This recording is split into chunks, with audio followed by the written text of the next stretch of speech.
Hello, welcome. Don't forget to like and subscribe and click on the bell to receive notifications.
Let's get ready to rumble!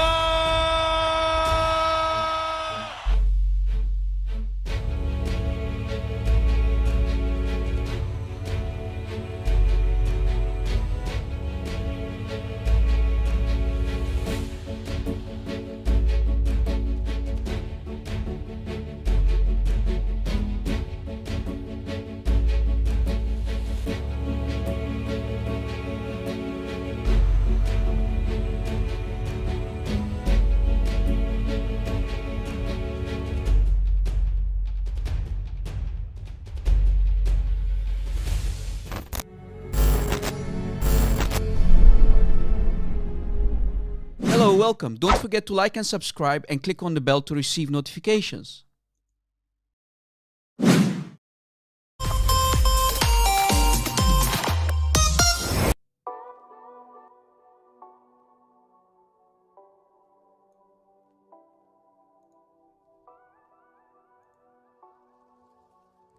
Ladies and gentlemen, it is time! This is the moment that you all have been waiting for. We are live.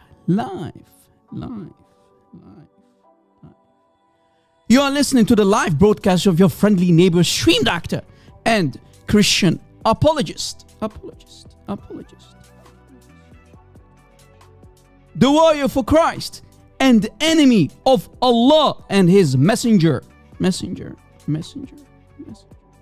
This is your favorite YouTuber. Now, speaking from cave, Hira. Rob Christian. Please fasten your seatbelts. Houston, we are ready for takeoff. We are back, baby. We are live, baby. Let's go. Welcome, everybody. God bless you. Nice to have you on board. What's up, yo?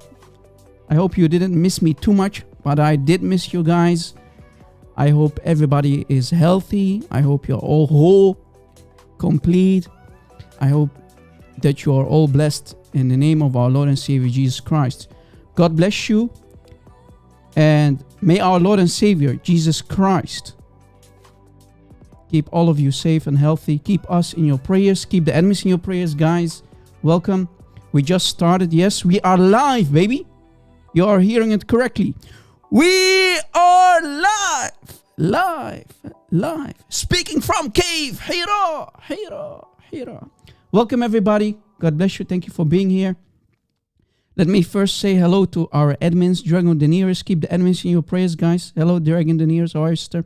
Sister Ian, how are you? Do you have more at the moment? Tony King. Hey, what's up, Tony? I gave you your admin back. Yeah, you keep losing your account. So you're doing something great. Imagine if you don't lose your account. Hello, Tony. What's up? Maybe we will have more admins after this. I'm not sure. Let me also say hi to our regulars. Hello, Hoop. How are you? Full-time ministry. Bloop El Dragon. Angel. Welcome. Yeah, Angel, we're gonna mention you today a couple of times. Angel Jibril. You have Angel Jibril and Angel Gabriel, but you will see the difference today. Angel Jibril has everything to do with today's live show. remember, Muhammad claimed that so-called angel Jibreel, who supposedly must be the same angel Gabriel of the Holy Bible. So we're going to bring Jibreel into the mix.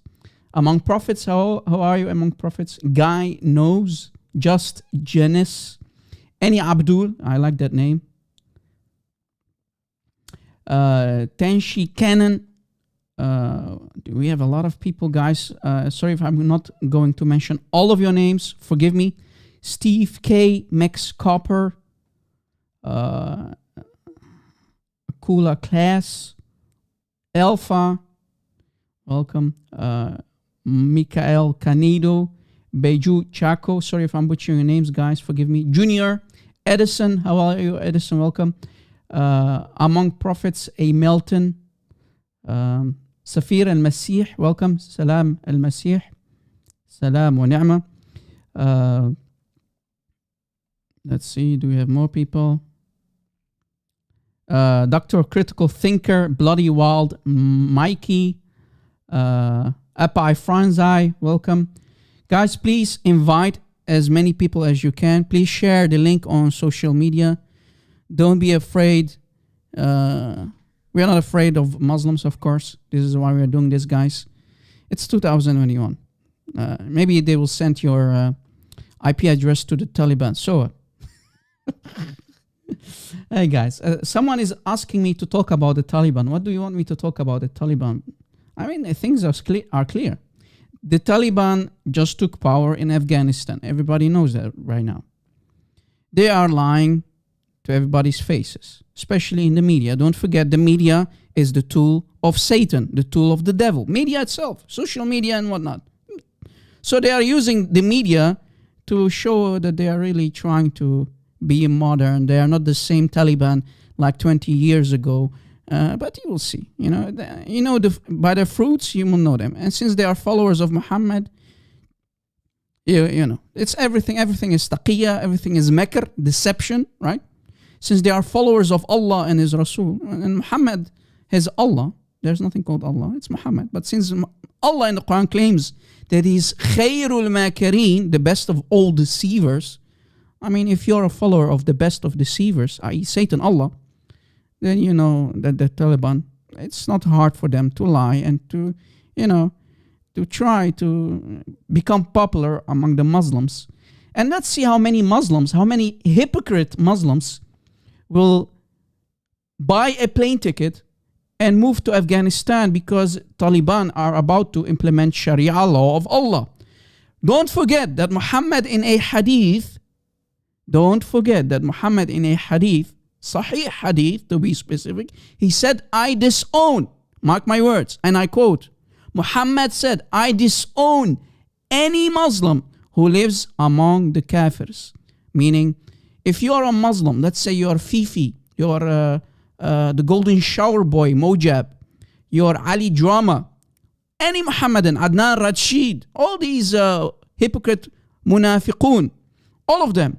If you are living in the West, among kafirs, in a kafir country, in a disbelieving country, let's say in a Christian country, Western country, that means you are just being disowned by your own prophet. Muhammad disowned you. You are not a Muslim according to your own prophet. So you're out of Islam, your blood automatically becomes halal. That has nothing to do with my today's topic, but since someone asked in the live chat about me talking about the Taliban, well, there you go. All right? So, according to Muhammad, all these Fifis, Mimis, Lulus, Shishis, Shushus, whatever their names is, they're all hypocrite munafiqeen who live in the West among us. Because they have to pay our taxes, they have to follow and obey our laws of the country. So, you are a munafiq. Muhammad disowned you according to a Sahih hadith from the mouth of Muhammad. You're not a Muslim. Right? Sahih hadith, brother. Yeah, and we mentioned that hadith before, guys. Let's see if I can get it for you. Let's see. Just a second. If you want to use it in your debates with Muslims, no problem. We mentioned that in a community post before, guys. I mentioned that hadith before in a community post, and it's in Sunan Abi Dawood, hadith number 2645. Here, this is the hadith. This is what Muhammad said. Muhammad said, I disown every Muslim who settles among the mushrikeen. That's us. So you are disowned. You are a fake Muslim according to the Prophet of Islam, right? That's the hadith right there, and it's sahih. Grade is sahih, not da'if. So these people are not Muslims, man. All right. So that's my take about the Muslims today who don't become true jihadi boys and don't migrate, do hijrah to Afghanistan. Because remember, Afghanistan is supposedly the very first country that is about to implement Sharia law. Saudi Arabia doesn't have Sharia law. Yemen doesn't have Sharia law implemented. Iran doesn't have 100% Sharia law implemented. Afghanistan is maybe the very first country in 2021 that is going to implement Sharia law. So if you are a true Muslim, you have to move to a true Sharia law implemented country. So don't be a hypocrite because your prophet will disown you, right? You don't have an excuse saying, well, there is no a Sharia implemented country anymore, so we can live in the West. Now you have a country where you can live in. So what are you doing still in the United Kingdoms? What are you still doing in the United States? And so on. Ya munafiqeen. Hypocrites. All right, guys. Let us continue. Let us continue. And by the way, Eden just provided the link. Eden provided the link, our admin. If you open the link, you will see a false translation. Muhammad is in the Arabic saying, I disown. So they know it's damaging for any Muslim here in the West. So they are changing it. What does the hadith say? What does the hadith? Let me open it. It says, I'm not responsible. Look at this lie. No, Muhammad in Arabic saying, I disown. You see how they lie in the translation? Muhammad did not say, I'm not responsible. Muhammad is saying, I disown. Ana bari. I disown. I wash my hands from any Muhammadan. Literally, bari means I'm innocent. But when you read it in a sentence like this, every Arabic-speaking person knows that it means disown. So they have to lie in the translation. But what else is new? All right? Just to give you an idea that you can never ever trust any Muslim translation for the Hadith or the Quran. Right? All right, let us move on. Let us move on. Before we actually start, guys, people who know, people who watch our live shows, we always want to start with a nice prayer. So I want to ask you to pray with me. باسم الآب والابن والروح القدس نحن نصلي. In the name of the Father, the Son, and the Holy Spirit. One God, we pray. My God, thank you for allowing me to do another live stream again on short notice with our people here. Please bless our friends in the live chat, all the admins, our patrons and subscribers. I want to ask you, O Christ, to keep my wife and baby boy healthy and safe. Please protect them and bless them. And bless and protect everybody who is here now and listening and watching to our very live stream. Thank you for this awesome audience and subscribers, O Lord, who are always here to support us day in, day out for so many years now. Please bless them and their families and loved ones.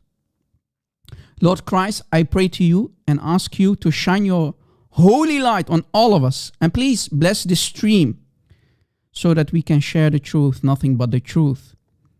Please protect us, keep us all healthy and safe. And please open the eyes of these Muslims. Shine your holy light on them so they can be open for the truth. If they are truly seeking for the truth, oh Lord, please open their eyes. So also they can be saved through your holy blood as we are saved. Your name above all names, O Christ. Christ, fill me with your Holy Spirit and loosen my tongue today and guide me so I can speak the truth, nothing but the truth, without any error or any shame. Lord, give us wisdom and courage to do whatever needs to be done. In your holy name, O Christ, we pray. Amen. Amen. We are live, baby. Speaking from Cave. Hira.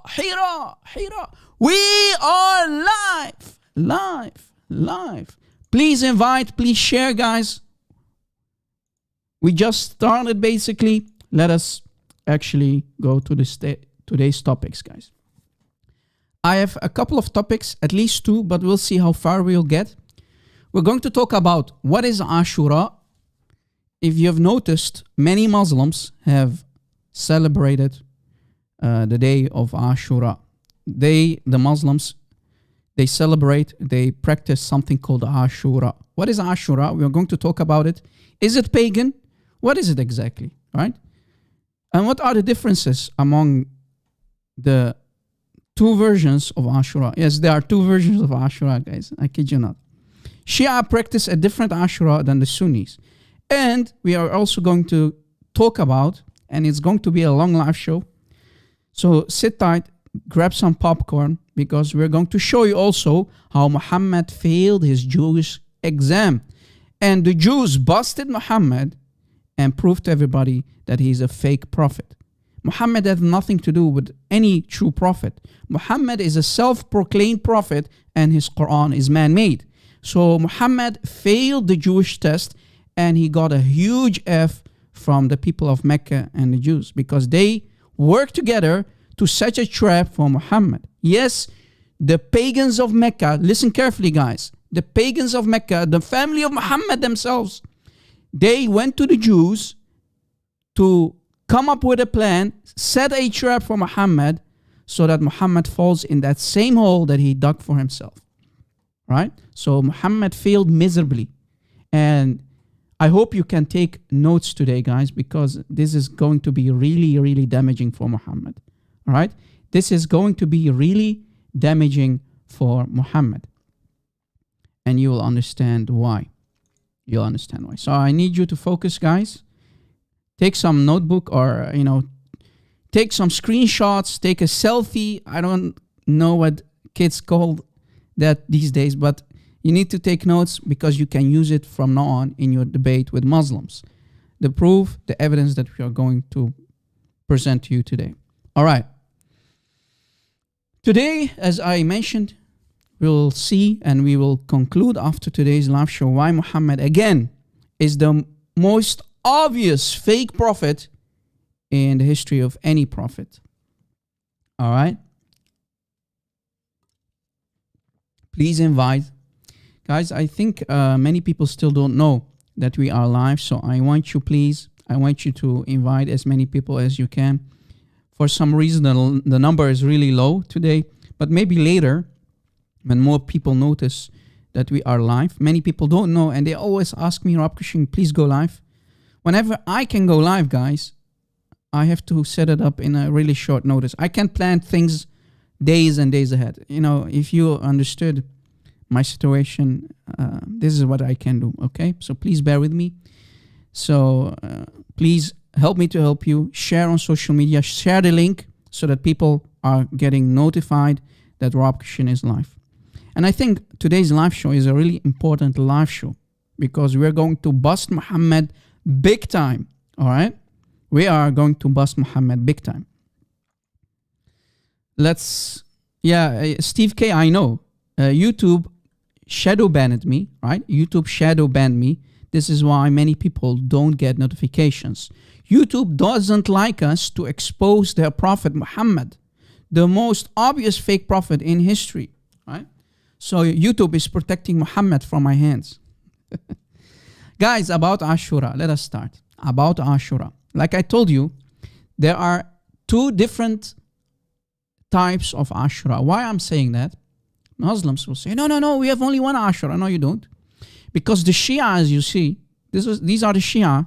On the day of Ashura, They go in some countries where you have a lot of Shia, they go on the streets and they start to hurt themselves badly. Do you see it? With knives and really sharp tools.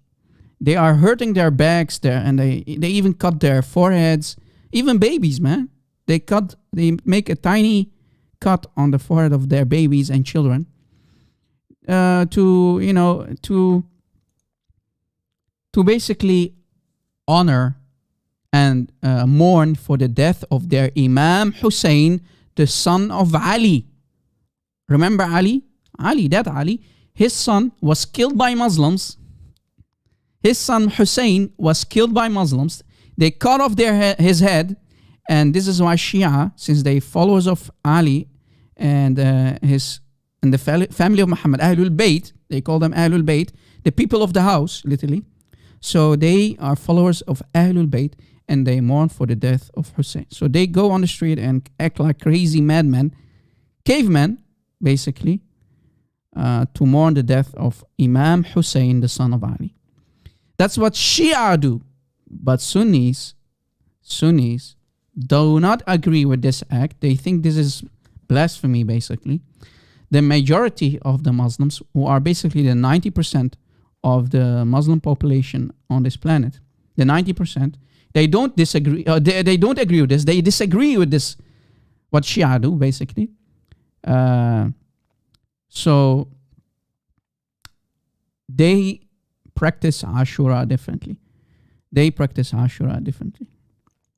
We need to understand that Muslims claim that Ashura is the same Yom Kippur that the Jews practice. Yom Kippur, guys, has nothing to do with Ashura, and I'm going to prove it. Yom Kippur is basically the most holiest days, the most holy day for the Jews, right? Yom Kippur. They basically, on this holiday, work is forbidden for the Jews, and it's basically the atonement for sins for them, right? The day, they call it Yom Kippur, which means the Day of Atonement, the atonement for sins of the previous year. And they express this through afflictions, including fasting, and they refrain from washing or bathing, or actually having sex with their partners, right? No sexual relationship. And they are also wearing leather shoes, and they refrain from applying. They don't wear leather shoes, and they don't apply any lotions or creams. No sex, no leather shoes, and that's for the Jews. So that's what they do. But this Yom Kippur has nothing to do with Muhammad. Muhammad only is copying the Jews. Muhammad is only copying the Jews, right? And he tried to tell his people, the pagans of Mecca, well, brother, the thing is, we have more right to practice Ashura, who he confused with Yom Kippur, according to Muhammad. And here is the hadith. If we go to Sahih al-Bukhari, hadith number 3397, Sahih al-Bukhari, let me give it a link to you guys. We can read, narrated Ibn Abbas, when the Prophet came to Medina, he found the Jews fasting on the day of Ashura. When we ask any Jew, do you know Ashura?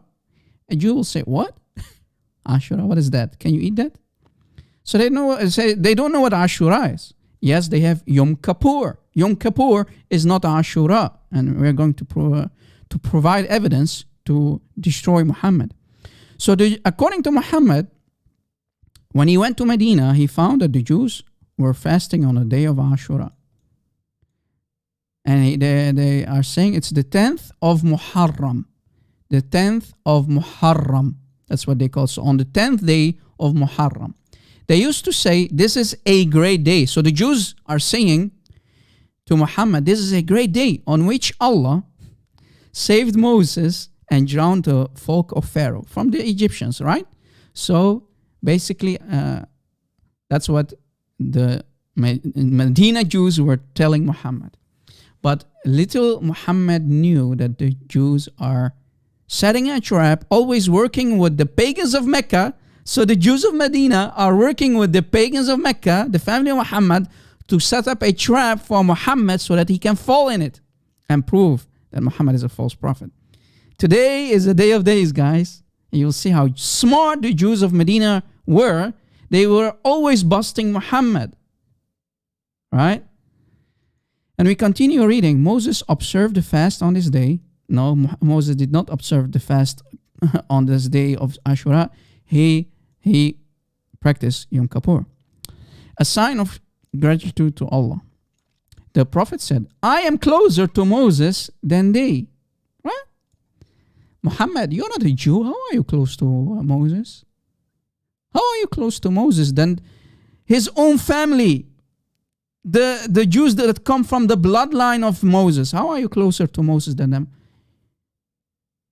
Moses is from the bloodline of Isaac. You are supposedly, Muslims cannot prove that, you are supposedly from the bloodline of who? Ishmael, supposedly. But they cannot prove it. Actually, we did many live shows about it and destroyed the supposed claim that Muhammad is from the line of Ishmael. Muhammad has nothing to do with Ishmael. Ishmael has nothing to do with Mecca, let alone with the Muslims. And no Muslim can refute me or bring any proof that show us the perfect lineage all the way to Ishmael, right? So how are you closer to than the Jews to Moses? Yeah, Muhammad, you're lying. So from that moment on, Muhammad, he observed fast and he ordered the Muslims to fast on it. Now guys, in the live chat, did you notice something? Did you notice something important here? If yes, please tell me in the live chat what you noticed. Help me to help you guys. I am asking a very important question. Did you notice something important here? What did you notice?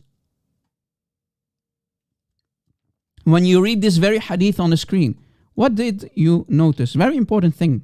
Some people might have missed it. Maybe you didn't, and I want to know your opinion about it.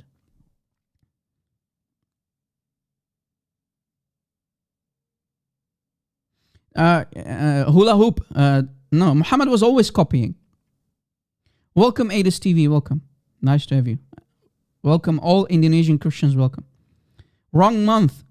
Scott Hughes. Forget about it. Let us forget about it. I know. Remember, the Jews are practicing Yom Kippur, which has nothing to do with Ashura, in the month Tishri, which is the 7th Jewish month, right? Tishri. I know that. But about this hadith, guys, focus on this hadith. No, chief priest, Jews do not practice Ashura. Jews practice Yom Kippur. If you ask any Jew, what is Ashura, they don't know. Welcome, Jazzy Jibril. Jazzy Jibril, welcome. No, it's not, I'm not talking about the wrong month. Read the hadith carefully, guys. What is happening here? Maybe you didn't notice it. I did. When I read this hadith for the very first time, long time ago, I was like, hey, wait. Why didn't Allah send supposedly Jibril, brother? Why didn't Allah send Jibril to tell Muhammad about Ashura?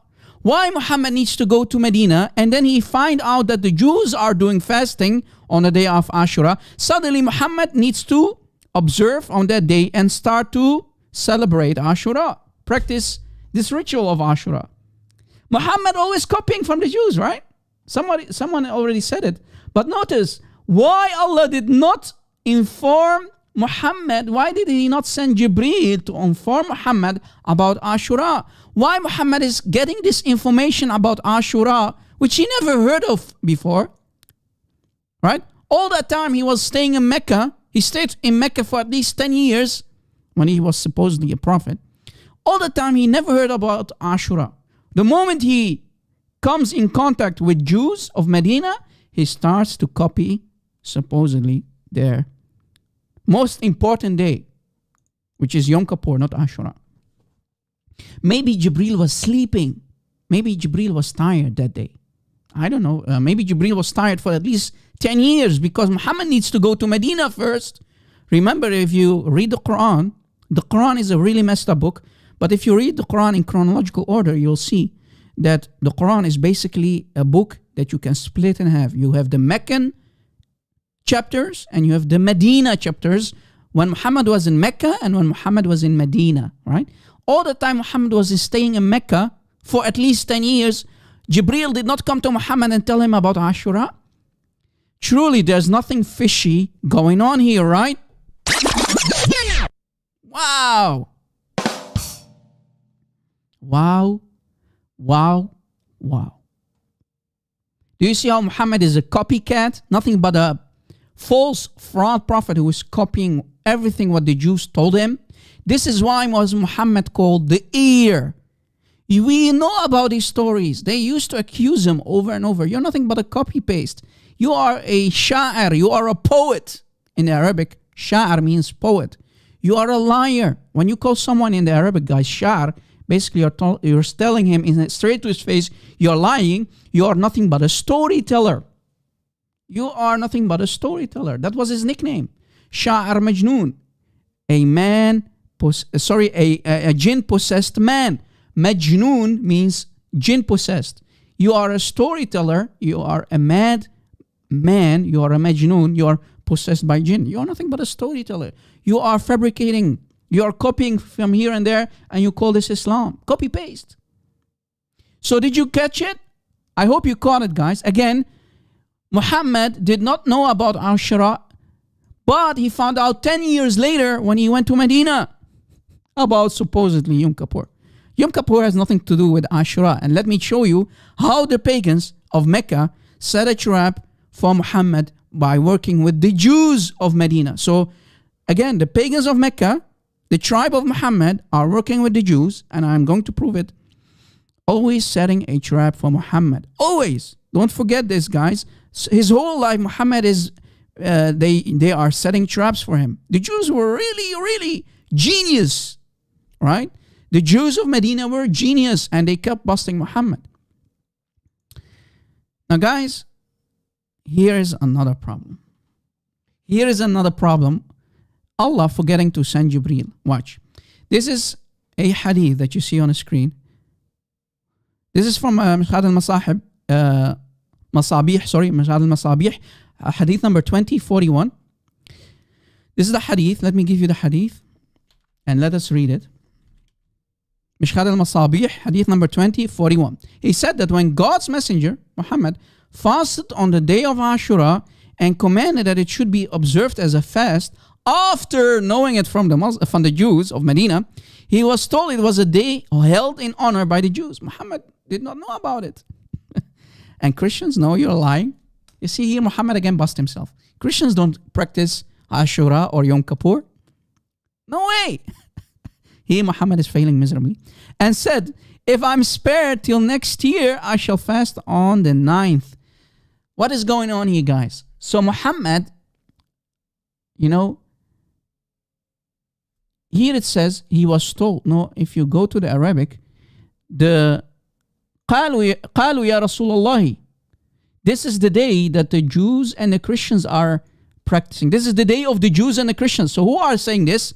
The Sahaba, the companions of Muhammad, are saying this to Muhammad. Yeah, Muhammad, how are we going to practice Ashura on the 10th day while the Jews and the Christians are practicing it on the 10th day, right? So basically, that's what the Sahaba are saying, the companions. Yeah, Muhammad, how are we going to practice this day on the 10th day while the Jews and the Christians practice it on this day? So we cannot copy them, right? Muhammad, do something about this. So what is Muhammad's reaction? Muhammad's reaction is, well, if I'm still alive, brother, Muhammad is saying, if I'm still alive and Allah still spare me, I'm not going to die, brother, from the poison. We know that Allah cut off the aorta of Muhammad. So Muhammad didn't survive till the next year. And Muslims are stuck for practicing Ashura on the 10th day. not on the 9th. So you see, he wanted to do it the 9th day, the next year, so it doesn't sound like as if he's a Jew. But Allah killed him. Allah killed him before implementing it on the 9th day. Where is Jibreel when you need him? Jibreel, why didn't you hop on your bike? Why didn't you take the train to go to Muhammad, inform him that he can practice Ashura on the 9th day and not copy the Jews and the Christians on supposedly the 10th day? This is Jibreel, brother. What, brother? I was supposedly to go to Muhammad and tell him that he can practice Ashura on the 9th day so that he would not look like a copycat. Yes, brother. And guys, now you have an idea how Jibreel would have looked like. This is how Jibreel would have looked like in the 7th century when he was visiting Muhammad in Cave Hira, when he was always squeezing him. اقرأ ما أنا بقارئ I cannot read. This is Jibreel. I'm going to squeeze the hell out of you. Read. Brother, this is Jibreel. Yes, brother, this is Jibreel. Oh boy. So where is Jibreel when you need him? To go tell Muhammad, please implement Ashura on the 9th day, a day before the Jews and the Christians doing it. So you're not going to look like a copycat. Where is Jibreel when you need him? Now here is how to bust Muhammad, guys. Let me tell you how easy it is to bust Muhammad. And this is the way to deal with it, right? Let me click on the link and let me share the link with you guys. Let me prove to you that Ashura has nothing to do with Yom Kippur. Yom Kippur, again, Yom Kippur is the most important day for the Jews, right? They practice it in the month of Tishri, right? They call it Tishri, which is the 7th month for the Jews, right? Which is the Jewish lunar calendar, basically. So let me show you that Ashura is nothing but a pagan ritual, like kissing the blank stones, like running between the hills of Safa and Marwa, going 7 times around the Kaaba. It's nothing but pagan. Ashura has nothing to do with Yom Kippur. Take notes. This is the hadith. Sahih Bukhari, hadith number 1893. 1893. Narrated Aisha, al-Mu'minun, the mother of the believers, Aisha, the baby bride of Muhammad, who Muhammad split in half. That Aisha. The tribe of Quraysh, the family of Muhammad, his own tribe, used to fast on the day of Ashura in the pre-Islamic period. Bam! Bam! Bam! Is this enough for you, Muslims? Wow!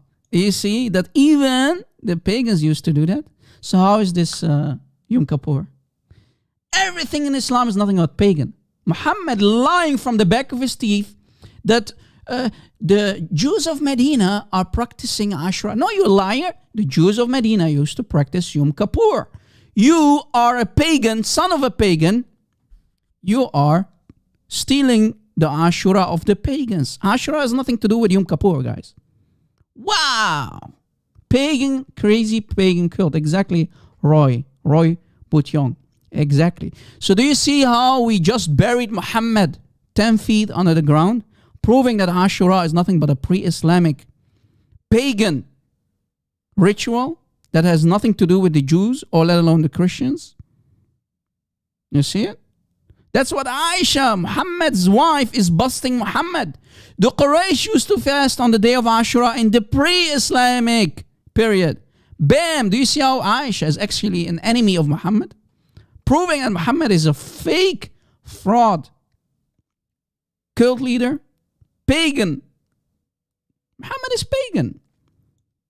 And then Allah's apostle ordered Muslims to fast on it till the fasting in the month of Ramadan. Then when Ramadan came, Muhammad basically stopped forcing Ashura on the Muslims. So Ashura, guys, of the pagans, I mean the Muslims, did not become mandatory anymore after Ramadan came into existence.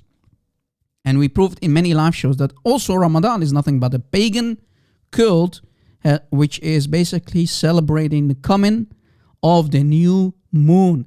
The moon idol, the moon, Ramadan, right? Everything is pagan in Islam. Wow. Do you see it?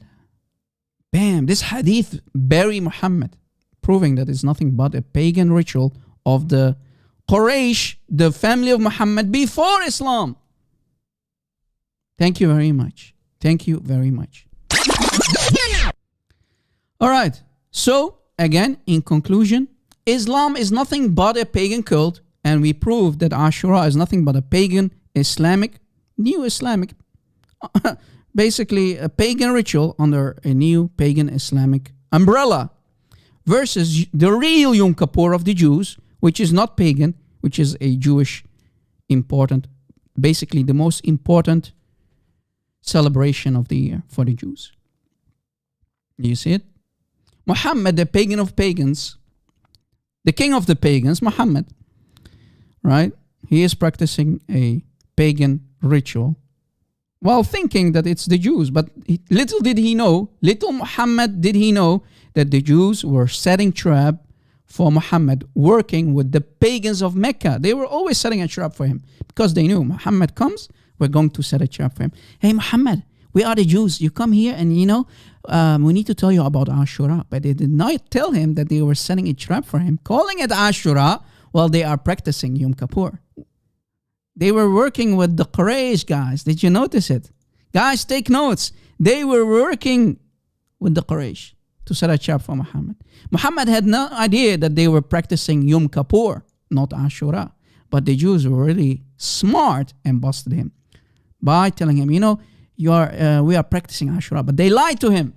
They lied to him, so he copied the wrong ritual.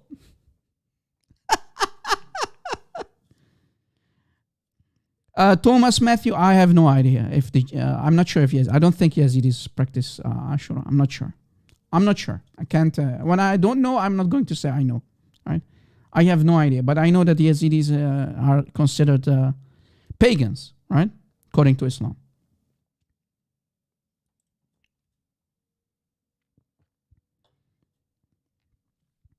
All right. Let us continue. Let us go to the main topic of today, guys. This is the main topic of today, and I want you to be really focused because we're going to bust Muhammad and prove that he always failed his Jewish test. Remember, Muhammad went to the Jews and he wanted to tell them, I am the prophet like Moses, I am the prophet like Abraham, please accept me. And they rejected him. And don't forget, today's live show, guys, always keep in the back of your mind that the Jews are always working with the pagans of Mecca to set up traps for Muhammad so he can fall in it and get buried 10 feet deep under the ground. Always working together to set up traps for him. Watch. Remember, the story goes like this. Muhammad is in Mecca, right? Muhammad proclaims prophethood, right? Khadija is helping him to become a prophet. And the Quraysh of Mecca, right? The Quraysh of Mecca, the family of Muhammad, they always tell Muhammad, please give us miracles. Tell us about your miracles. Can you show us one miracle, man? But in the Quran, we find in chapter 17, for example, ayah 59. And Allah is saying, and we refrained from sending the miracles, the signs. So Muhammad did not receive any signs. He could not practice any miracles. So he could not do or perform any miracles. Allah did not give any miracles to Muhammad to prove his prophethood. Only because the men of former generation treated as well. So Muhammad is fabricating this ayah and telling, no, Allah did not give me any miracle because, even if I'm going to perform a miracle, you're not going to accept me anyway, because many people before, former generations, even those prophets performed miracles, they did not accept them. So Muhammad coming up with an excuse. What else is new? Because he's a fake prophet. He cannot do any miracles, right? So the response of the Meccans, they think, hey, there's something fishy going on here. You cannot do any miracles, and you claim to be a prophet. And you not only that, you claim to be the leader of all the prophets, the seal of all the prophets, the final prophet. So how can the best prophet, how can the leader of all the prophets, that's what you claim, how can you not perform miracles? There's something fishy going on here. The Meccans are really not stupid. The Meccans in the 7th century were not stupid, right? They knew this guy is a fake. He is a majnoon. He's a storyteller. He's a fabricator. That's what they used to accuse Muhammad of, right? So the response of the Meccans was, the Quraysh in Mecca thought that this is not a logical answer for Muhammad. Muhammad, we can't accept this. You're saying to us, I did not get any miracles because you will not accept me anyway, even if I'm going to perform miracles. Right? We're not going to buy that, the Quraysh of Mecca thought. This is not a logical answer, and they said to Muhammad, so how can we believe you or accept you as a prophet of God? And this is in the Quran, right? How can we accept you? How can we believe that you are supposedly the prophet of God? Right? So they rejected him. They kept rejecting him. Even his family members rejected him. His own uncles did not accept him. Right? His uncle died like a what? A mushrik. Waraqa ibn Nawfal, he did not become a Muslim. He died as a Christian, supposedly, but we know he was a Nasrani. Why didn't those people accept him?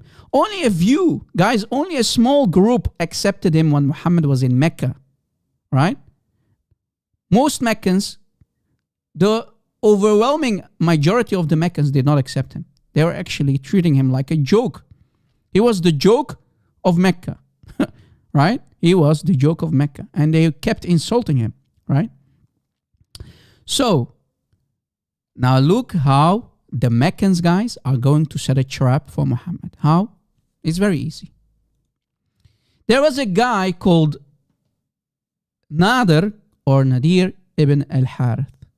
He was one of the leaders, guys. He used to accuse Muhammad of stealing stories, plagiarizing stuff, and put it in his Quran, right? And he was one of the Quraysh people who used to accuse him, you're not telling us anything. These are the fables of the ancient people. And later, he was captured after the Battle of Badr. And then, you see, this is Ali, right? Ali, young Ali here, who cut off the head. He severs off the head of Nadir ibn al-Harith. This is supposedly Nadir ibn al-Harith here. And this is Ali. And this is supposedly Muhammad. Look at this fire, brother. Look at the fire that's coming out of Muhammad's behind. Boy, oh boy. Now I'm convinced, and you see, Muhammad, you cannot, you can see all the faces of these people, but not Muhammad, brother. That's blasphemy, brother. You see, Muhammad, when he farts, brother, this entire flame comes from behind. Yeah, brother. This is the Prophet, brother. What can we expect? Right? This is the Prophet. Astaghfirullah. When he farts, brother, a huge flame come out of his... Yeah. So Ali later cuts off the head of Nadir ibn al-Harith, who used to bust Muhammad. Now let me tell you about Nadir, guys. Let me tell you about Nadir ibn al-Harith. Very, very important guy in the life of Muhammad. Right? The Meccans under the command of Nadir ibn al-Harith asked the Jews a favor. Guys, the Meccans, they told Nadir ibn al-Harith, please, let us set a trap for Muhammad. We are the Meccans. We need to work with the Jews of Medina to set up traps for Muhammad and expose him as the fraud prophet that he is. And this is before Nadir was killed by Ali, right? And if we go to Ibn Kathir, things start to make sense. But first, let us go to chapter 8, Surah Al-Anfal, ayah 31. Chapter 8, Surah Al-Anfal, ayah 31. Look what it says. Whenever our revelations are recited to them, they say, we have heard them, Ya Muhammad. We have heard these stories. You are not telling us anything new. That's what the Meccans used to say. You are a liar. You are a deceiver. You are a fraud prophet. If we wished, we could produce same stories like you are telling us. We know about these stories. You're not telling us anything new. We know these fables. We know about everything you're telling us. They are nothing. The stuff that you're telling us, they're nothing but the fables of the ancients. Did you catch it? And supposedly this chapter is supposedly it came down because people like the Nadir ibn al-Harith, who used to accuse Muhammad, right? Imagine, Allah needs to run like Usain Bolt, send Jibreel to help Muhammad from the accusation of the Quraysh. All right? Now, let us go to Ibn Kathir.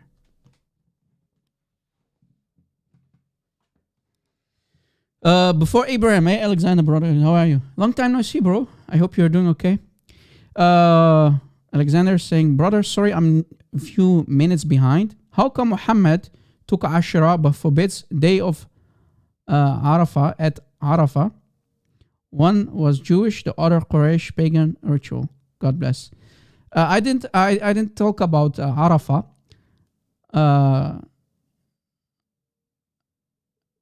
To be honest with you, I have no idea. I need to look into that because I'm trying to understand what you're saying. You know, Arafah and Ashura, I don't think it has to do anything with each other, Alexander. Maybe you can call me later and explain what you're trying to say because I'm not really getting what you're trying to say, bro. I'm not understanding your question exactly to provide a good answer. Sorry for that, my friend. Sometimes when people write in a text, what are you trying to say? Ashura, but forbids day of Arafat. Well, Muhammad, don't forget, Muhammad tried to convince the Jews, right? He tried to convince them, I'm a prophet like Moses. Brother, I'm going to practice Ashura, but he did not know that the Jews did not practice Ashura. They practiced Yom Kippur. They only set a trap for him to show the Meccans, look, Meccans, we know you Meccans are practicing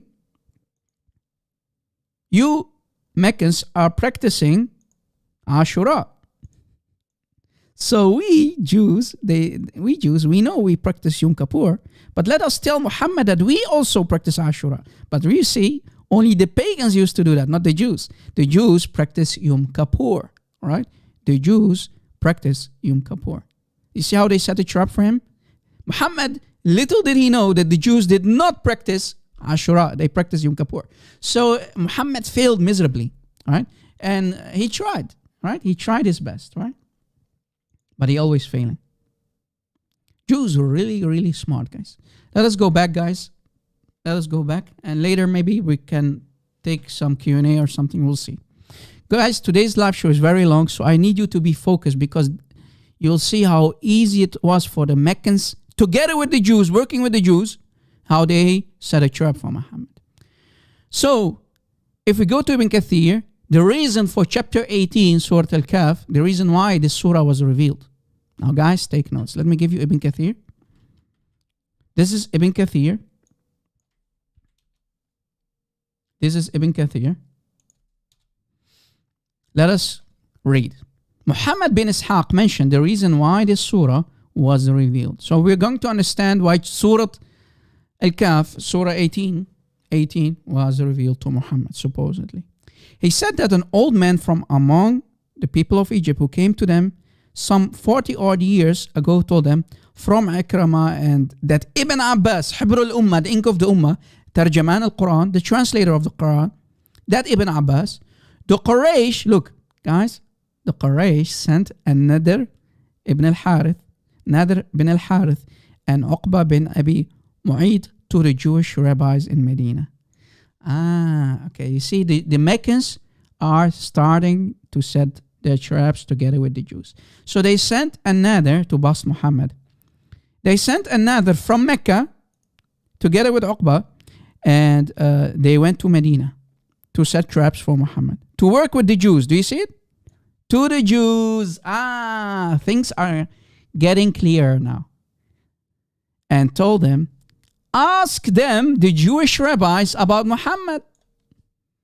How can we expose Muhammad?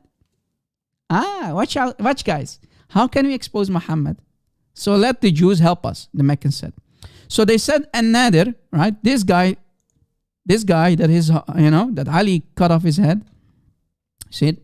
This guy who died later, who was killed by Muhammad and his men, because Muhammad could not handle any criticizes anyone who accused him to be a fake prophet.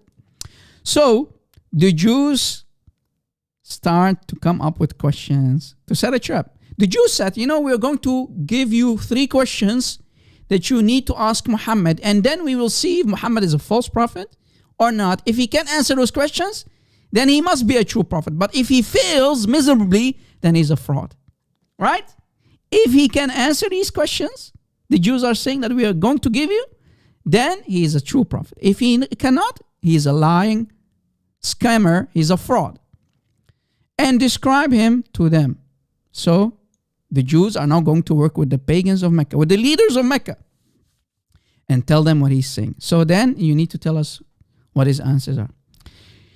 They are the people of the first book. So the Jews, they know their book, they know the Torah, they know the Hebrew Bible inside out. So they can set a trap for Muhammad.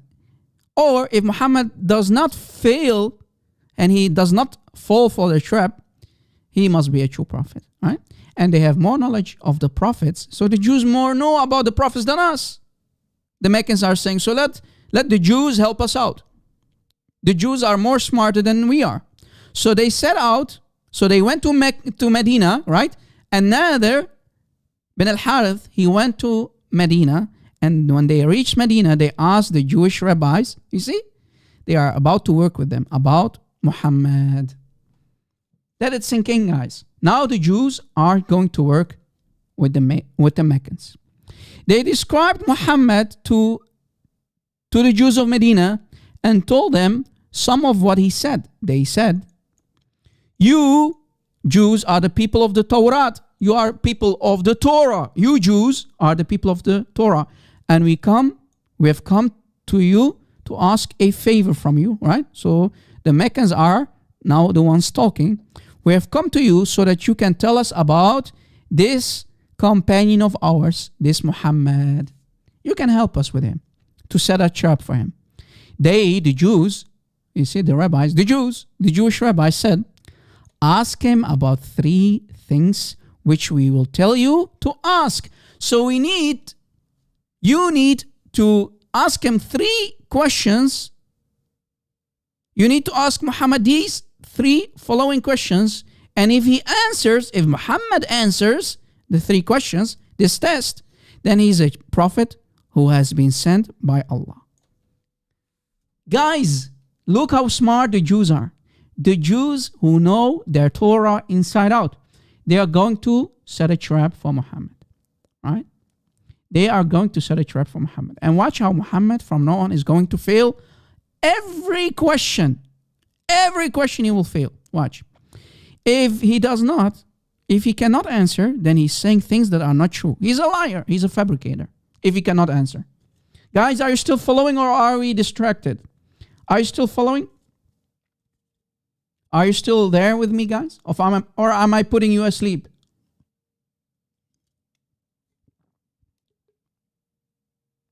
Mick M, can you please focus, Mick M? What has Jesus to do with today's topics?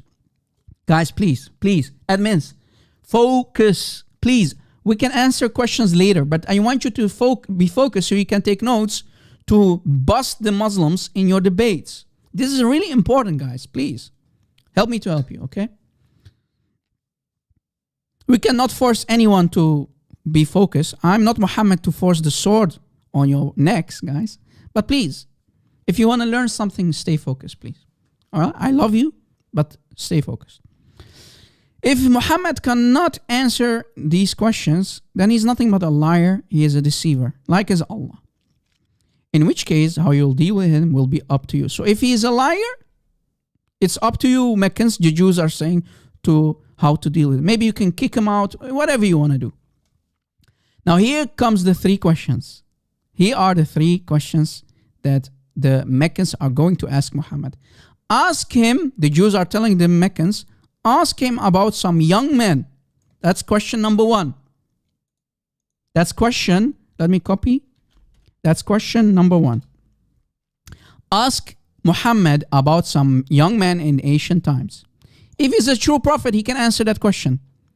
What was their story? For theirs is a strange and wondrous tale. Right? Ask him about those young men. Who are they? Then, question number 2. Ask Muhammad about a man who traveled a great deal and reached the east and the west of the earth. Question number 2. This is question number 2. And question number 3 is, what was his story? Right? Sorry, that was question number 2. And what is the story of that man, the traveler? And question number 3, and ask him about the ruh, the spirit. In Arabic, ruh means spirit, not soul. Nafs is soul. This is a false translation. They don't even know what ruh means, but because you'll understand in a couple of moments why. And they continue saying, what is it if he tells you about these 3 things? Then he is a true prophet. So follow him. But if he does not tell you, then he's a man who is making things up. He's a liar. So deal with him as you see fit again, the Jews are saying. And then it continues saying, so An-Nadir and Uqba left. They left Medina and came back to the Quraysh and said, O people of Quraysh, we have come to you with a decisive solution. We have a solution from the Jews, which will put an end to the problem between you and Muhammad. Did you catch it? And then he tells his own tribe, and Nadir tells the Meccans, the Jews told us to ask him about some matters, the 3 questions, and they told the Quraysh what they were. Then they came to the Messenger of Allah and said, and so on. Then if we continue reading, guys, before I am going to go to the 3 questions, we need to understand a couple of things. What happened after that? So, guys, now the Meccans got their 3 questions from the Jews, right? Are you still following, guys? Are you still following? So now we have 3 questions. Let's see what is going to happen. Let us see what is going to happen. All right, everybody's focused, perfect. God bless you guys, the people who just joined. You didn't miss a lot because we just started this topic. The 3 questions from the Jews that Meccans got to set a trap for Muhammad. So, when the Meccans started to ask the 3 questions, Muhammad said, as a response, because he's a fake prophet, he cannot answer. Muhammad's answer is, I will tell you tomorrow about what you have asked me. Okay. So you asked me these 3 questions. I have no answer right now because Allah needs to send Jibreel. Right? Allah needs to send Jibreel. Right? Allah needs to send Jibreel. This Jibreel here. What? Yes. To help me with the questions, brother. All right? But what happened? Muhammad forgot to say inshallah. Brother. Muhammad said, brother, I forgot to say inshallah. Brother, I forgot to say inshallah. If Allah wills, inshallah. So the Meccans said, okay, we will come back. After one day, we'll come back and we demand answers so that you can prove that you are a true prophet. All right? But Muhammad forgot to say inshallah. This is why we always say to the Muslims when they debate us live on air, did you say inshallah? Because without saying inshallah, Allah will not help you. Muhammad's Allah did not help him. Imagine Muhammad is putting to a huge trial, right? Everybody in Mecca are there to see if Muhammad is going to answer. And his response is, brother, I forgot to say inshallah. This is why Allah did not send Jibreel to answer. So they went away, the Meccans went away, and Muhammad stayed off for 15 days without a revelation from Allah. Because Muhammad forgot to say inshallah, Jibreel did not come for 15 days. But he told them, come the next day and I will answer you. Look at this. Muhammad needs to buy himself some time because he's a fraud. He doesn't know how to answer. He needs 15 days to come up with answers so they cannot bust him. So what is his excuse, brother? I forgot to say, inshallah, this is Jibril. Why Jibril did not come? Guys, I think Jibril forgot to buy a plane ticket, right? Tickets were out of sale, so Jibril could not travel through time and space to come and give him Quran. Why? Allah, this is supposedly your final prophet, the seal of all the prophets, and you are leaving him without any answers? Wow. Nothing fishy going on here, guys. Move along, guys. Move along. Nothing fishy going on here. Muhammad is being questioned. These are the most important 3 questions in the life of Muhammad. And Allah fails to send Jibreel. Only because Muhammad forgot to say, inshallah, brother. Uh-oh. Oh, boy. Nothing fishy going on here, right, guys? Nothing fishy going on here. So they went away, and the Messenger of Allah did not receive anything for 15 days. Wow. 15 days, no answer from Jibreel, from Allah. And we continue reading. 15 days without any revelation from Allah concerning that. And Jibreel, peace be upon him, did not come to him either. Yeah, Jibreel, why? Well, Jibreel forgot to buy himself a plane ticket, brother. Right? Tickets are out of sale. No tickets, brother. Sorry. I had to wait for 15 days. The people of Mecca start to doubt. I mean, the Meccans were not stupid. Hey, we asked you 3 questions. You told us to come tomorrow. You told us that you're going to come tomorrow and answer. Where are your answers, Muhammad? No answer, brother. 15 days and still no answer. And you claim to be a true prophet? You claim to be like Moses? No, he did not forget. Allah said he forgot to say, inshallah. If Allah wills, Bunny, please correct yourself. He forgot to say, inshallah, which means Allah wills. If Allah wills, all right? He did not forget to say, Allah said. Okay, guys, focus, please. So the people of Mecca started to doubt Muhammad and said, look at the reaction of the Meccans. Muhammad promised to tell us the next day, and now 15 days passed, brother, and he still did not tell us anything in response to the questions we asked. Uh-oh. So they start to call him liar. You're a liar. You're a munafiq. You're a liar. You're a deceiver. You're a makir. You're a deceiver. Like your Allah. You claim that Allah is the best of deceivers? Well, you are a deceiver like him. You have no answers, Muhammad. You're a fraud. You are a fraud. I mean, Muhammad sounds like a guy, a scammer who calls you on your phone to get money from you. Or those scam mails that you receive, right? You all receive those scam mails, right, guys? In your email box, in your inbox, right? Muhammad is a scammer, scamming people, right? But people are too smart to fall for that scam. And then Muhammad felt sad. Brother, I'm sad, brother. I'm sad. Allah is not helping me. I'm sad prophet, brother.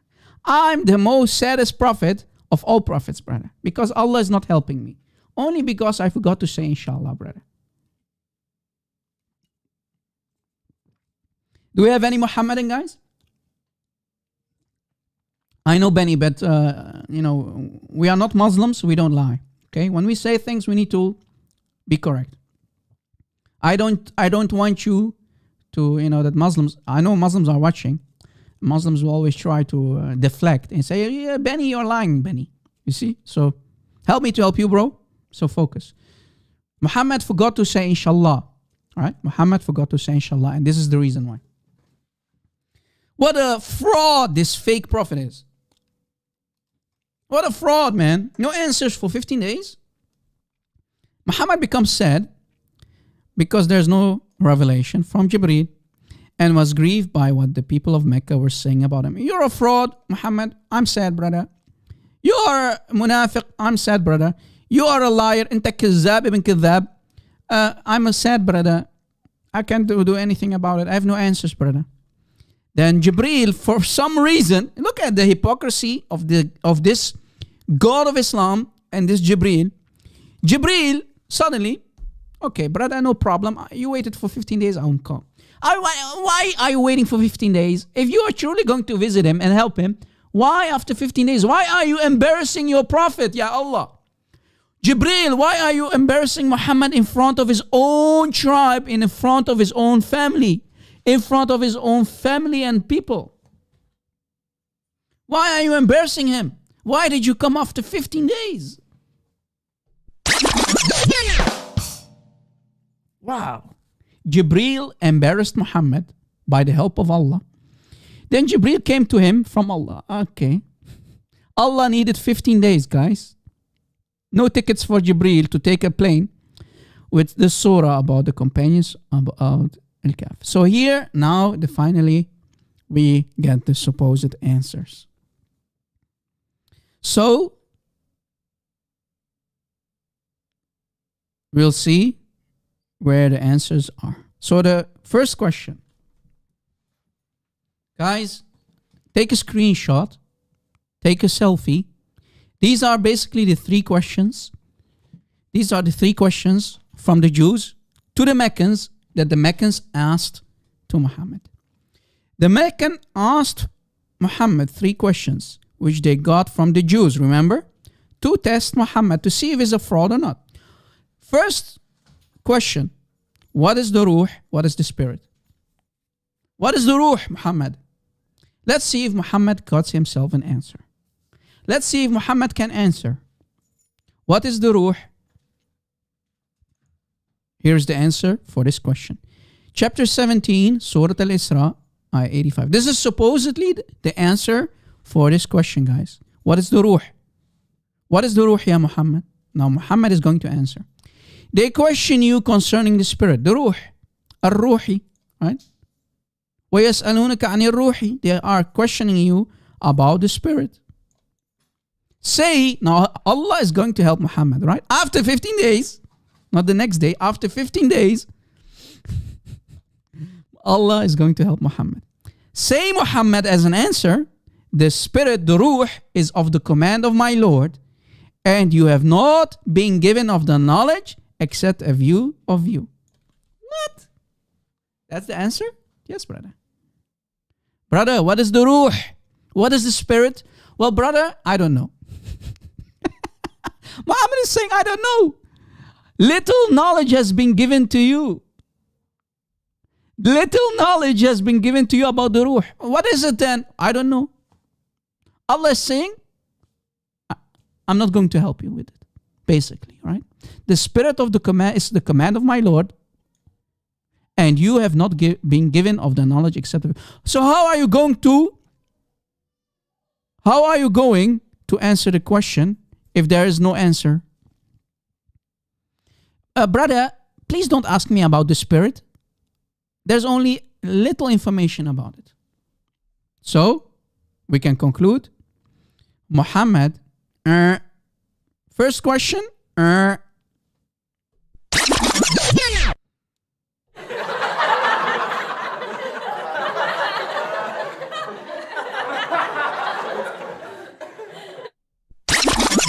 no answer. So Muhammad already fails question number 1.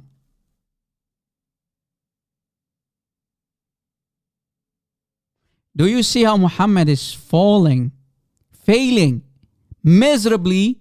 Do you see how Muhammad fails miserably? Do you see how Muhammad fails miserably? So Muhammad fails to answer question number 1. He cannot answer what the Ruh is, right? But Muslims, now in 2021, they will say, well, brother, we know better. Muslims today say, we Muslims, we know better than our Prophet. Right? We know better than our Prophet, and Prophet with an I, because the Ruh is Jibreel, brother. Muhammad says in the Quran, I don't know, little information, little knowledge, but the Muslims today, they know better than their Prophet, and they have to conclude that the spirit must be Jibreel. But the Quran doesn't say that, guys. Never you find in the Quran that the angel is the spirit. Never. Jibreel is not the spirit in the Quran. They are assuming that it's Jibreel. Assumption that it must be Jibreel. But nowhere in the Quran we can find that the spirit, the ruh, is Jibreel. They are lying to you. All right? Lie number 1, exposed. All right? Let us continue. The other question was, ask Muhammad, the Jews told the Meccans, ask Muhammad about the young man in the ancient times. What was their story? For theirs is a strange and wondrous tale. Now, guys, what you need to understand, I hope you are focused, guys. Are you still focused? So Muhammad fails question number 1. Let us see about question number 2. Who are those young men? Who are those young men, Ya Muhammad? If you're truly a prophet, you have the answer.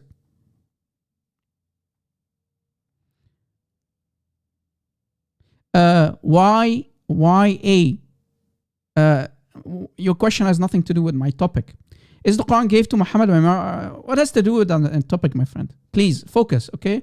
We will take some question. If you have a question, wait, because your question has nothing to do with my question. With these questions, with these topics, okay? Wait, I will try to answer later, Lord willing, okay? Focus, guys. So, you need to understand that the Jewish rabbis, they knew the Hebrew Bible inside out, right? And they knew how to bust Muhammad. Remember? The questions that the Quraysh received are from the Jews. These 3 questions, right? So, we need to understand that the Jews, they knew how to investigate Muhammad. They knew how they are the right way to question Muhammad, to question his credibility. You see, here's why. Hebrew Bible, guys, the Tanakh, you need to understand, take a screenshot. The Hebrew Bible, the Tanakh, is organized in 3 main sections. The Torah, which are the first 5 books, right? The first 5 books. Then we have the prophets, the Nevi'im. This is the Hebrew Bible, guys. We have then the Nevi'im, the prophets. The Nevi'im in Hebrew means the prophets. The Torah means the teaching, the Nevi'im. And the third one, the Ketuvim, the writings. Let's say the book of Daniel. Guys, this is the Hebrew Bible, right? We Christians, we have the book of Daniel here. But the Jews, they have it between the Ketuvim, okay? But that's off topic. So Muhammad has no idea. He had no idea. He did not know what would hit him. The Jews, they were so smart, guys. You understand why. Why are the Jews going to the book of Daniel to question Muhammad? Why? Because Muhammad claims that he is getting divine revelation from supposedly Gabriel. He's calling him Jibreel, but the Jews, they know him as Gabriel, right? So they are going to the book of Daniel to question Muhammad. Little did Muhammad know how the Jews set a huge trap for Muhammad. Guys, you need to understand why I'm saying that the Jews went to the book of Daniel, to the Ketuvim. Muhammad is confusing stuff. So Muhammad is going to answer the question about the young men. Muhammad, instead of going to the book of Daniel to find the answer there, he went where? He went to a Christian fable, a Christian folktale about the 7 sleepers. This fraud, who they call the final prophet, the seal of all the prophets, he is, imagine guys, we have Jews, we have Jews and Muhammad. These are the Jews, right? These are the questions from the Jews that the Meccans received to fire at Muhammad. And what does Muhammad do? He goes, Muhammad goes to a Christian legend story that was written in the year 250, I think. Correct me if I'm wrong. I think it was the year 250, right? Which is 350 years something before Islam, right? Muhammad, instead of going to the Jewish books, he goes to a Christian folktale written by a Christian monk in the year 250.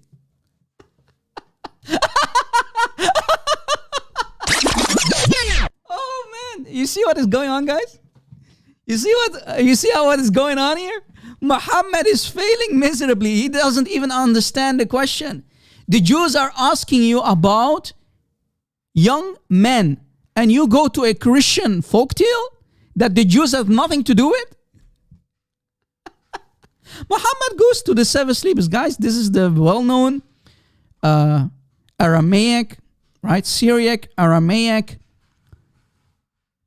legend story written by a monk in the year 250, in the 3rd century. What has the Christian legend story to do with the Jews? What has it to do with the Jews? Guys, just a second. Just a second.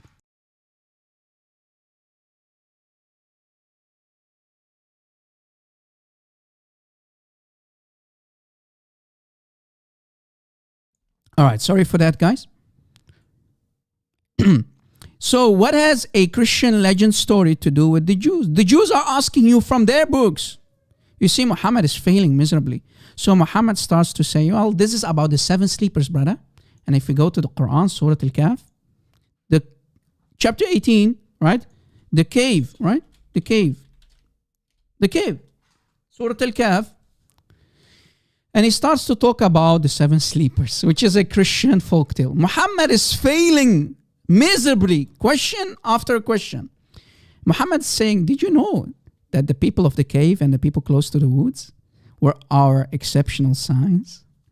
Brother, these seven Christian sleepers, brother, that's the answer, brother. When the young man took refuge in the cave, speaking from cave, Hira. What has this story to do with the Christian? This story, what has it to do with a Jewish question? The Jews don't know about the 7 sleepers. They have nothing to do with the Christians. They have nothing to do with the Christian legend. Why are you telling them about the 7 sleepers who are supposedly Christians? You are a stupid fool, Ya Muhammad, and you are failing miserably. You are falling in the same hole that you dug for yourself. And we are helping you, the Jews are saying, together with the Meccans, we are helping you to push you inside that hole. The standard narrative has a huge hole in it.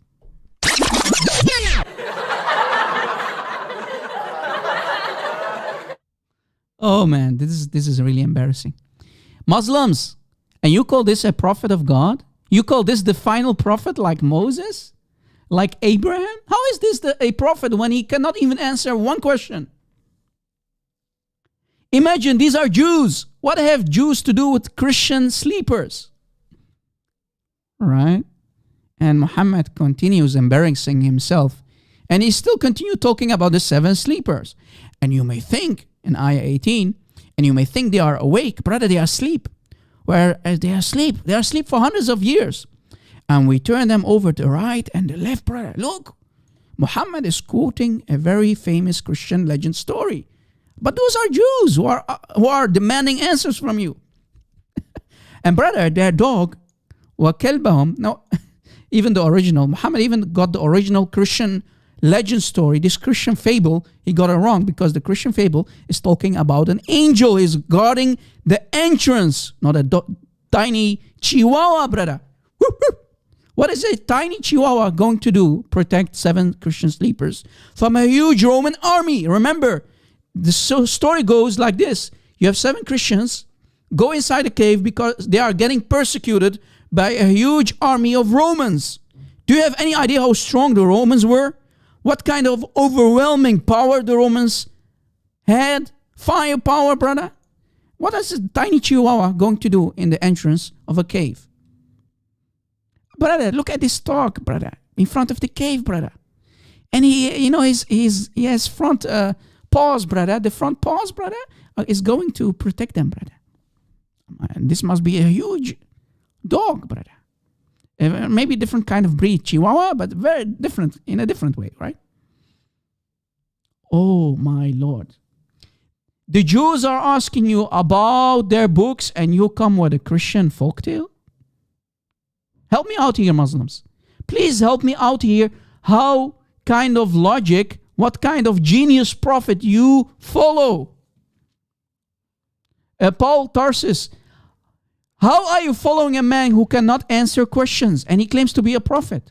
And he claims that he's getting this information, these answers from supposedly God of Islam. That means God of Islam is an ignorant fool. There is no God in Islam, because don't tell me that the God of Islam cannot answer questions. First question he already fails, right? He cannot answer about the ruh. Remember? He cannot answer about the ruh. Second question he fails. No answer. He comes with totally different Christian folktale. What has that to do with the Jewish question? And he continues saying, well, they are three, brother. Some people, not Allah, brother. Some people say they are three. Their dog is the fourth. And then some will say they are five. Their dog is the sixth. Brother, they are seven sleepers. What is this, man? Just blind guesses, brother. Some will say they are seven and their dog is the eighth. No answer. He can't even tell you what the true answer is for the number. Muhammad did not even know what the correct number of the seven sleepers was. Can you imagine? No answers anyway. Right? Don't estimate the power of Chihuahua. Yeah, it must be a huge Chihuahua, brother. You see, Muhammad fails his second question. Little did he know that the Jews went to the book of Daniel, and you will see why, to find information to set a trap. These Jewish rabbis were geniuses, man. They were geniuses because they went to the book of Daniel to set a trap, because they know Muhammad never read the book of Daniel. So do you see how the book of Daniel is uncorrupted in the time of Muhammad? Muslims will tell you, brother, the Torah is corrupted, brother. How is the Torah corrupted if the Jews they had access to these books. They knew how to set traps for Muhammad. But that's off topic. Guys, if we go to the book of Daniel, we will see who the young men are. Truly are. Not the seven sleepers. Not the Christians seven sleepers from a legend from the 3rd century. No, we can't find the answer in the book of Daniel. Here is the correct answer, Paul of Tarsus. You idiot. You're an idiot like your prophet. Here is the correct answer for the youth, who they are. Who are the young men? If we go to the book of Daniel, we can find this story about the king Nebuchadnezzar. Take a screenshot, guys. If we go to the book of Daniel, we'll find this story about King Nebuchadnezzar. This is not the Matrix, guys. This is not the Neo and the Matrix. This is the book of Daniel. King Nebuchadnezzar, remember, guys, the ship that can fire an impulse, right? If you have watched Matrix, yeah. Guys, I've seen Matrix. Yeah, sorry. I love that movie. But yeah, this has nothing to do with the Matrix or Neo. You're the one, brother. Now, this is a story about King Nebuchadnezzar and the 3 Jews. Watch. King Nebuchadnezzar set a golden image in the plain of Dura, a word meaning simply plain, and commanded that all his officials bow down before it. So King Nebuchadnezzar, he created an idol, right, and from gold, and he wanted his people, right, the people to bow down and worship it. All who failed to do so would be thrown into a blazing furnace, fire, right? They will be thrown into fire. You see it? All who failed to do so will be thrown into a blazing furnace. Certain officials informed the king, so they informed King Nebuchadnezzar that the 3 Jewish youths, and we even know their names, Hananiah, sorry guys if I'm butchering the names, Mishael and Azariah, who bore the Babylonian names Shadrach, Meshach, and Abednego. So guys, we know their names. Those are 3 Jews. Muhammad confusing them with the 7 Christian sleepers from the 7 sleepers legend story. You see, guys, what's going on? You see how smart these Jews were of Medina? They went to the book of Daniel, so, to set a trap. If Muhammad truly is a prophet, he must know about this. Muhammad did not know about this very story. You see why they went to the book of Daniel? Because the book of Daniel is the writings, right? In the Ketuvim. They went there to find the answer to question Muhammad. But Muhammad did not know what is happening to him. He didn't know what the Jews would do to him. And this is how Muhammad is failing. So those three youths are Shadrach, Meshach, and Abednego, and whom the king had appointed to high office in Babylon, were refusing to worship the golden statue.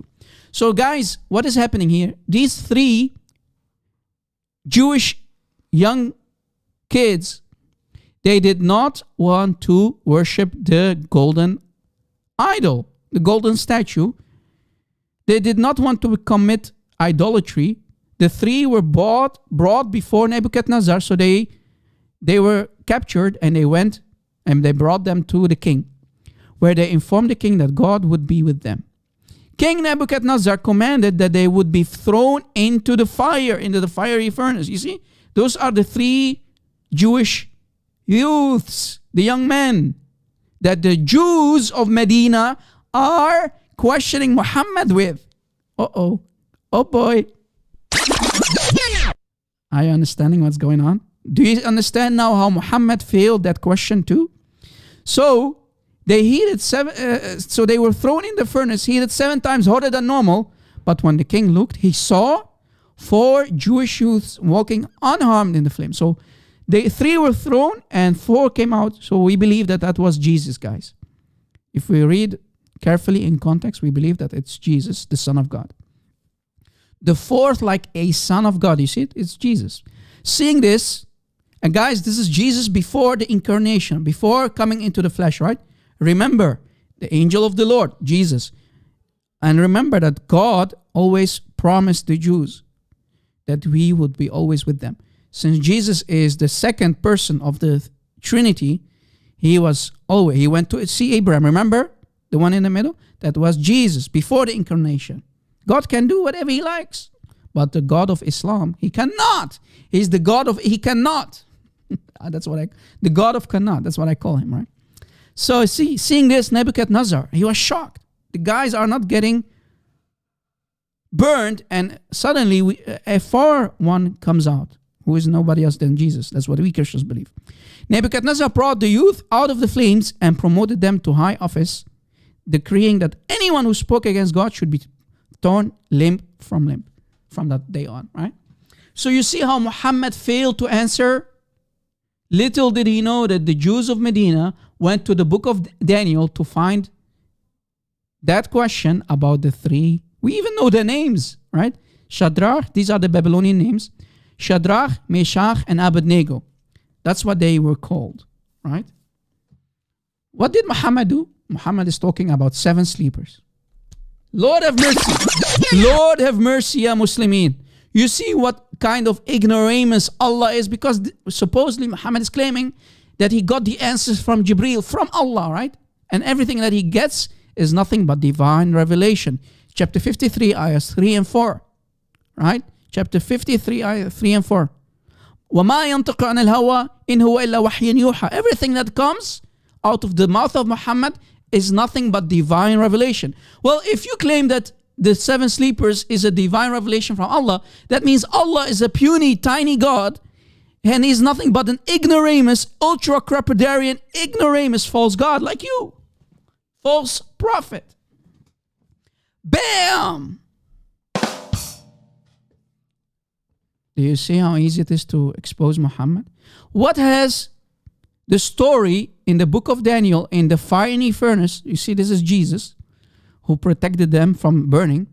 What has the story about the 3 Jewish youths that were thrown by King Nebuchadnezzar in the fiery furnace to do with the Christian folktale from the 3rd century, the 7 sleepers, with the story that we can find in the book of Daniel?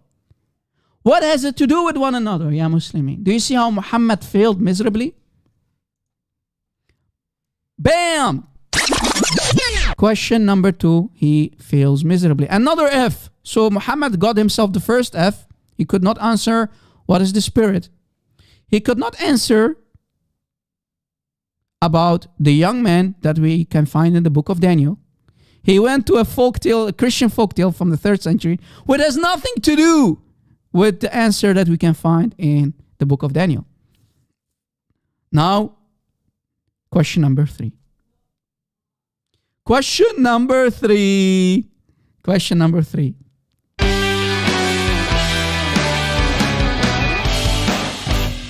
Oh yeah, question number 3, baby, coming up.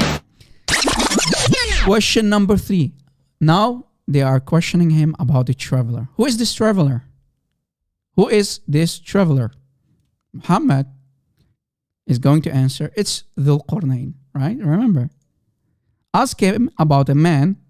The Jews are telling the Meccans, ask Muhammad about a man who traveled a great deal and reached the east and the west of the earth. When we ask Muslims, they say this is Alexander the Great, right? This is supposedly Dhul Qarnayn, the two-horned guy.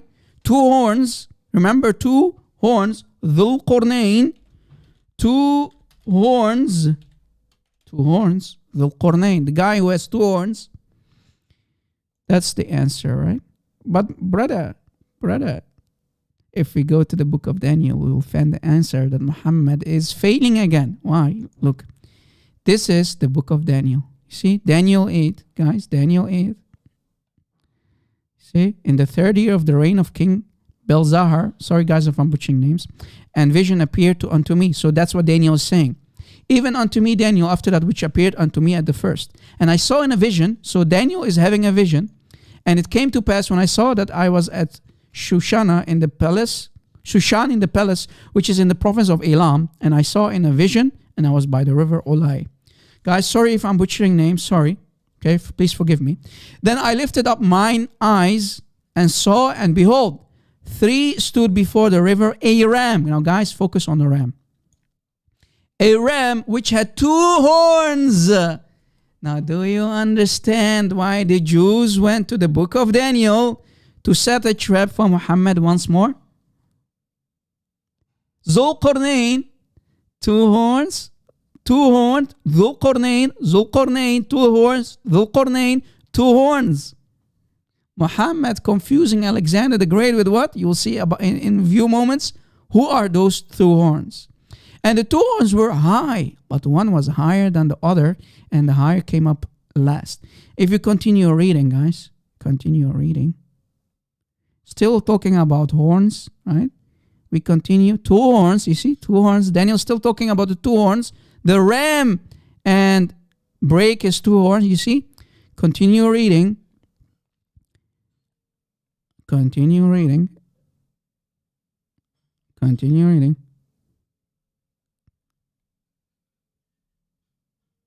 Look, guys, if we go to verse 15, here comes the damaging part. If we go to verse 15, look what it says. And it came to pass when even I, Daniel, guys, focus please. Daniel is saying, I had seen the vision and sought for the meaning. So Daniel is looking for the meaning of the ram with the 2 horns. What does it mean? Right? What does it mean? Then behold, there stood before me as the appearance of a man. Now, who is that man? Is Gabriel. The real Gabriel, not Jibril, guys. Not the fake Jibril. Not the demon Jibril. Satan himself. No, this time the real angel, Gabriel. Remember, why are the Jews of Medina questioning Muhammad? Because Muhammad always claiming that supposedly an angel called Jibril, who he claims that it's the same Gabriel from the Torah, from the Hebrew Bible. From the Hebrew Bible.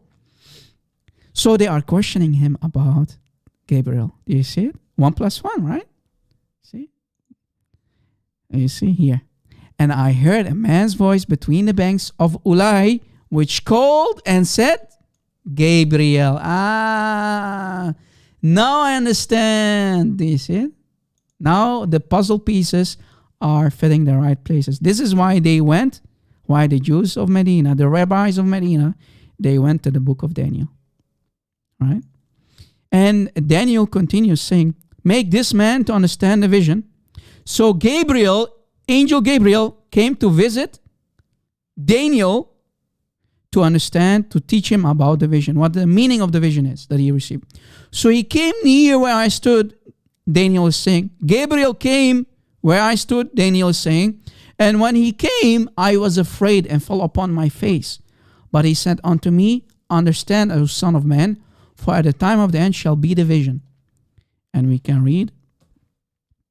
And if we can read the ram. Now here's the answer, guys.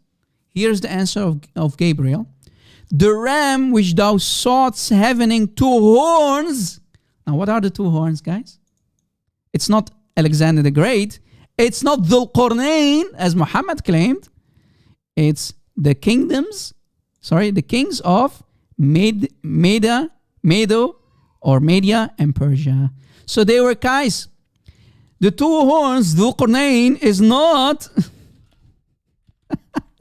Dhul Qarnayn is not Alexander, right? As Muhammad claimed. It's actually 2 kingdoms. There were 2 kingdoms, guys. There were 2 kingdoms. The kingdom of Media or Medo and Persia. Right? That's the answer. That's the answer that the Jews of Medina are asking or seeking from Muhammad. Look how smart the Jews of Medina were, guys. They knew Muhammad is going to fail because they must have heard him talk about Dhul Qarnayn and how he traveled to the west, and they were thinking, hey, let us talk about the 2 horns and see if Muhammad is going to catch it.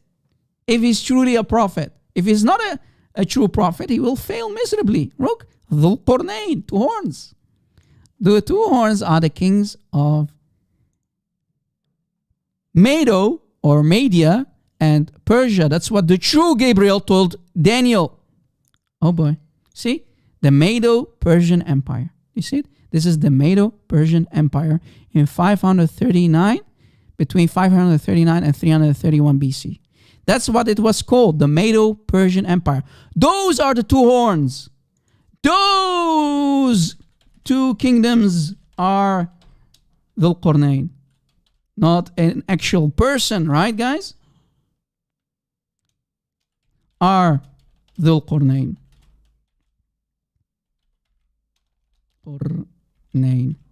Right? Dhul Qarnayn. It's not an actual person, it's 2 kingdoms. It's 2 kingdoms under one umbrella. It's an empire, right? What a fake prophet, man. Do you understand how smart the Jews were and how easy it was for them to set up traps for Muhammad?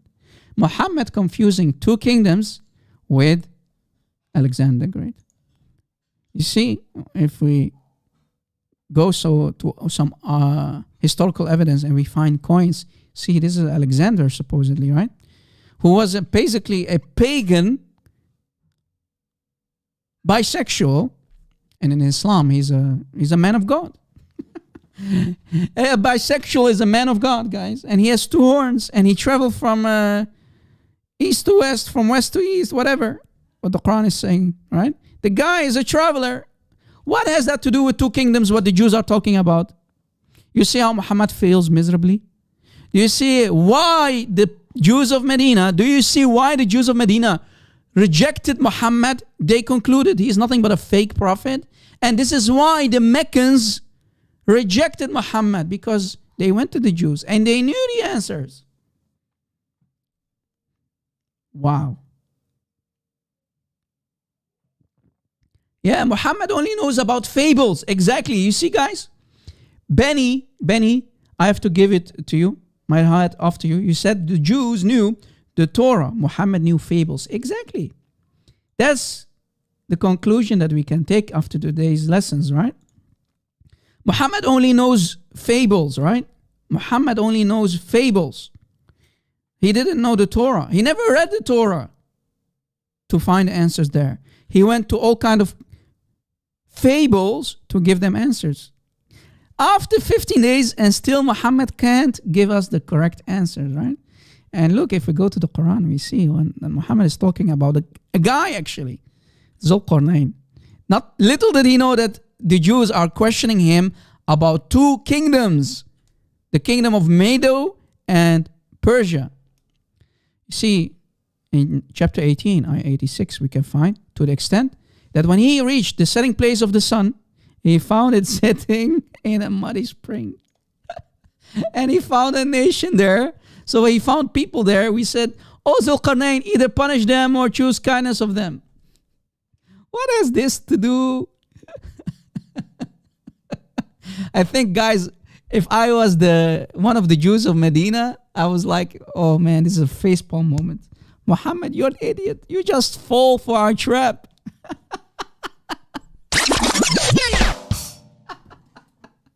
You idiot. We know that you're a fraud. We knew that you're going to come up with fables about Alexander the Great. We know, because we know how to set up traps for you. This is why we call you a Sha'ar Majnoon. This is why we call you a madman. You are a poet. You are a storyteller. You are not a true prophet. You failed miserably, ya Muhammad. Right?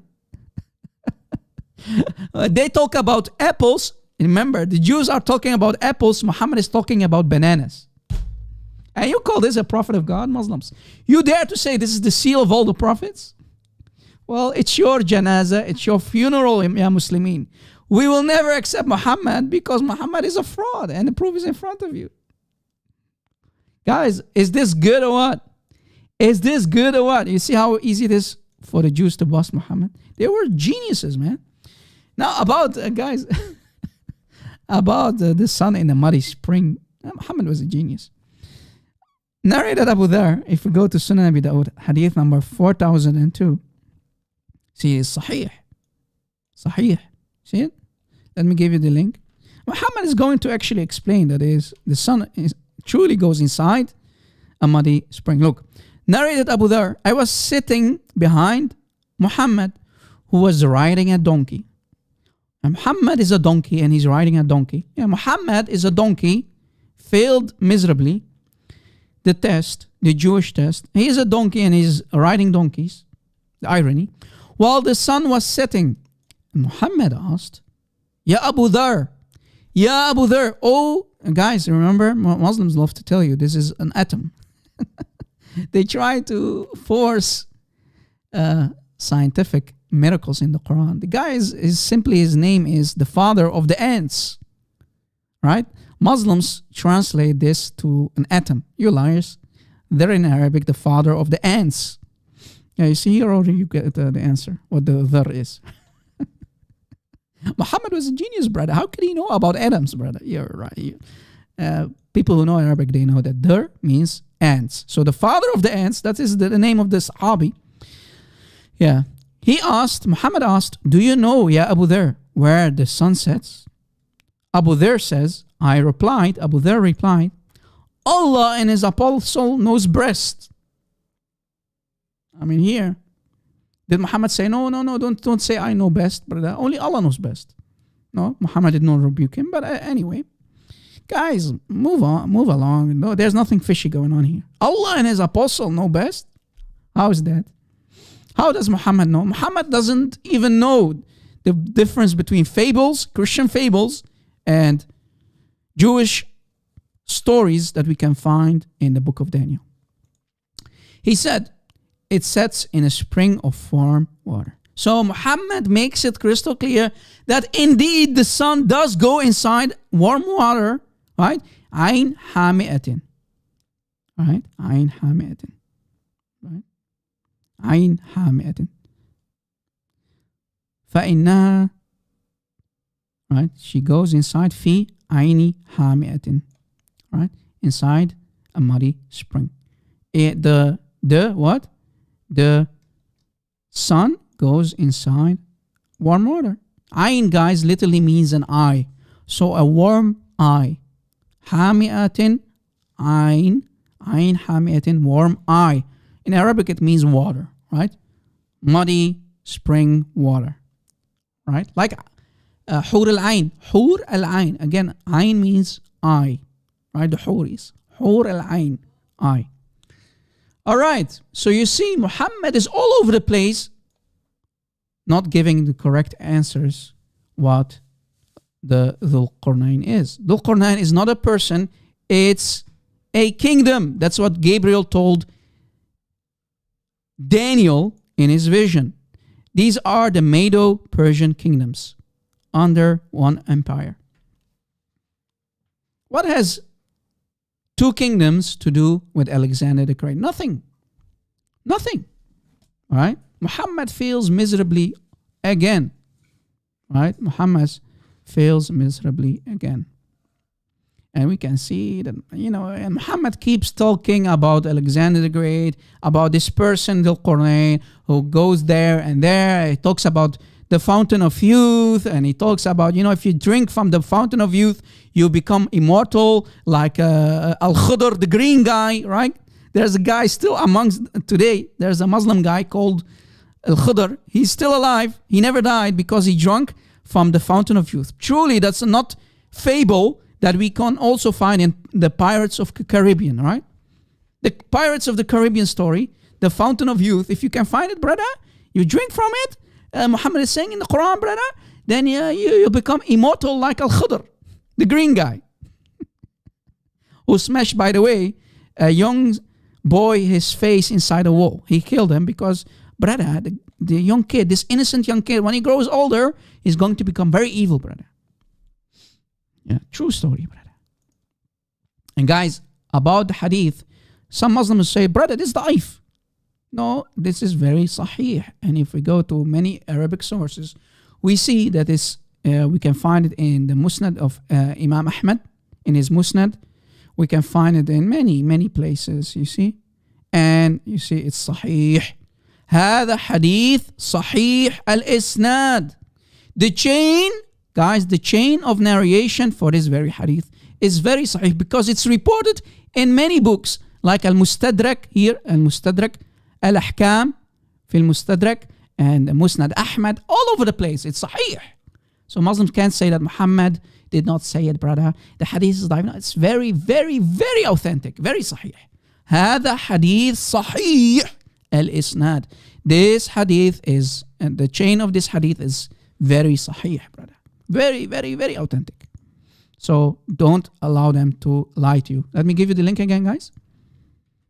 I don't have the links for where it's reported in Musnad Ahmad, but I'm only showing it to you guys to explain to you that whenever you bring up this hadith from Sunan Abi Dawud, that it's also, you can find it in different books, in different references, in different sources, and it's very authentic. So they can't say it's da'if, right? So again, what can we conclude, guys? What can we conclude?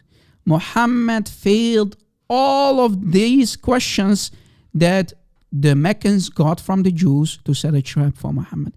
He fails question number 1. He doesn't tell you what the ruh is.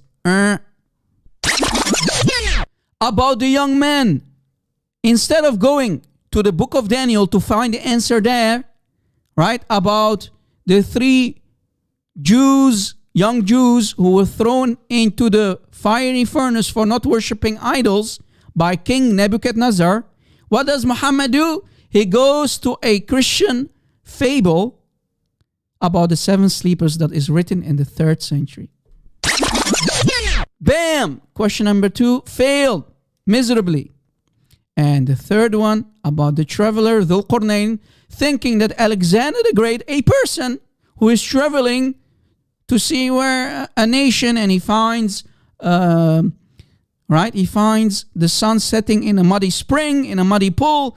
But little does he know that the answer is also in the book of Daniel, in the Ketuvim, right?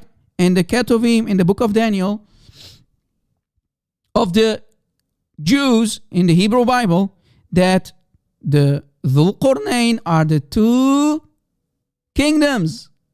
The 2 kingdoms, right? The 2 kingdoms, the 2 horns. Guys, look. This is the book of Daniel, Daniel 8, verse 20. The ram which thou sawest having 2 horns, that ram that you saw with the 2 horns, are the kings of Media and Persia. It's talking about the 2 kingdoms. What has that to do with one person called Alexander the Great? Alexander the Great. Muhammad fails question number 3 too. It's over. 3 strikes. It's over for you, ya Muhammad. You failed. You are a fraud. You are a fake prophet. Ya Muslimin. Ya Muslimin. Muslims, listen carefully. We Christians do not hate you. We are showing you that you have been lied to all your lives. You are following a fraud, a scam, who had no idea what was happening to him. He had no idea that the Jews are setting a trap for him. He did not receive information for 15 days. Remember what we can find in Ibn Kathir, the story. The Meccans come and ask him the question, and he says, yeah, come tomorrow, please. But he forgot to say, inshallah. So Jibril did not come after 15 days, and still he did not give him the correct answers for these 3 questions. Bam! Red card, exactly. You're out, Muhammad. Strike number 3, you're out. Get out of here, you fraud. Ya Muslimin, please wake up. Today is a day of days where we provided perfect information how Muhammad failed the 3 Jewish questions that the Meccans got from the Jews of Medina. He got himself a huge F and he failed his test miserably. So how is Muhammad a prophet? How can Allah claim to be God in the Quran while Allah is an ignorant idiot not getting the information from the book of Daniel that he supposedly gave to the Jews, in this case Daniel? Muslims say the Torah and so on is given, the Old Testament is given from Allah, brother, from Allah. So are you saying that Allah doesn't know what is inside his books? Well, it's your funeral, ya Muslimin. It's your janazah. But truly, Muhammad, it was a fraud prophet, and he will always stay the most obvious fake prophet in history. It's your funeral if you want to follow this man. But we can conclude that Islam is false and Muhammad is nothing but a fraud. Right? And the funny thing is, Muhammad, whenever he speaks, he keeps making things worse. Muhammad says, he said, this is Dhul Qarnayn, Alexander the Great, this bisexual, who is a prophet in Islam. Indeed, Ya'juj and Ma'juj. So he's talking about people, monstrous people, right? These are basically a monstrous, so if I'm butchering English, evil creatures, right? Those Ya'juj and Ma'juj. And if you have watched the video of Yasser Qadi, that guy. When you do a deep dive. I'm a scuba diver. When you do a deep dive. I'm a scuba diver. That guy, Yasser Qadi, the deep dive brother, the scuba diver. When you saw his video, when I saw that video, I could not stop laughing. The guy claims that the Ya'juj and Ma'juj are zombies. They are zombie look-alike creatures who are trapped behind a huge gate, iron gate.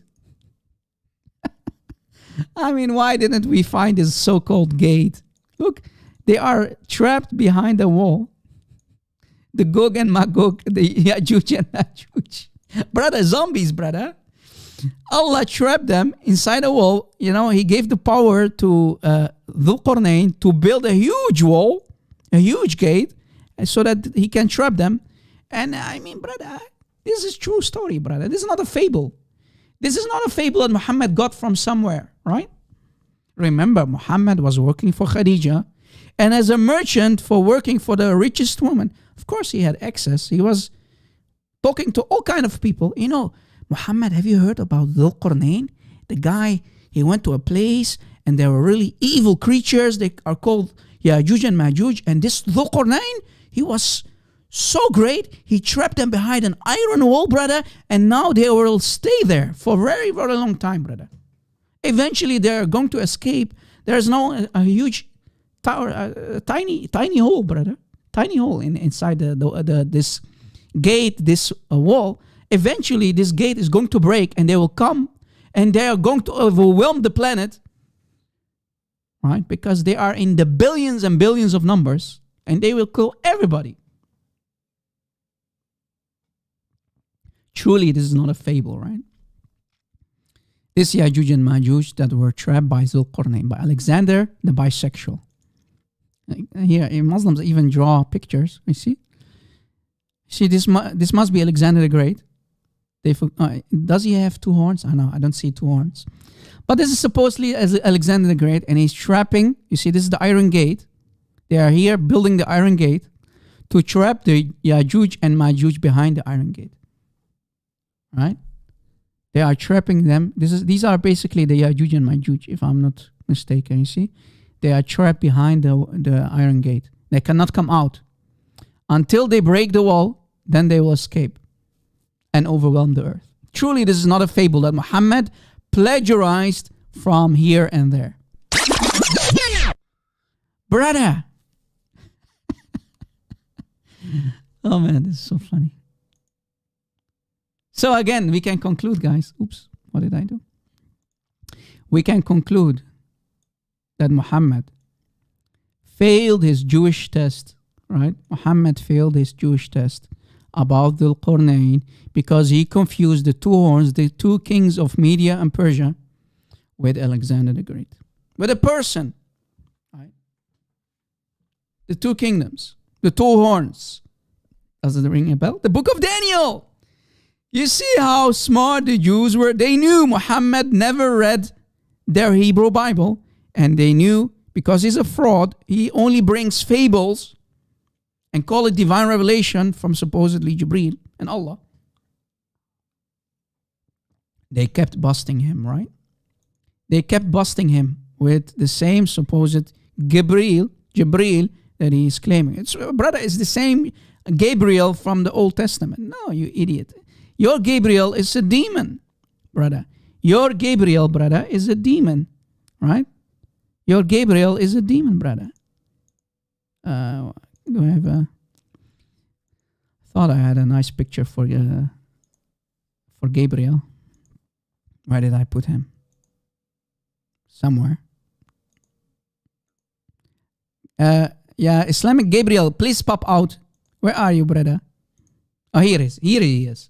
This is the Islamic Gabriel, guys. This is the Islamic Gabriel. What? Guys, the Islamic Gabriel, who is nobody else than Satan, he can lay 3 eggs. More than 3 eggs, actually. How many eggs were it? Many eggs. I need to go to the tafsir. But the story goes like this, that Jibreel, I mean Satan, this is supposedly, let's say this is Satan, this is Jibreel. He has a vagina on the one thigh, and the other thigh he has a penis. And when this thigh goes close to that other thigh, his penis goes inside the vagina and he lays eggs. And from those eggs, you have baby shayateen, right? I think he lays 10 eggs. Correct me if I'm wrong. I think it was 10 eggs, right? Brother. Fascinating. Anyway. So Muhammad fails his test. Let us go and see another hadith, guys. I'm trying to cover as much information about the test that the Jews were firing at Muhammad as possible to show you what kind of fraud Muhammad was. So I hope you took notes, guys, and you see how easy it is to bust Muhammad. I really put a lot of work in this investigation, guys. So please help me to help you. I hope you gain from it. I hope you now have enough weapons, enough meat, access to enough information to use in your debates with Muslims to prove that Muhammad is nothing but a fake fraud prophet. If we go to Sahih al-Bukhari, guys, here's another funny but a fabricated hadith. They call it Sahih, but let me show you why it's fabrication. Anything about Islam, what is trying to prove that Muhammad is a prophet, is nothing but fabrication to help Muhammad out. All right? Narrated Anas, Sahih al-Bukhari, hadith number 3938. Let me give you the link. Narrated Anas, when the news of the arrival of the Prophet at Medina reached Abdullah bin Salam. This was supposedly a Jew, right? Abdullah is supposedly a Jew in Medina, who lives in Medina. He went to ask Muhammad about certain things. So he went to ask Muhammad questions. He said, Jewish guy, Abdullah bin Salam, he said, I am going to ask you, Muhammad, about three things, other three things, right? Not the three things that we mentioned today, but this is other three things, which only a prophet can answer. Brother, if you are a true prophet, Muhammad, you can answer. What is the first sign of the hour? What is the first miracle of the hour? The last hour, the final hour of Judgment Day. What is, question number 2, what is the first food which the people of paradise will eat? Okay. And question number 3, why does a child attract the similarity to his father or to his mother? And the last question, guys, is really funny. Watch how Muhammad is going to answer. Truly, Muhammad was not drunk. He did not drink nabid, wine, Arabic nabid. Muhammad loved to drink nabid, guys. And he used to drink nabid for 3 days and 3 nights. The drunk prophet of Islam. Nabid. The wine, right? The prophet replied. Now, guys, look at the look at the answer to this Jewish guy from Muhammad. Yeah, of course, combating disbelief, of course. It's you or me? Isa, didn't you, combating disbelief, didn't you get enough spanking the last time?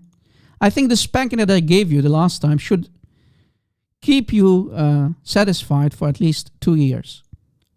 Right? The spanking that I gave you, by the way, guys, combating disbelief is the guy called Isa that I had fun with the last time.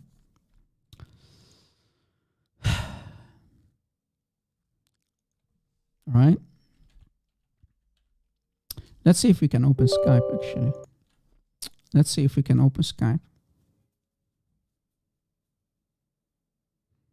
Guys, don't time out combating disbelief. It's Isa.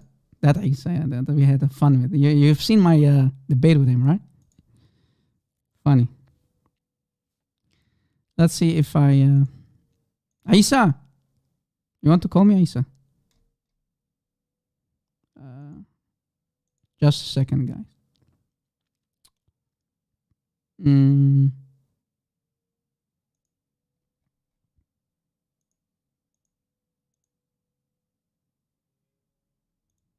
Just a second. Let's see if I got a question from Isa. Combating disbelief.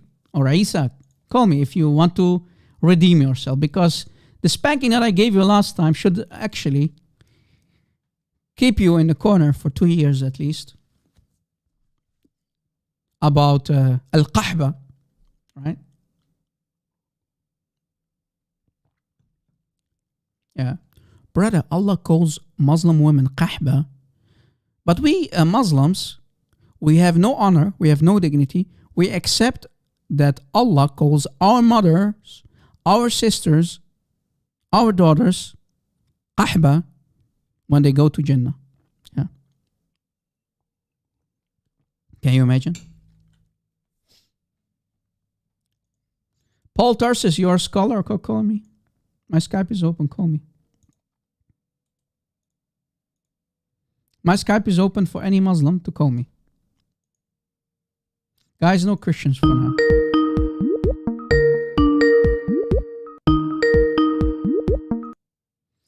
We have exposing Christian Prince. What's your name, my friend? Welcome.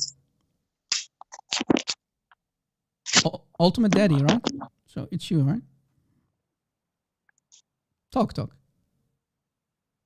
You gonna run again? I knew it was him. I have my personal stalker, guys. Scholar. My personal scholar. He calls himself a scholar. That guy in the live chat, guys. That's him. Yeah, it's ultimate shirk. Ultimate, that guy. He has more accounts than Allah himself. You know, I don't like to spank a fake Muslim all the time. This guy is a Rashad Khalifa boy, right? That guy. Ultimate fart. No time for this kid. He's not even a Muslim. He's not even a Quran only, because he has a different kind of Quran, guys. Because if you go to his Quran, that of Rashad Khalifa, chapter 9, missing the last 2 ayahs. Ayahs 128 and 129 are missing. His Quran in chapter At-Tawbah, chapter 9, stops at ayah 127. So how are you a Muslim if you destroyed and created a new Quran? Ultimate Camel, yeah, that guy. He's in the chat, Bruce 6, but he has many nicknames, right? And he always stalks me. I think he's one of my fans.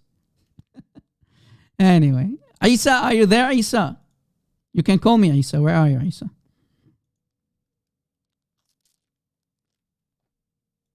Let's see if we can.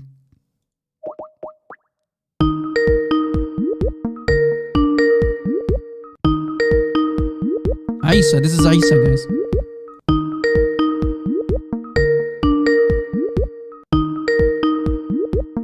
This is Isa. Isa, pick up, pick up. Maybe you can redeem yourself, Isa.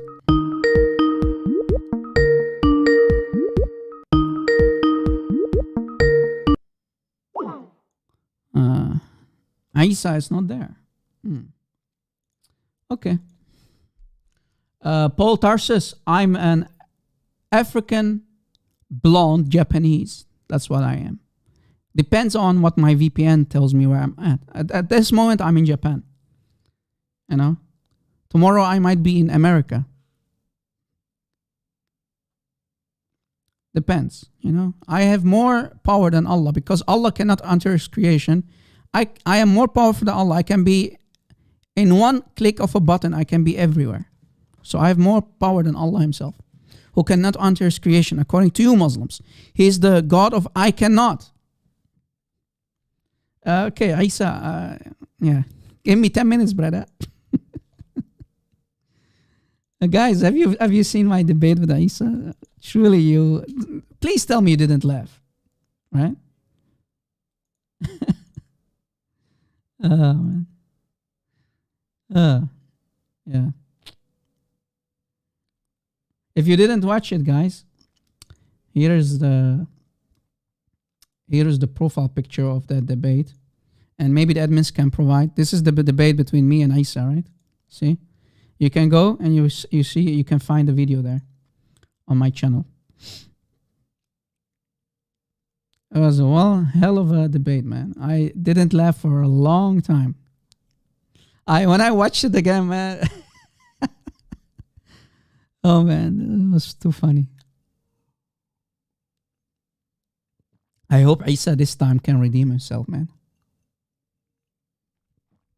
Anyway. Do we have any other Muslim in the meantime, guys? Do we have any guests? Now, guys, let us go back. As for the first sign of the hour, it will be fire that we collect from the east to west. Oh, that's a sign, okay. As for the first meal which the people of the paradise will eat, it will be the caudate. Sorry if I'm butchering the English, guys. Extra lobe of the fish liver.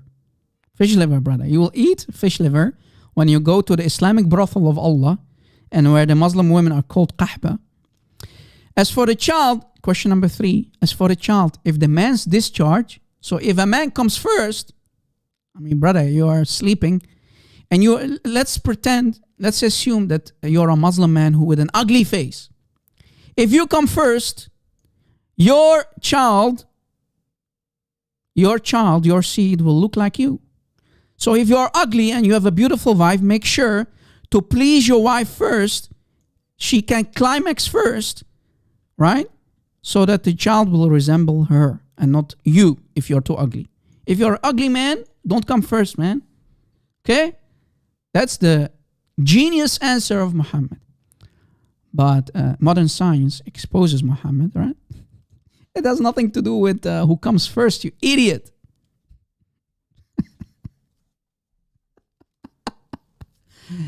Oh, boy. And this is a prophet? And by the way, did you notice something? How does this Jewish guy, this Abdullah, supposedly... guys, why am I calling it a fabricated hadith? Even if it's Sahih Bukhari. Because how does this Jew knew that these questions that he's going to ask, right? These 3 things that only a prophet can answer. How is it this? Try to answer this logic of the Muslims who call this a Sahih Hadith. How is this a Sahih Hadith How is this a sahih hadith? How is this not a fabricated hadith?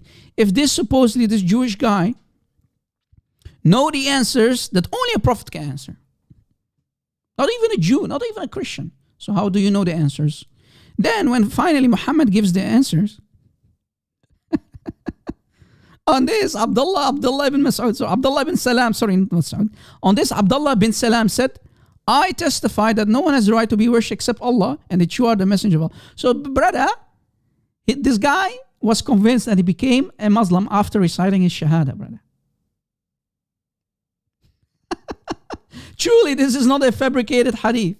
Yeah, Abdullah knows more than Jibreel.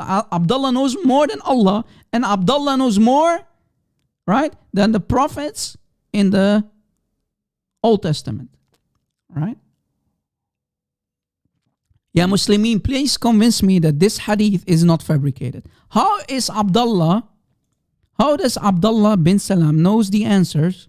How can he recite the Shahada if these answers can only be given by a prophet? How can he conclude that Muhammad is a true prophet? Try to give me the logic of this. How is this logical, guys? Try to convince me that this hadith is not fabricated.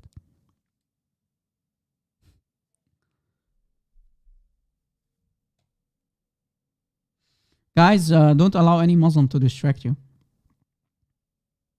Apart friends, you like that debate, right? With Isa, funny debate, man. It was really funny, man. Guys, I try to really be patient with Isa. Seems like a really respectful guy, and I like that. Guys, we don't hate Muslims, right? When I find that a Muslim is really respectful, I like to have a respectful discussion. He doesn't insult. He doesn't call me names. I mean, why can't we have a conversation, right? And I really try to be really patient. I gave him enough time. The only thing Isa was doing is throwing his own scholars under the bus. I made him throw Jalaluddin al-Suyuti under the bus. I forced him to eat his words about Ibn Kathir because he said Ibn Kathir is the best of the best. I made him eat his words, and Ibn Kathir, he threw him under the bus. What's left? And guys, he even lied about Ibn Kathir because the best is not Ibn Kathir, it's At-Tabari. At-Tabari is the most earliest, because even Ibn Kathir steals from At-Tabari. The information, guys, look, if we go to a tafsir website like this one, right, we go down, the most earliest one is At-Tabari. You see on top. Tafsir al-Quran At-Tabari. He's the number one. Ibn Kathir is all the way down here. Look. This guy lived. He gave this tafsir, let's assume this is created in the year 310 after Hijrah. After Muhammad he left Mecca and he went to Medina. So in the year 310 after Hijrah. Ibn Kathir, look how many years. More than 400 years between Tabari. So who is more close to the Nabi? Who is more close to the Rasul of Allah, brother? Of course, At-Tabari. And do you see everyone here in down? Suppose these are the best of the best, right? All these scholars, these Mufassirun, they all take from At-Tabari. I can play a video for you. I can play a video from Yasir Qari, who confirms that all the Mufassirun they take from At-Tabari, and he's the creme de la creme. So, Isa, with all due respect, you have no idea what you're talking about. Ibn Kathir is a really respected guy when it comes to tafsir, but he is not better than At-Tabari, right? So even about that, he lied and showed his ignorance.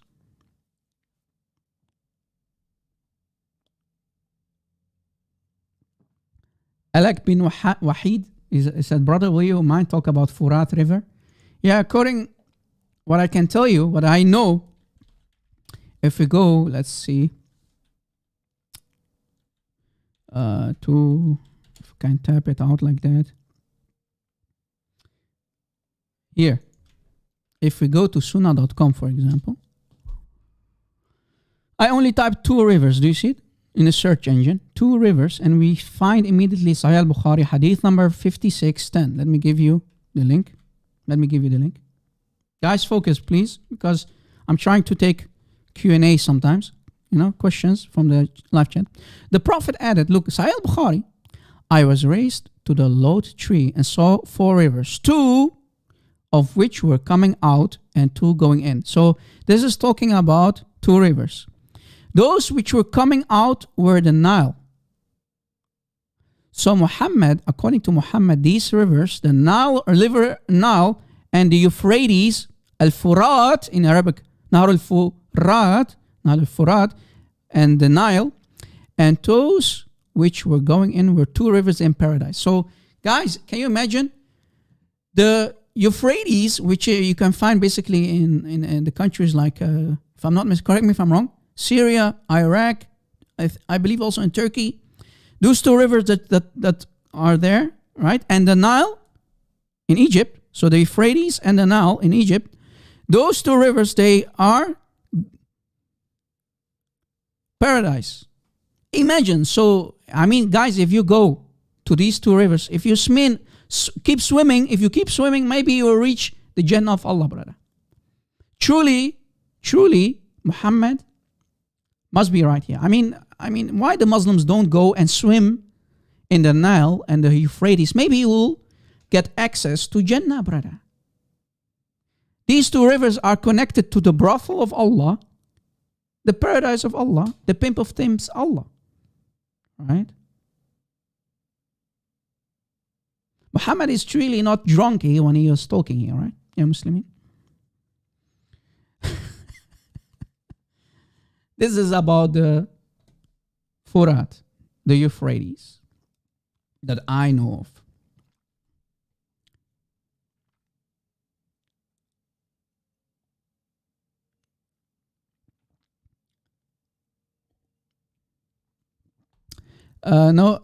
Actually, my videos were taken down. Okay, my videos were taken down. My video, here's a video. Let me show you. Guys. My videos, when Muslims are too ashamed, they flag our videos. Right? Let me show you. Here's the video. Here's a video that you can watch. This one. Let me give you the link. This video is not on my main channel, but it's still on YouTube. It was taken down, all right? So a lot of other people, they uploaded on their channels. Thank God. This is why we always say, Christians, you never know when some videos that are too damaging will be taken down. So these videos are on other channels, and one of them, this one, is not on my main channel because they flagged them. All right? I just answer, you idiot. Ya Kasum. Maybe it's your mother. Ya Kasum Lee. I just answered your question. My videos with the Ultimate Fort are taken down because this idiot and his followers, these Rashad Khalifa boys, they flagged them. Right? But we have them all over, Guys, you know this phrase, right? What has been seen cannot be unseen. What is on the internet stays on the internet, brother. Keep trying. This is why CP always deletes his videos, because they always flag, right? Because we expose them and they need to flag.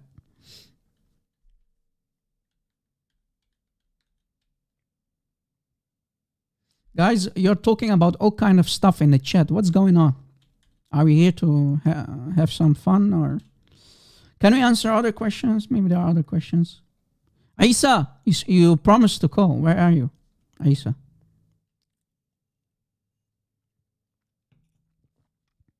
Any Muhammadan? Any Muhammadan? Today you really did a lot of damage, and no Muhammadan calls in to refute us. Why is that? Any Muhammadan, guys?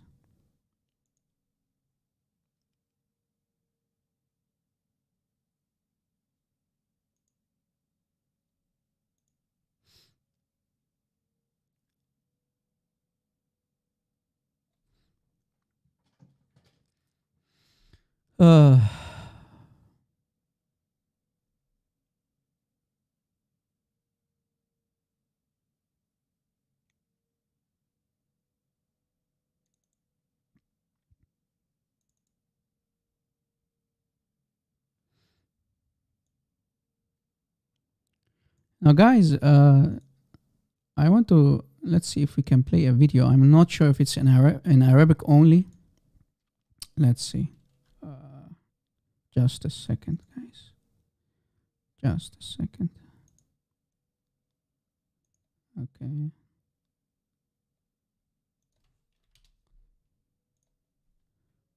Video unavailable. See, guys. This video was uploaded by a Christian. Maybe, I don't know. It's removed, unfortunately. Maybe the whole channel is gone. I don't know. Anyway.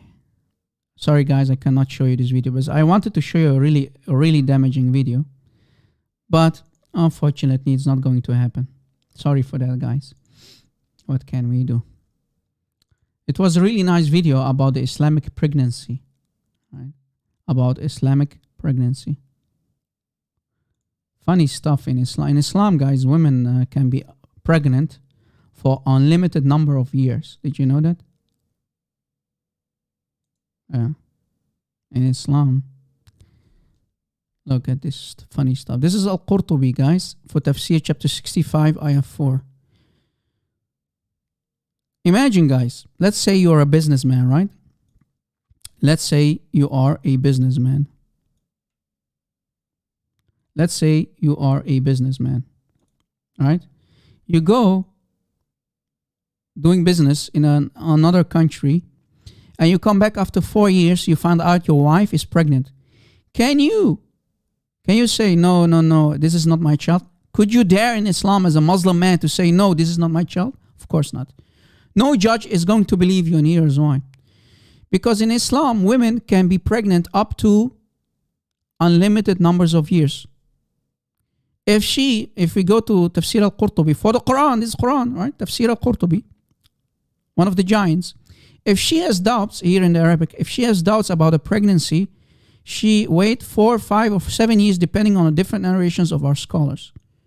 And we continue reading, he says, if the child is to remain in her womb 5 years, he may remain for 10 years or more. And Malik, guys, of the Maliki jurisprudence, the Maliki, Sunni Maliki school, narrated similar to this. So if you're a Maliki, you have to believe, right, that it's up to 10 years. Women in Islam can be pregnant for 10 years. Imagine your child, when it comes out of your belly as a Muslim woman, if you're a mother, the child will come out with teeth. He can walk, he can speak. I mean, this must be, the woman will not be split in half, right? Women in Islam are a different kind of breed, guys. They are different creatures than the normal women that we know. They can be pregnant for more than 5, more than 7, even up to 10 years. I can even tell you that some scholars say unlimited number. Wow. Why are those children not in the book of, in the book of records, the Guinness Book of Records? Why are they not there? Why are the Muslim children not inside that book? If this is true, guys, why are they coming up with this nonsense? Because if we do some digging in the Islamic books, Amina, the mother of Muhammad, because they are too embarrassed, they need to fabricate these lies. These scholars, the early scholars, they had to fabricate these lies because they cannot handle or they cannot address that Amina, the mother of Muhammad, carried Muhammad in her belly for 4 years. Why? Because Muhammad's father, supposedly Abdullah, died. After the death of Muhammad, Amina carried Muhammad for 4 years in her belly. Can you imagine? So they have to lie, they have to fabricate, and they have to deceive all these poor Muslims. And Muslims must believe in this, right? Because their scholars said so for the Quran. Tafsir, chapter 65, ayah 4. Al-Qurtubi. Right?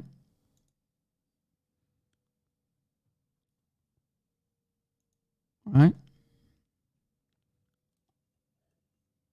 Let me show you more, guys, if you are interested to know about this. There's a story about a guy called the Dahak.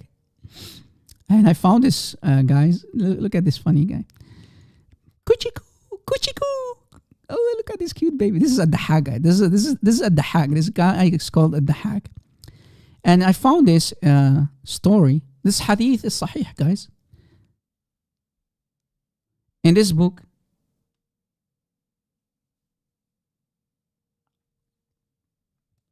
guys, just a second.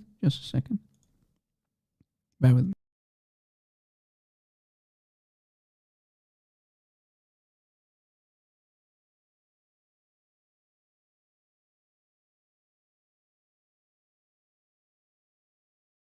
Yeah, guys, I have to take care of the baby soon.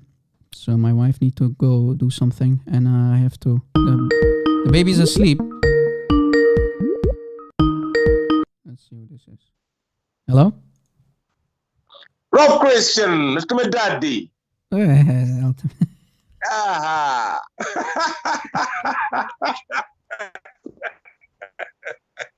Donkey. Go. Ultimate donkey. What an idiots, man. You see? This is everything that you have. Anyway. Keep showing us the true colors of Islam, guys. We know you don't have anything to refute us. We know that you are embarrassed about your fake cult, so that's the only thing you can do to troll. Well, it's okay. I don't mind. I love to have many people like you to show us what kind of idiots are only left in Islam, who cannot refute us, they can only troll. Guys, here's a book, as I said.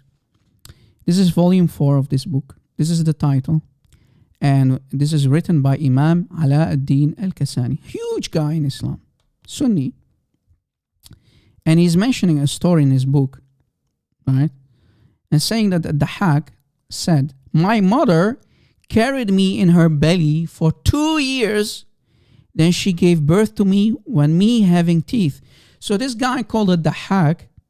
When he came out of the womb of his mother, he already had teeth and he was smiling. This is why it's called a dahak. Dahak in Arabic, guys, means a guy who smiles. The smiler. Yeah. Guy came out the womb of his mother with teeth in his mouth. And Muslims must believe in this. He was 2 years. Rob Kishin, you're lying.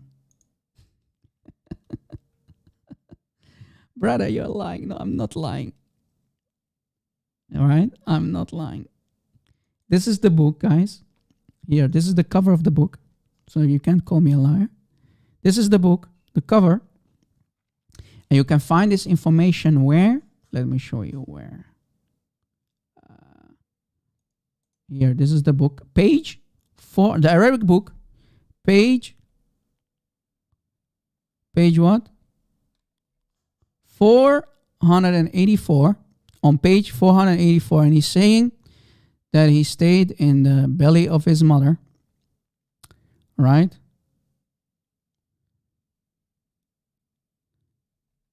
And he comes out with teeth, right?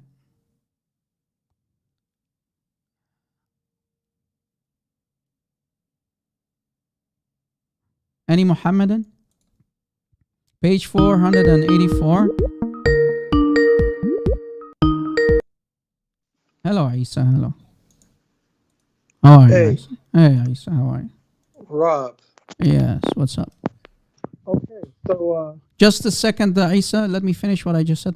وقال الضحاك. The Dahak said that he was in the belly of his mother, right? في بطنها سنتين, and she gave birth to me. ولدتني وقد خرجت سني. So he's saying that his teeth came out when his mother gave birth to him. Exactly like I translated. This is my translation. So the Hag saying, my mother carried me in her belly for 2 years. Then she gave birth to me with having teeth. Yes, Isa. Go ahead. that's actually a good topic. I mean, what do you think is more unbelievable, that or God being in the belly of His creation?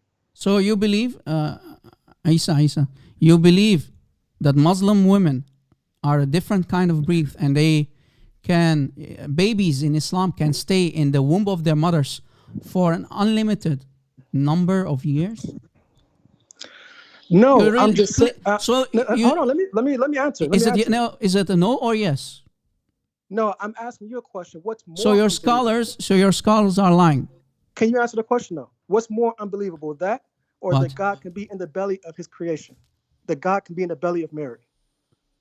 Why cannot? Does not Why change the- are you does not- saying that God cannot?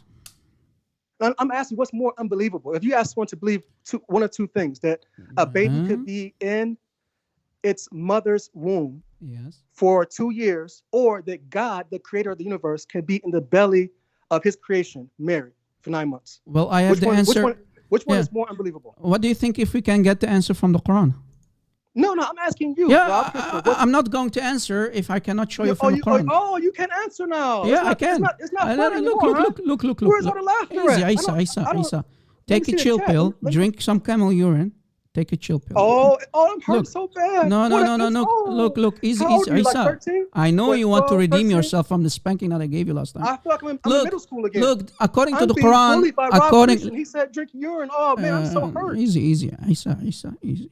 Take a chill pill. Look, this is your Quran proving that your Isa, who you claim to be Jesus, that you are now insulting, you are blaspheming. Look at Isa.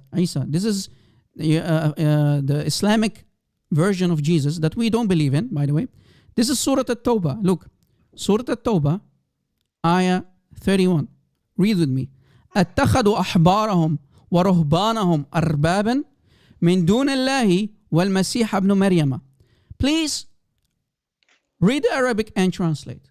That was a beautiful. This is way your of answer. changing- This is your answer. That was a beautiful way of changing the subject. No, I'm no, gonna no, go no, back no, to no. that I'm same not changing. subject, ask you the question. Listen, 'Cause I'm talking. we were You're talking. about- Listen, hold Isa, on, Isa, we Isa, were talking about a Isa, baby being- Isa. You are talking about Jesus. You don't believe that He is God. According to your Quran, He is God. Read it. You're changing the subject. I'm I not want you to changing. answer I'm my talking question about first. Isa. Why You should I claim to answer be your question? Jesus. You don't answer my question. Why? Just answer that. Why should I answer your question? You don't answer my question. My What's answer more- is in the ayah. My answer is in the Any of ayah. your fans answer? Anyone in the chat? Can anyone post in the chat? What's more unbelievable? A baby being in the womb of his mother for 2 years, or God the Creator being in the womb of His creation, Mary, Isa, for 9 months. I'm answering you from your Quran. Is your I Quran want not to good chat. enough? Is your Quran not good enough today? I'm waiting. Since you can't answer it, I want to see someone in the chat answer. I know my buddy Scott's in there. Scott, you want to answer? Look, Isa, what you did. Isa, look what you did. You throw your own scholars on the bus because your scholars like Imam Malik, all of them, Imam Malik, Abu Hanifa, Imam Ahmad, and the other guy, all of them agree that Muslim women can be pregnant for many years, up to an unlimited number of years. You are throwing them, you're claiming that you don't believe them, you are better than them.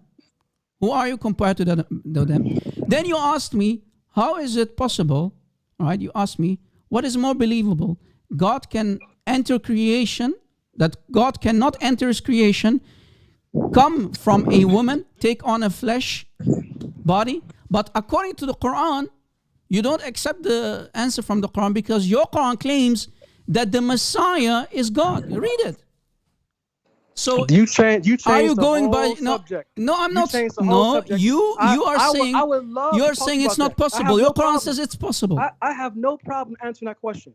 But I'm Oh, not answer. going to Okay, answer answer. that question if you don't answer my questions. I just If answered I'm you. asking- It's very possible because my God can, That and wasn't the your question. Quran That confirms was the this. question. I said, what's more unbelievable? If we It had is an believable. atheist I right just here who told you doesn't it's believe- believable. if we- My if we God, had- listen listen, hold on, carefully, hold on. Isa. My hold on. God can. My God can. Your Allah cannot. If Because your my God God is can, more then powerful than your why Allah. okay, hold on. If your God can, why can't He make a woman be pregnant for 2 years with her fetus? Prove it. Silence. Prove it. No, prove it. Silence. Prove that Silence. your Allah. Show me one Islamic I woman. Show already me one proved woman in you're- Islam you are today immature, who can you're be immature, pregnant you are according to immature. Islam.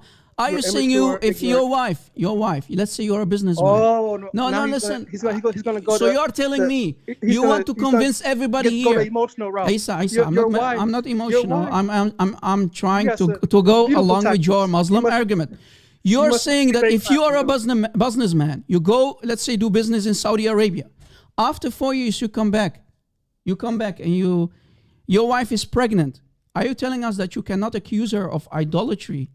Ooh. Idolatry, Ooh. because according to the you mean Quran, adultery, this right? can be mean your adultery, right? child, because your wife You can don't even carry know- your you don't even know seed the for at difference least between 4 years. adultery and idolatry. There's a difference between adultery and idolatry. Adultery. Oh, thank you. Thank you. Adultery. Okay. Sorry for my I French. see you're very nervous now. No, But I'm not nervous. I know you're I trying to go the misspoke. emotional route.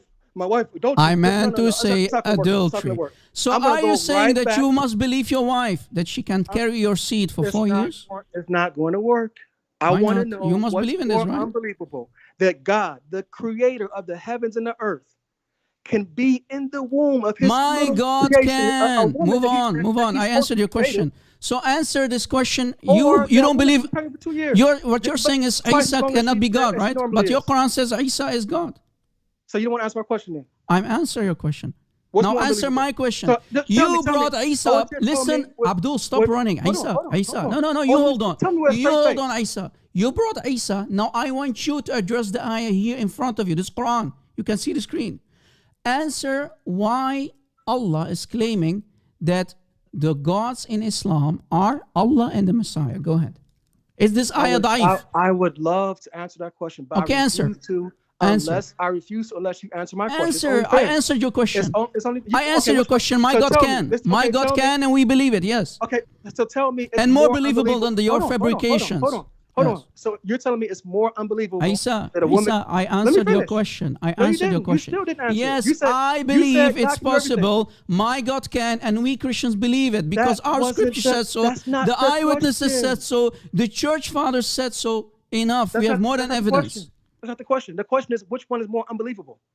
The lies of your scholars who are too embarrassed that Amina, the mother of your fake prophet, Muhammad, carried Muhammad in her belly for 4 years because clearly the mother of your prophet was a nice, filthy whore, like Allah called the women whores. Oh, that hurts. She used to sleep with many men, so bad. right? What an They knew insult. it, so You they had to really come are- with a fabrication you really because are- they know is that how Amina people was a talk? dirty whore who used to Is it- sleep oh, man, with that many hurts. men. Yeah, it hurts. Oh, you won. That's you won why. the debate 'cause you They won need to the debate cover because up. you Show, insulted. okay, if you you think threw this an is a insult, so you lie, won. okay, if you think this is a lie, why Wow, did they Rob fabricate wins these debate with a lies? knockout by throwing an insult. You won the debate. We shouldn't debate. No, you no, know, no. you won. Listen, your prophet threw is a it- son of you mut'ah. threw an insult. You have problem with That- mut'ah? doesn't Your that win prophet is debate? a son of mut'ah.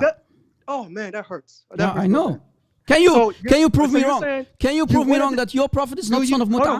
Hold on. Do you win a debate by insulting? Just say yes or no. I'm not insulting. What, I'm asking. okay, I asked is you a question. mut'ah Do you insult? win? Okay, Is a debate is won by mut'ah whoever can insult? make the- Is the mut'ah bigger insult now? insults? Is mut'ah Is it- insult? hold on.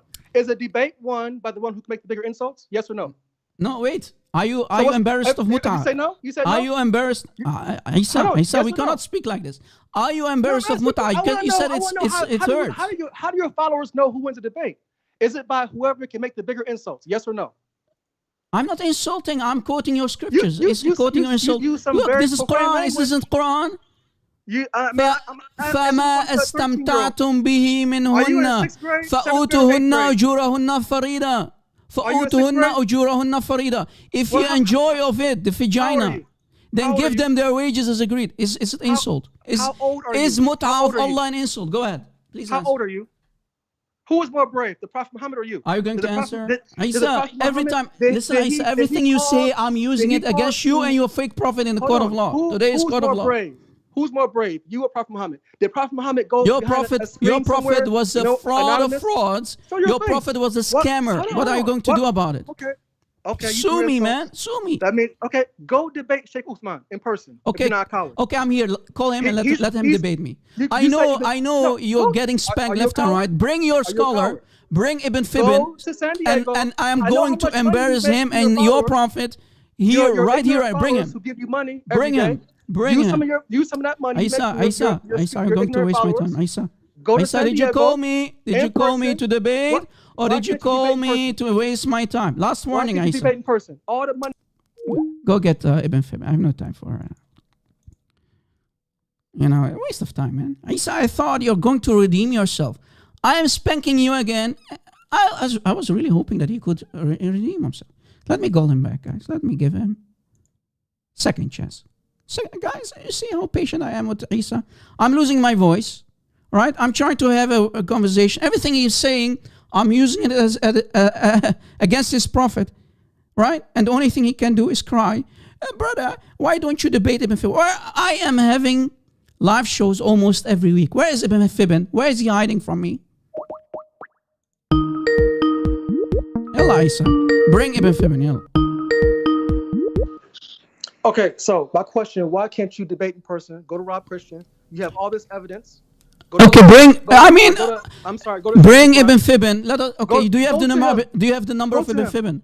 He. Why is he not coming to me? Who he is. Who are You you can- to you tell can me that easily I go. should go to him? Let him come to me. Why are you a coward? Why are you Oh, giving why? your, Wait, your who's sick, deviated message from behind a So screen? so anonymously? during this Corona, people who know me, right? People Show who your know me. face. I don't show my face. Okay, here's What's my your name? face. What's your name? What? What's your name? My name is Rob Christian. What's Your yours? real name. Your My real name name. is Rob Christian. Well, show your face then. Okay, here's my face. Did Prophet Muhammad, did he give? Guys, did he let me show call- let me did he show him call my to face. Islam from behind a screen? Wait. I'm going to show my face. Wait. You're asking me to show me a face. Here's my face. How old are you? About 13, 14, 15 years old? I'm What have you I'm accomplished? 54 like Muhammad. What have you accomplished? Here, this in is your me. life? This is Rob What- Christian. Who has accomplished more in your life? Guys, You or guys, Prophet Muhammad? no joke. This is me. I'm not kidding. This is me. Okay, let's see how mature you are. This is me. You are asking for it. This is me. Okay, now answer my question now. Guys, he wanted to show. Okay. You're going. I gave you my answer. You don't accept it. It's not my problem. Again. So you're telling me it's more unbelievable. Are you You're saying it's- embarrassed okay. about mut'ah? So I am can calling God- your prophet a son of mut'ah. Are you embarrassed? Okay, can God have a mother? Yeah, what's the Is problem? it possible that God can have a mother? Yes or no? Yes. It is. So God has a mother. So you're saying Mary According to your is God's Quran, mother. yes. According to your Quran, yes. I'm not asking you. No, according to your saying- Quran, you just said according to God- your Quran, you just yes. said that your God According have a to mother. me, yes. Okay, so According you're to your saying- Quran and you're according to saying- me, yes. Is the you're Quran saying Mary- lying? you're saying Mary Isa, are is you going God's to mother. answer the question or, Hold on. are we You're- going to end? You're saying According Mary- to your Quran, yes, because Answer the according to the question, answer Quran, the question. the So you're Messiah saying- is God. You're saying Mary is God's mother, and you're saying Jesus created Mary. So According Jesus to created his Quran, mother. yes. So you're saying Jesus created According his to mother, the Quran, and then according he to the went into- Quran, then he went Isa into her is womb. God. It's in front of you. Refute you're me. saying- Refute me and refute the Quran. Go ahead, bro. I'm asking you. You're a No, I'm Christian. asking you I'm asking because you you're about your bringing up. I am proving it from your Quran. Your Quran is calling Isa What is your the Ibn qualification? Maryam. What's Your your Quran. qualification? Listen, Abdul.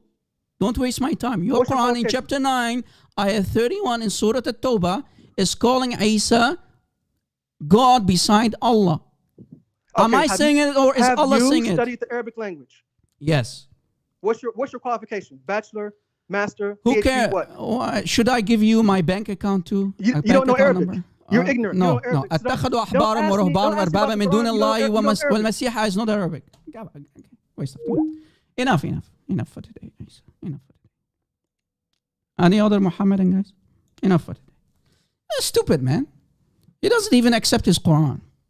I thought this guy is going to redeem himself. He came to troll. He came. He know I'm too much. The only thing he can do is not answer. He asked me, Rob Christian, what is more believable? That women in Islam can be pregnant up to 10 years, unlimited number. Look, pregnancy according to Islam, Sharia.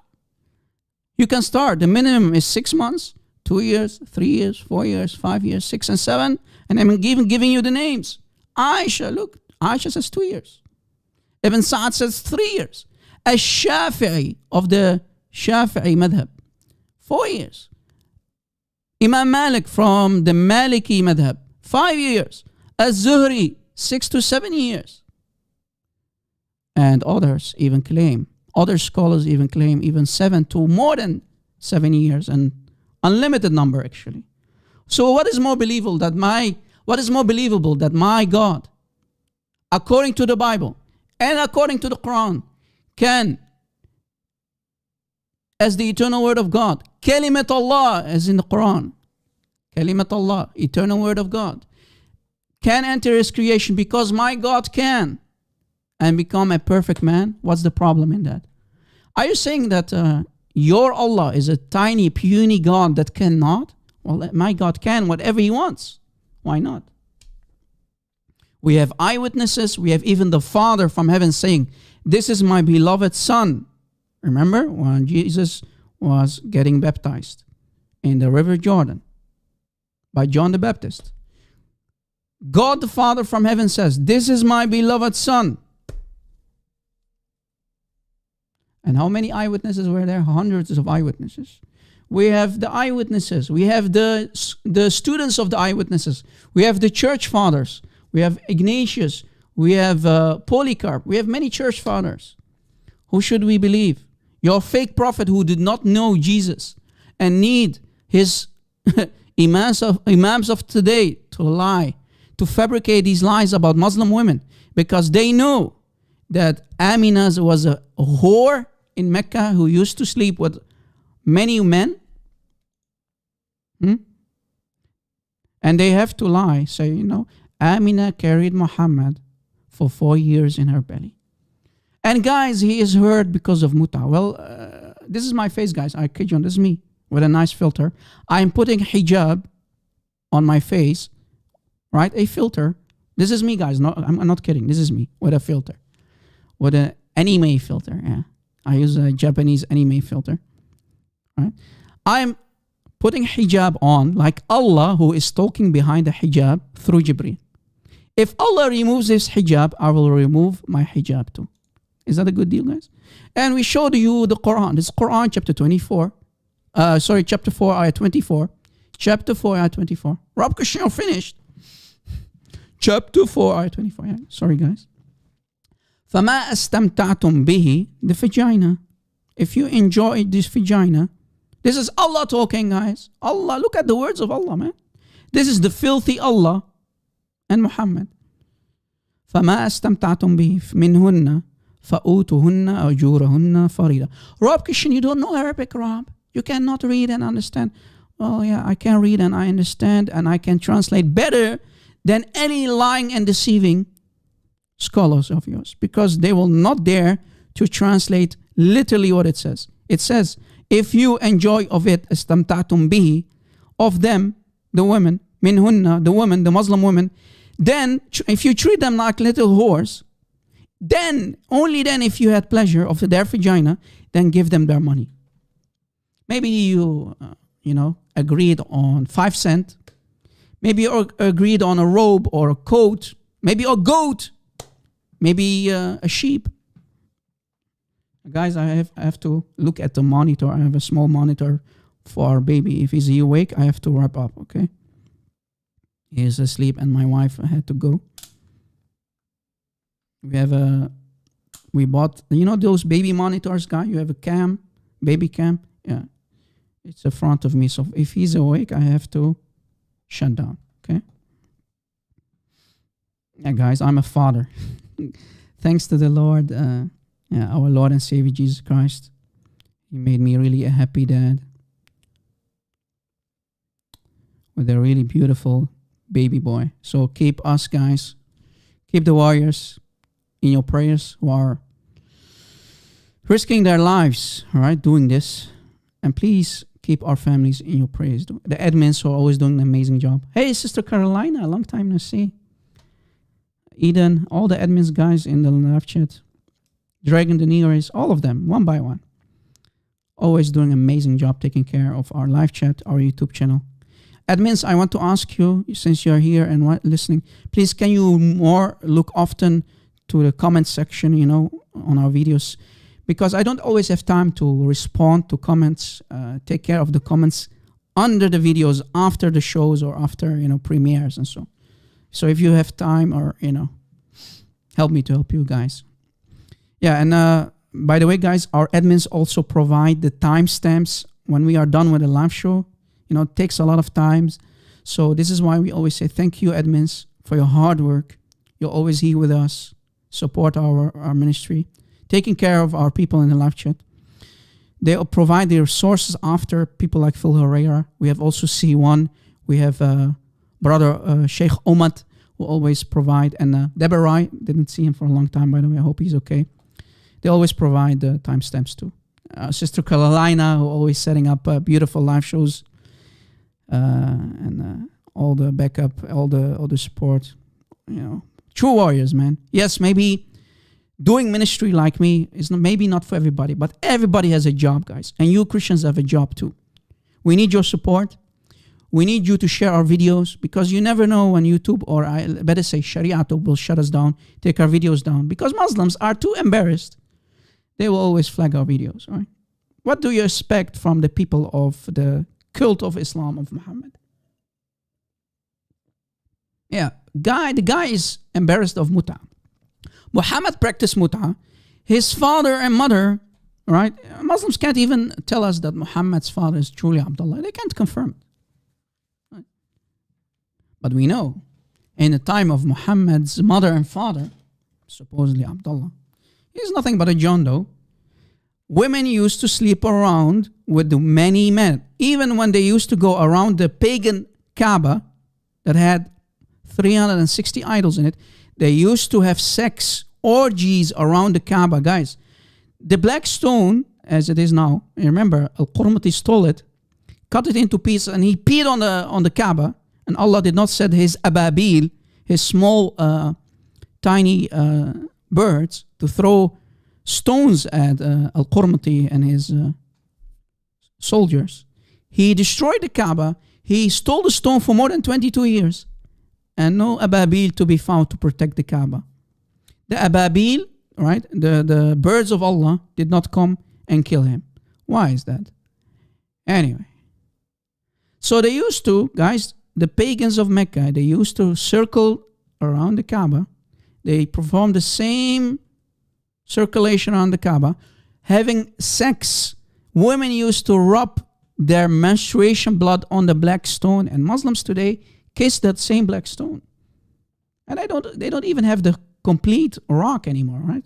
They have only a small couple of pebbles. I think 7 or 8 pebbles or something, right? And he's too embarrassed about the mut'ah practicing prophet of Islam. Why are you embarrassed about mut'ah? It's in your Quran. Right? Yes, Christina, how can you not say gross, right? I have to agree with you. Christina says gross, of course. The women before Islam, they used to take their menstruation blood, collect the blood, put it on the black stone because they had fertility wishes. They wanted to have a child, and they worshipped idols. They worshipped stones, and one of them was the black stone. And they rubbed their blood on the stone. Keep rubbing. Maybe a baby will come out. I don't know. So, yeah. Guys, even the word Hajj comes from what? Rubbing. Did you know that, guys? The word Hajj.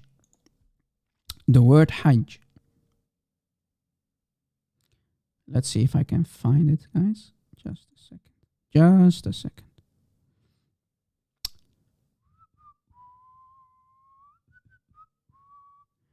Let's see if I can find a nice slide for you that I've used before.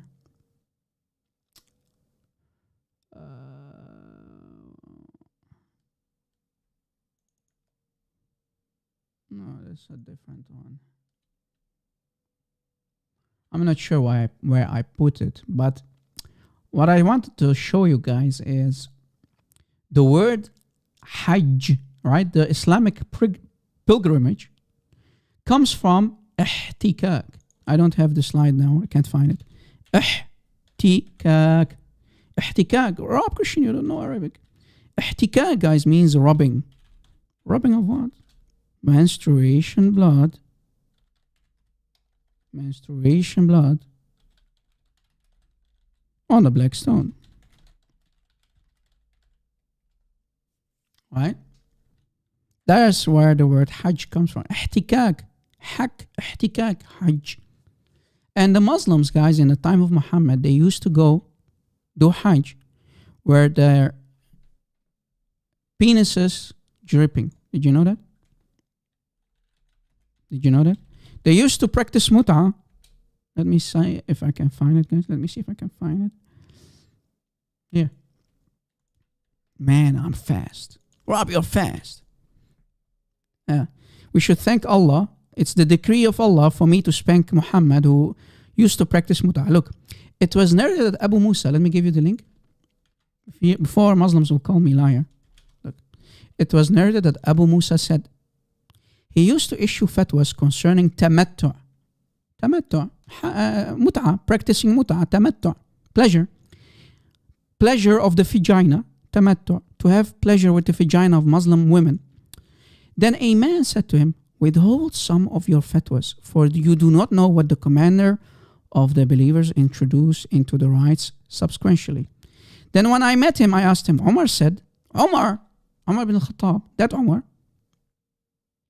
Umar said, I know that the messenger of Allah, look, Umar confirms, guys, this is the second caliph, that Caliph Umar.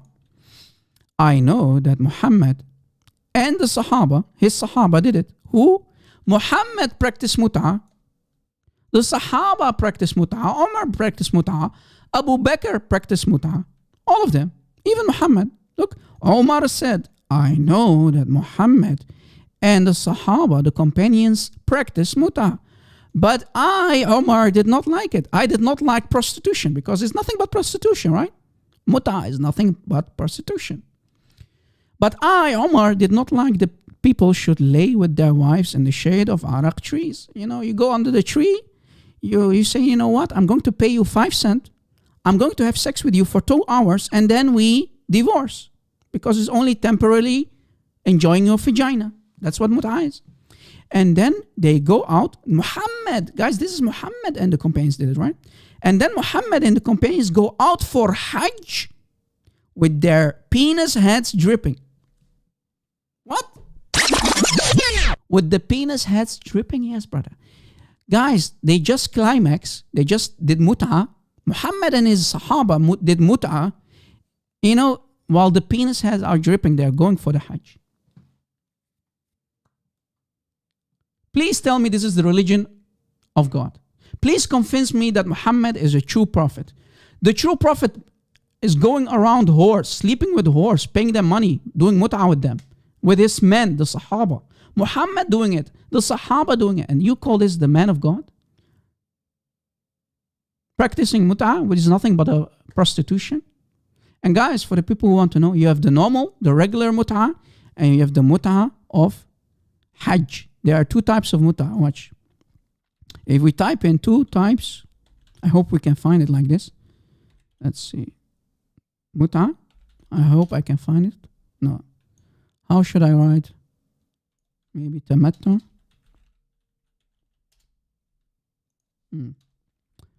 Maybe like this. Okay, let's see what we get here. Look. Rob Christian, you're lying. No. Sahih Muslim, hadith number 1405. Let me give you the link. I'm not sure. Did I give you the link from the last one? Rob Christian, you're ugly, man. Let's see if I can find that. Yeah, let me give you this one again. Sorry, guys. That's of the penis heads dripping while doing Hajj. Prostitution with Muhammad and his men. And here's the second one. Abu Nadra reported, while I was in the company of Jabir bin Abdullah, a person came to him and said that Ibn Abbas and Ibn Zubair differed on the 2 types of mut'ah. Tamattu al-Hajj and tamattu with women. Right? You have two types of prostitution in Islam that Muhammad used to practice and his men. Do you see it? 2 types. What are those 2 types? We used to practice mut'ah, 2 mut'ahs during the lifetime of Allah, Muhammad, Allah's messenger Muhammad. Umar then forbade us to do them. Umar did. Wait. Are you saying that Umar received divine revelation from Allah through Jibreel to abrogate mut'ah? Who forbid it? Umar. Did Muhammad forbid it? No. Umar, when he came into power, he was the one who abrogated mut'ah of Allah in the Quran, chapter 4, ayah 24. Muslims, please, help me out here. Help me out here. How can Omar abrogate the ayah of Muta? Is Omar the final prophet? Prophet Umar sallallahu alayhi wasallam. Prophet Umar sallallahu alayhi wasallam. So it seems that Muhammad is not the last prophet. Muhammad is not the seal of all the prophets. Umar is. Again, let me give you the link. Wow! Guys, before you call me a liar again, what else is new? Let me prove to you that it was Umar. Let me prove to you. Let's see if we can find this. Yeah, guys, I'm basically looking at 3 screens, so bear with me. I'm looking at the baby monitor. I have 2 screens in front of me. One is, sharing the screen here. And on the right, I have the programs, right? My streaming program and so on. So I have to look at 3 different screens today. So bear with me. Okay. Let me show you. Okay. What is this one? Okay, this is Musnad Ahmad. Okay, here is the translation. Guys, this is Musnad Ahmad. Musnad Ahmad ibn Hanbal. This is the book, right? So before they call me a Google scholar, you always Google. You always use Google. No, I'm showing you the book itself. Ibn Febin called David Wood a Google scholar. You are nothing but Google scholar. No, we have the books. This is Musnad Ahmad ibn Hanbal, volume 1, page 437. Page 437. Look. Source again, Musnad Ahmad ibn Hanbal, volume 1, page 437. Hadith is sahih. No, it's daif, brother. No, it's not daif. Look. Here is the Arabic page. 437 in Arabic. Scroll down. Isnadahu sahih. Isnadahu sahih. In the footer, right? This is the footer of the page. Isnadahu sahih. This is the translation because you guys don't know Arabic, so I translated for you. Abi Nadara said, I said to Jabir bin Abdullah, when Ibn Abbas allowed it, he, Jabir, replied, through me, this hadith has been circulated. We perform mut'ah with Allah's messenger. You see, Muhammad did it, Abu Bakr did it, but when Umar became caliph, he addressed the people and said, Quran is the same Quran, Allah's apostle is the same apostle, and there were 2 types of mut'ah during the time of Allah's messenger. One of it was the mut'ah of Hajj, where the other mut'ah was the mut'ah of men. Do you see it? So who abrogated Umar? If this is not enough, let me show you more proof. If we go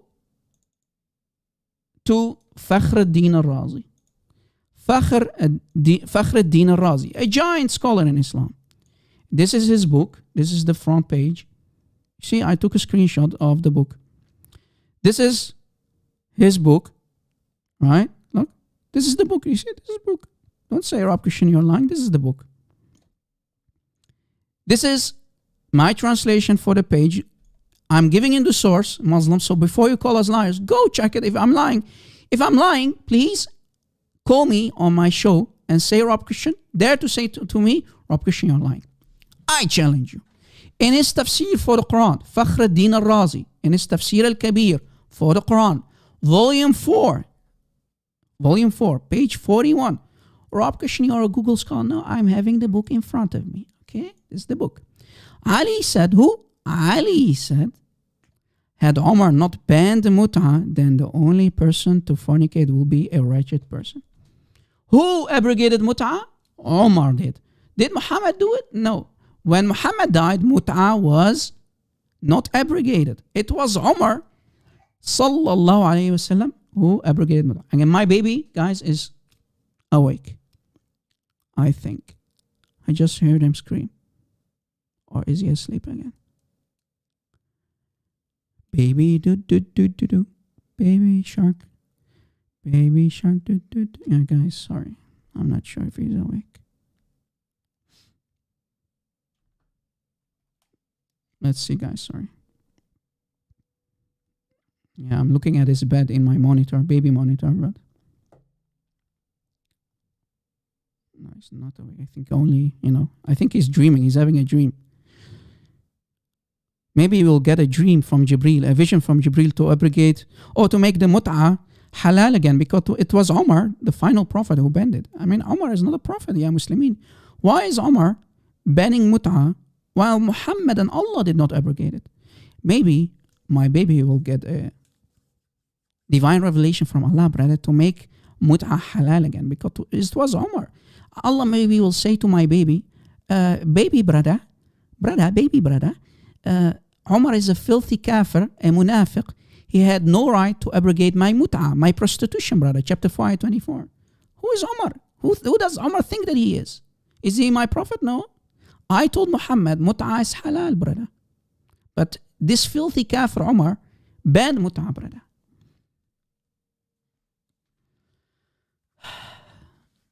I think he's awake, guys. Yeah, let us wrap this up. Yeah, now I'm seeing it. Let's see. Let me put the volume higher. Guys, let's see. As long as he's not awake. Well, we're just having fun, guys, today. Brother, we are too embarrassed to talk about mut'ah. Yes, our Prophet practiced mut'ah. Yes, the Sahaba practiced mut'ah, prostitution with the vaginas of the Muslim women, like our mothers and sisters and daughters. Brother, Muhammad is a true prophet, brother, allowing mut'ah, brother. But Omar was much better than his prophet Muhammad, because Omar knew this cannot be okay.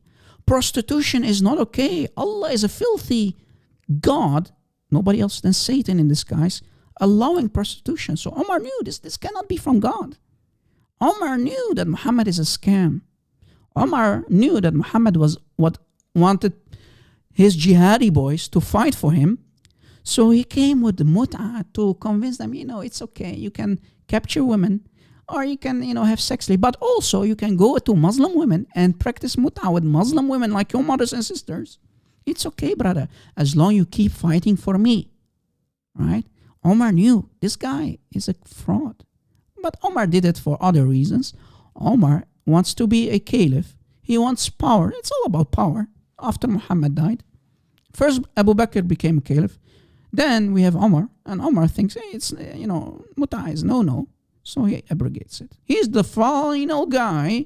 Omar was the final guy to abrogate mut'ah. Not Allah, not Muhammad. Ya Muslimin, are you followers of Omar or are you followers of Muhammad? You tell me. I want to learn from you. And my son is still asleep. Guys, you know why I'm still staying? Because I didn't do a live show for a long time. So for me now is the opportunity to still be with you, and maybe, we can have some fun with this evil cult, this sex cult of Muhammad, this carnal cult of Muhammad, trying to convince everybody with sexual desires. You go to Jannah, Allah will give you big-breasted houris, brother, with the huge melons, brother. And when your mother goes there, your mother is going to be a whore, brother. Your sister is going to be called a whore, right? Chapter 56, ayah 37. Brother, it's all good, brother. Don't worry, brother.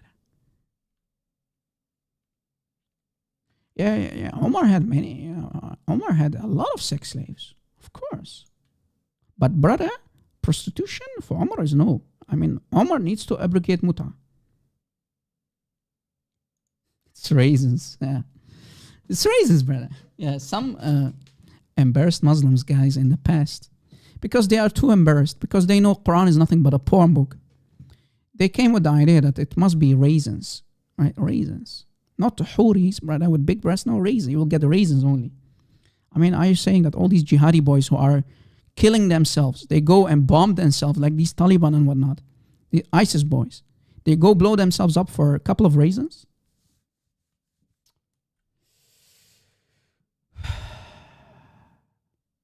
Any Muhammadan? Not sure if we can take a call, actually. If the baby is awake, I have to wrap it up. But guys, forgive me. I'm not going to take any Christian call today because I don't know if the baby will wake up because of my sound. I can be really loud sometimes. I'm now trying to speak, less lower voice than normally. I'm almost eating the mic. Can you imagine? I have a SMB, what is it called? Shure SMB7.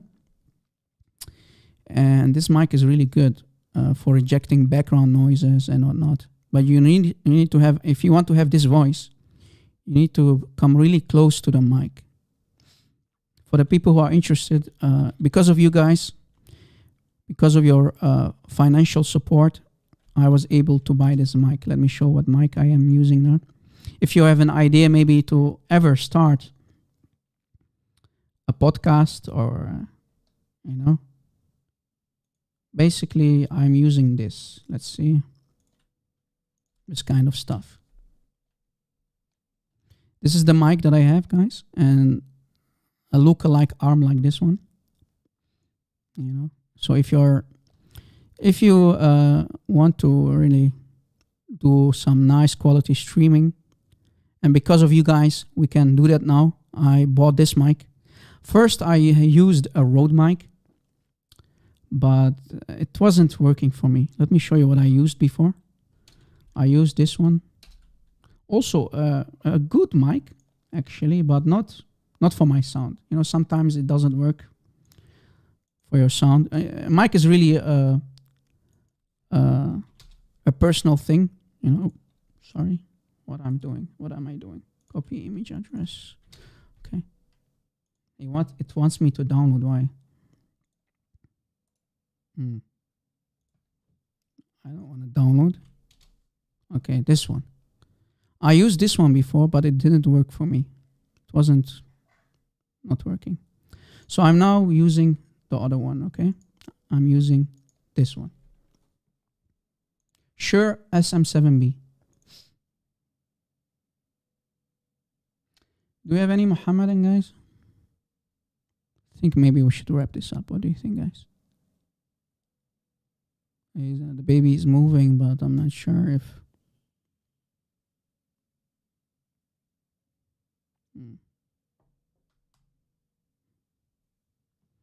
Yeah, maybe you're hearing him in the background, right? Did you hear my baby, guys? Guys, keep my family, keep me in your prayers.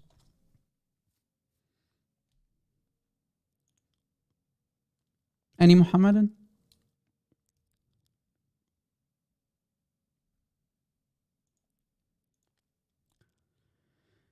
Let's see if we can find...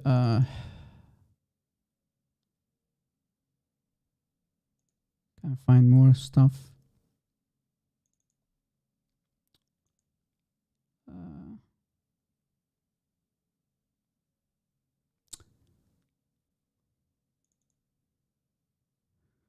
Guys, if we go to a book like this one, we will see who is one of the first women in Islam who practiced mut'ah. And it was actually the daughter of Abu Bakr. Can you imagine? The first caliph in Islam, his daughter. Look what it says here. قال دخلنا على أسماء بنت أبي بكر بنت أبي بكر فسألناها, we asked her, so we entered upon أسماء بنت أبو بكر. This is Sahih Hadith, guys, from Musnad Abi Dawood al-Tayasi, volume 3, page 208. They entered upon the daughter of Abu Bakr and they asked her about mut'ah of women, right? متعة النساء. فقالت, she answered, Arab Christian, you don't know Arabic. فعلناها على عهد النبي صلى الله عليه وسلم. She says, when she's asked about mut'ah, she says, we did it, we practiced mut'ah. So she practiced mut'ah, we practiced mut'ah, she did it. So imagine, one of the companions of Muhammad went to see the daughter of Abu Bakr, his older daughter. Remember, you have Aisha, you have Asma bint Abu Bakr. She's the older sister of the baby bride of Muhammad, Aisha herself. So her older sister, she practiced mut'ah during the lifetime of Muhammad. Wow! This is the daughter of Abu Bakr as-Siddiq. Abu Bakr, His daughter practicing mut'ah with Sahaba? Yes. This must be a shocker for the Muslims. This must be a shocker for the Sunni Muslims out there, all right, who love Abu Bakr. They call him Abu Bakr as-Siddiq, brother. You know, you can trust, he's a trustworthy guy. The first caliph, brother, his own daughter was a prostitute. His own daughter is a prostitute. Can you imagine? And the book, guys, this is the book that I just read you for you. This is the book. Look. You see it? Musnad Abi Dawood al-Tayasi. Musnad Abi Dawood al-Tayasi. Right? Volume 3. And this is the page. This is the page. You see Hadith Sahih. And the page number. Page number 208. Page number 208. And the hadith is sahih. Right? The hadith is sahih. Look, the same hadith. Hadith sahih. So they can't call it a lie. So one of the first women in Islam was the daughter of Abu Bakr who practiced mut'ah.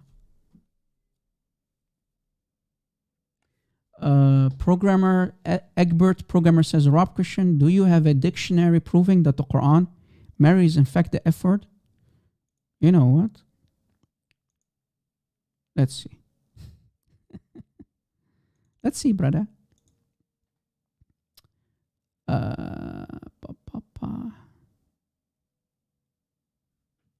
Hope the baby is still asleep. Yeah, he's still asleep. Okay. If I go to, just a second. Bear with me, guys.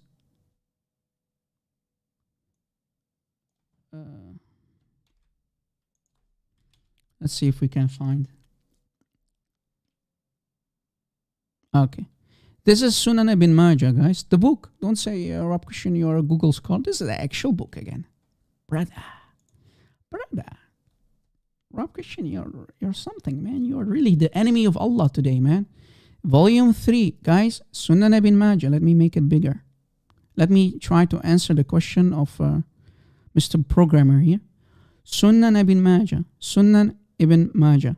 English translation. Volume 3. Do you see it? Volume 3. Make it bigger. Sunan ibn Majah. Compiled by Imam Muhammad bin Yazid ibn Majah al-Qazwini. Al-Qazwini. Volume 3. This is volume 3. If we go to page 57 to answer the gentleman's question. Page 57 of this PDF. Let me give you the link, guys. You know what? Yeah, let me give you the link. This is the link to this book. You can download it. Here's the link. Let me prove it again. Here's the link. Guys, do you see the link? Is the link showing? Tiny URL link. Do you see it? Give me one if you can see it, guys. You can download the book. You can open the link. You can save it whenever you want to do. We go to page 57 to answer the question. Page 57. Abwab al-Nikah. The translation as marriage. You filthy lies. Nikah. False translation. But what can we do? This is Islam. But here, look what it says. Can I make this like 350? I want to make it text bigger. Yeah, okay. Yeah, this is working, I guess. Here's the comment on page 57. The comments. Is this me or a scholar who translated this book saying it? Watch. Nikah. What does nikah mean? Nikah linguistically means to unite and to bring together. The real, now guys, watch, take a screenshot. The real literal meaning of nikah is what, brother? Is to have what? Is to have what? The real literal meaning of nikah is to have what? But brother, metaphor, brother, and the metaphorical meaning of nikah is the bond of marriage. But the actual real meaning is what? sexual intercourse. Effing. F here and there, brother. Is this enough proof, brother? I think it's enough proof. I gave you the link. Download the book if you, or bookmark the link, whatever you want to do. Guys, I still have to look at the screen, the baby cam, baby monitor. Man, these inventions, man, they really rock. I don't have to go to the room all the time to check, because sometimes I hear sound, so I'm not sure if it's the baby or from outside. Yeah, really, our Lord and Savior Jesus Christ bless us with this beautiful, amazing child.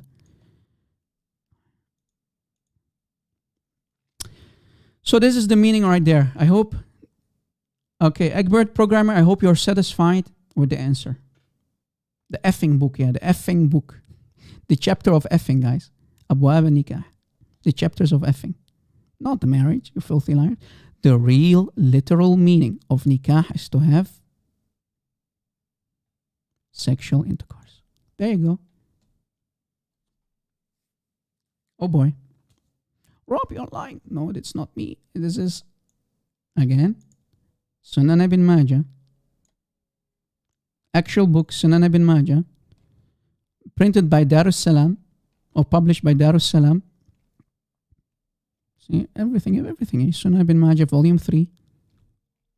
And here's the front cover. Right? Sunan ibn Majah, volume 3. Page 57 of this PDF. PDF. Look on the left, it's PDF, right? Okay. Guys, maybe we can answer one or two other questions, and maybe then we can wrap it up. I really wanted to stay longer, but I don't know. I don't want to close immediately the live show without a proper outro, you know. Are there any questions, guys? We are here now. You can ask questions. Okay, I hope that gentleman is here. I think his name was Busted TV. I think he's a Christian. He asked me about this. Now I remind this question. I hope maybe when you see his question again, guys, in the comment section after the live show. I'm not sure if he's here. He asked me about chapter 5, ayah 32. I really wanted to address this question, but for some reason, Sharia Tube, even my own messages in the comment section, when I want to answer questions of our friends under a video, sometimes Sharia Tube, for some reason, deletes it. Here, he asked me about this ayah, guys. Surah Al-Ma'idah, ayah 32, Surah Al-Ma'idah, chapter 5, ayah 32. Muslims love to misquote, and what do when they want to picture or paint Islam as a peaceful religion? You know what they do? I have seen even shuyukh on Speaker's Corner. There's a guy with a huge beard. He claims to be a sheikh on Speaker's Corner. In one of his debates with a Christian, he lied. What did he do? He removed this first part here. That's what they always do. For this reason, من أجل ذلك كتبنا على بني إسرائيل, right? For this reason, we decreed for the descendants or the Bani Israel, the sons of Israel. When we ask Muslims who is Israel, no idea. They need to go to our Bible to find the answer. Look at the comedy show. Anyway, for this reason, they removed this. We decreed for the descendants of Israel that whoever kills a human being, except in lieu of killing or causing turmoil in the earth, so it shall be as if he had killed all mankind. They try to tell you this is for the Muslims. No, this is for the Bani Israel and for the Bani Israel alone, not for the Muslims. Guys, Muhammad stole this from the Sanhedrin Mishnah 4:5. He copied it. This is about the sons of Adam, right? Copy-paste from a Jewish book, much later after the Torah, written by men. So Allah is quoting men and call it divine revelation to Muhammad. This is nothing but copy-paste from Muhammad, the fraud, the copy-paste machine of his time, of the 7th century, Muhammad himself, copying it from the Sanhedrin Mishnah 4:5. Sanhedrin Mishnah 4:5. Google it, Sanhedrin Mishnah 4:5, and you can find the same part where Muhammad stole it from, because the Sanhedrin Mishnah came before Muhammad. So, this is only for the Jews. If you kill a human, it is as if you killed the whole mankind.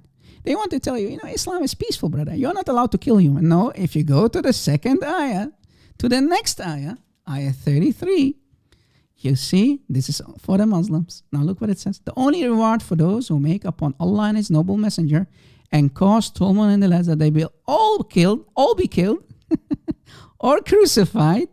Yeah, the Muslims can crucify you if you're an enemy. Like, imagine I'm an enemy of Allah. They can crucify me. They can kill me.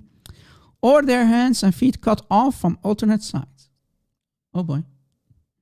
Or they be banished far away from the land. This is their degradation in the world, and for them in there. So the Jews are not allowed to kill.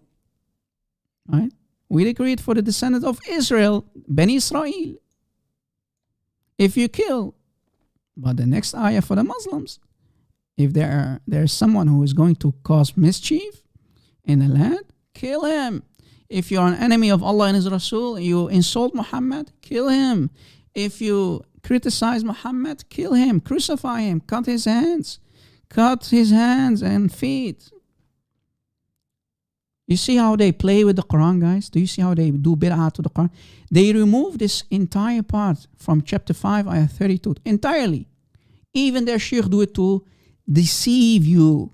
They deceive you because they are not going to tell you this is for the Jews, this is for the Beni Israel.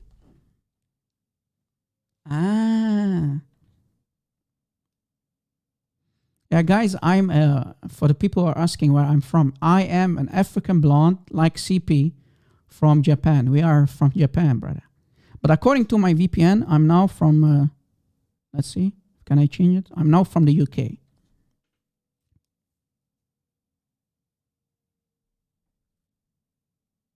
Yeah, Egbert programmer, indeed, Allah can only have children if he has sex, if he has a girlfriend. That's correct. Allah can have only children if he has sex with a woman. But because Allah doesn't want to have sex with a woman, Allah doesn't want to have a child, so He doesn't do sex. Allah, this we can conclude, Allah must have a penis, and He's a male. Allah has a penis, and he's a male. Because if He wanted to, He can have sex with women to produce children. So here, what basically is saying, Muhammad is trying to attack the idea that God can have a son, but he thinks, Muhammad is such an ignoramus, he thinks that our biblical Jesus, our historical Jesus, not the Islamic false version, Isa, the Islamic Isa, right, is a different person, is a satanic counterfeit. But the real Jesus, Muhammad thinks that the Father, God forbid, this is blasphemy, the Father have sex with Mary, and because of that, you have Jesus in Christianity. So Muhammad always think with his penis, and Allah always think with his penis, right? So this is why Allah needs to remind the Christians, Nasara, not Christians, Nasara, Allah is not a man. Allah needs, if He wants children, He needs to have sex. And if we go to Tafsir al-Jalalain, for example, you'll see Allah can, have sex with Jibreel. What? Yes. Let's see. Allah can have sex with Jibreel? Yes, brother. I think chapter 21, ayah 17, if I'm not mistaken. Let's see.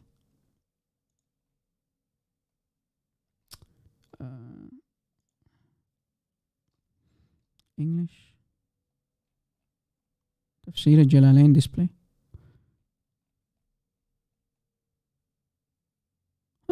Look.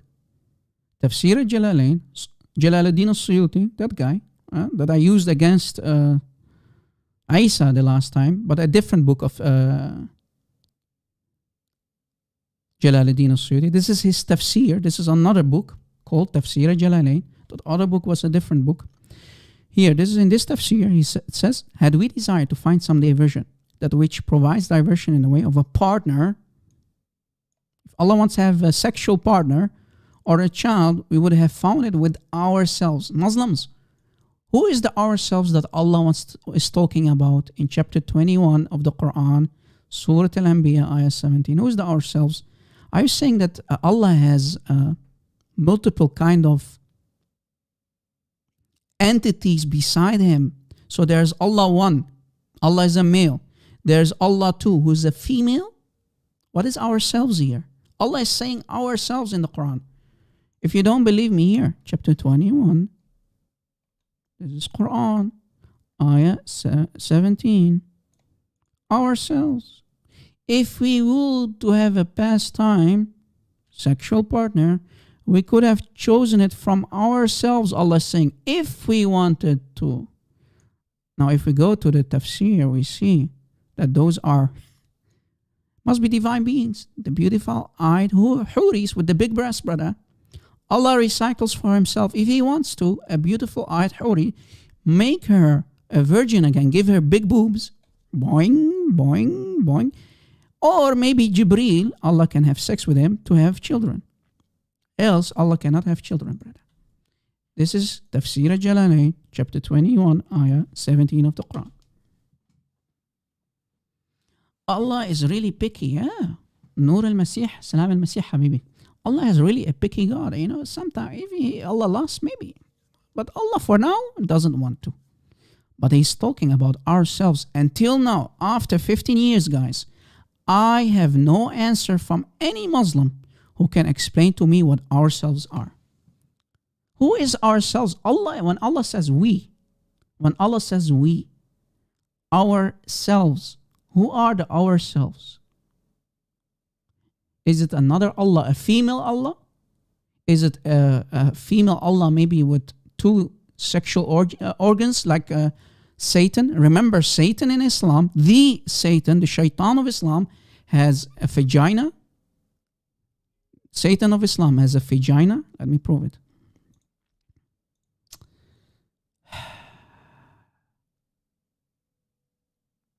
Satan in Islam has a vagina and he has a penis.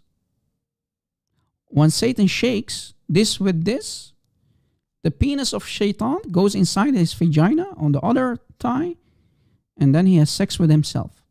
What? Yes, brother.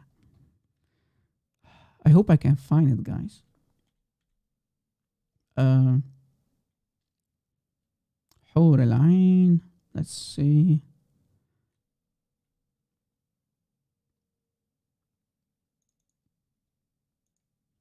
We know that Satan and his shayateen can have sex with Muslim women.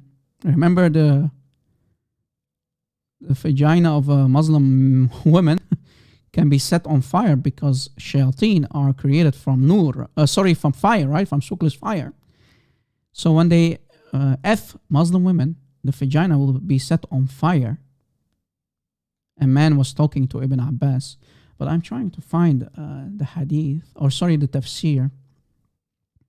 Where did I put it?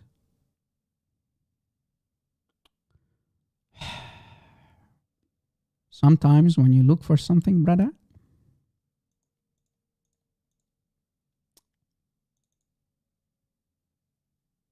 okay, I think I found it. All right. Here is the government website, guys. Here's the government website of Saudi Arabia, the Kingdom of Saudi Arabia. Let me give you the link. Sorry, guys, it's only in Arabic. Okay? Here's the link. It's only in Arabic. Tafsir al-Qurtubi. You see it? Al-Qurtubi. For chapter 18, ayah 50. Ayah 50. If we scroll down,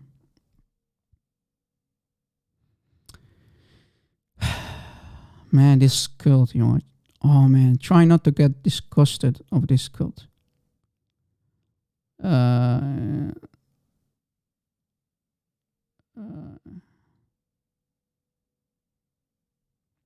Here you see that that Iblis is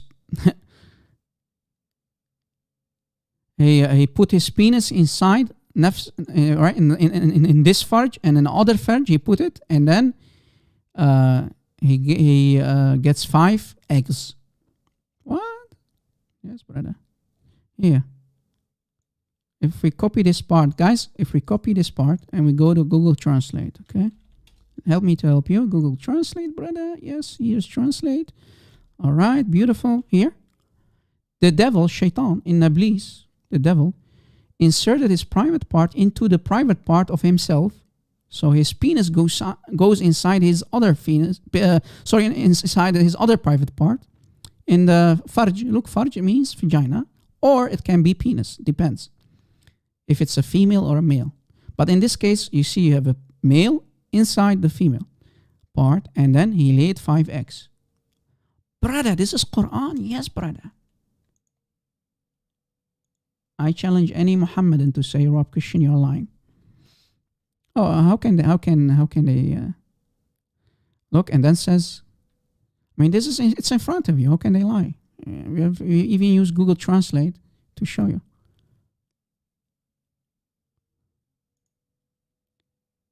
وقيل إن الله تعالى خلق له في فخذه الأيمن ذكر وفي اليسرى فرجة. And in the left thigh, he, right, in a private, female private part, and in the right thigh, a penis, right, a penis, ذكر. فهو ينكح هذا بهذا فهو ينكح هذا بهذا. Let us copy this entire part. This is the part that I was looking for. And the Arabic speakers in the live chat can confirm. Copy paste. And it was said, Allah, the Most High, created for him, for who? For Satan, for Iblis. For him, a male in his right, a male private part. It comes out funny, but you get the idea. A male private part in his right thigh, right? Farjahu. And in the left, a vagina. Here, they're translating it correct, you see? And in the left thigh, a vagina. He marries. Marries. You see, guy, why nikah is effing, guys? We always tell you, it's effing. Look. How can he marry? It's effing. Nikah. It says nikah, right? Here. Yankah هذا بهذا. He F this with this. He F this with this. Meaning, he F's with his penis, his vagina, his own vagina. And every day, 10 eggs are produced for him. From his vagina. Brother, only in Islam, shaitan is a hermaphrodite. How do you call it in English? Hermaphrodite? Sorry if I'm butchering the English word, guys. Yeah, English is not my first language. Hermaphrodite shaitan, brother, in Islam, brother. He shakes this with this, brother.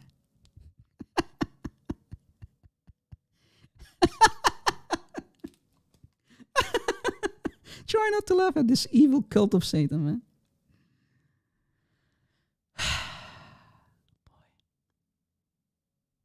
Oh boy. Yeah, Satan screws himself, basically, yeah. Satan in Islam screws himself and he lays eggs, brother. Wow. The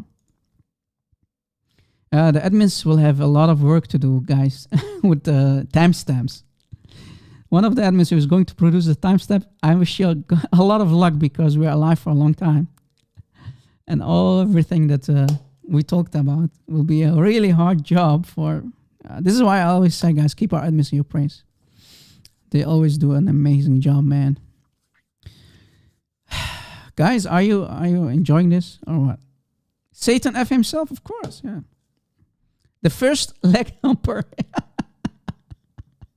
he humps his own leg, basically, yeah. That's what you can say. This is Quran, guys. This is Quran. Tafsir al-Quran for chapter 18, ayah 50. Tafsir al-Quran, ayah 50 by al-Qurtubi. Wow. فينكح هذا فهو ينكح هذا بهذا. Are we lying or is this your Quran? Okay. Oh boy. Yeah, and if we continue reading, look at this. So every day he lays 10 eggs. 10 بيضات. 10 eggs. Every day, كل يوم, he lays 10 eggs. And then if you continue reading, it says يخرج من كل بيضة 70 شيطان. From every egg, guys, there comes out what? 70 shayateen. Every day, 10 eggs. So he lays every day 10 eggs are produced from shaitan, his vagina. And from each egg, 70 devils and devils come out. 70 devils and devils come out.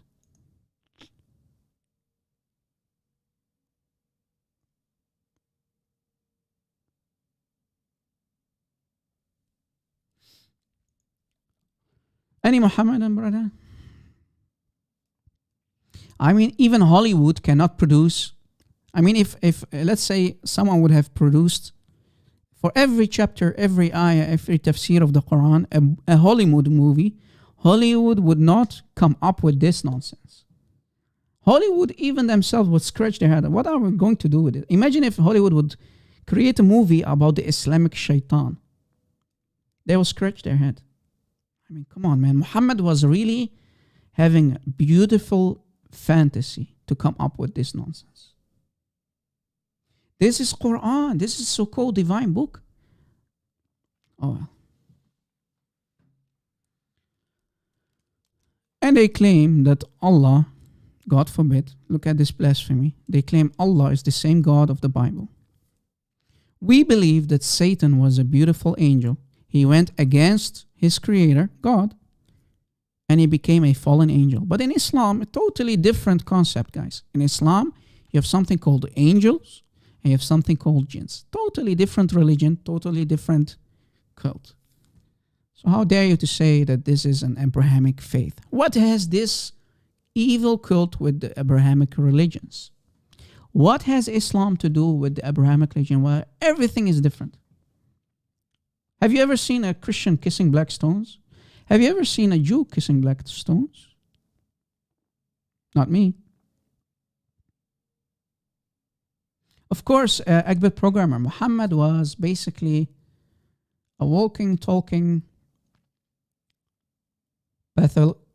pathological, is that the correct word in English? Yeah, pathological liar. He is nothing but a pathological liar. Everything he says was nothing but a lie. Pure deception. Of course not, Bill Shepard. Nothing to do with the Abrahamic religions. Of course not. But Muslims love to tell you something else. Any Muhammadan, here's a challenge, guys. Here is a challenge to any Muhammadan. Can you prove to me? Listen carefully, guys. To any Muhammadan, any sheikh, any ustaz, any Muslim, I don't care what you are, as long as you call yourself a Muslim. Can you show me evidence for your Muslim books? I want evidence from your Muslim books that Muhammad, his lineage, his bloodline goes way back to Ishmael. That's the $1 million challenge. Show me from your books evidence that Muhammad's lineage goes all the way back to Ishmael. Don't give me Muhammad made that claim. I want proof. I mean, Muhammad can talk garbage all he wants. I want proof from your Islamic books that his lineage goes from Muhammad all the way to Ishmael. The only thing we can find in your books is that it stops at a guy. His name is, let's see, Adnan. His name is Adnan. So Muhammad, his bloodline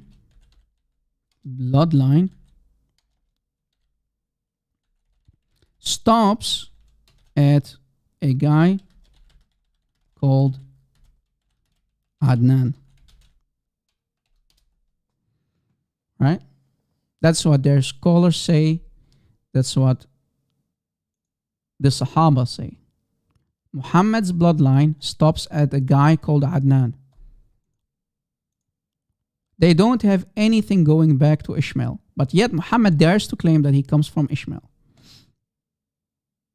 How so? How is this possible?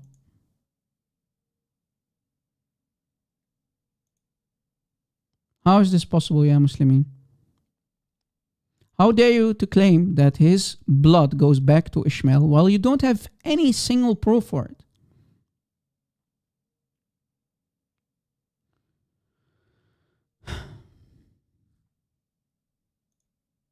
Any Muhammadan? Let's see if I can find... okay. So guys, what I'm trying to say is this. Here is a family tree of the prophets, basically. You see it? Family tree of the prophets. Here you have on top Adam, right? Adam, the first human. Goes down, you have Noah, Abraham, Moses, Aaron, Jonah, Elijah, and so on. Here, in the bottom, you see Muhammad, right? Muhammad. Let me switch something off, guys. Okay. Here in the bottom, you see Muhammad. See? Muhammad. Muhammad. If we go to the left, you see all kind of names here. Right? 1, 2, 3, 4, 5, 6, 7, 8, 9, 10, 11, 12, 13, 14, 15, 16, 17, 18, 19, 20, 21. What the Islamic scholars, guys, what we can find in the Islamic books, they are saying that the bloodline of Muhammad stops here. But they cannot prove all these other names all the way to Ishmael. Here's Ishmael, you see it? The firstborn of Abraham. Here's Ishmael. They cannot prove that all these people, supposedly, they are connected to the blood of Muhammad. Muhammad's bloodline stops here, so how can they prove that this is going all the way back to the son of Abraham, Ishmael? They cannot prove it because it stops here. And let me prove it. Let me prove to you guys. Let me prove to you. Here. If we go to Sirah Nabawiyah by Ibn Kathir. Who? Sirah Nabawiyah by Ibn Kathir. The life of the Prophet Muhammad by Ibn Kathir. Look, page 52. We can read the following. Are you with me, guys? I hope I'm not putting you asleep because this is one of the nails on the coffin of Muhammad. This page is such a damaging page for Islam that no Muslim can do anything about it. The shuyukh, the scholars like Ibn Kathir did awesome damage. They put huge weapons in our hands that we now can use against their fake prophet in the court of law. This page is a huge weapon in my hands, guys, that I'm sharing on the screen with you. Look what it says.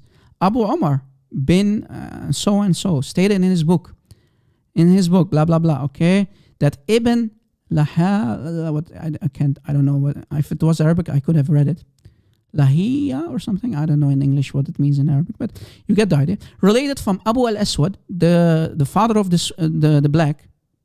Abu al-Aswad means the father of the black, that he heard Urwa bin al-Zubayr say, we never, now look guys, look what it says, we never found anyone who knew genealogy back past Adnan. Again, what does it mean? Here you have Muhammad, and the lineage that they know of only stops at Adnan here. They can trace it more back, so it stops at Adnan, nor past Qathan, unless they were using conjecture. So they're lying. If any Muslim tells you that Muhammad's blood goes all the way back to Ishmael, he's a liar. Did you catch it? Take a screenshot, guys. Abu al-Aswad stated, and then goes on and so on, and then we can read again. Very most knowledgeable men of the poetry and the genealogy of the Quraysh. Look guys, it's talking about the genealogy of the Quraysh, the family of Muhammad, the tribe of Muhammad. Say, look what it says.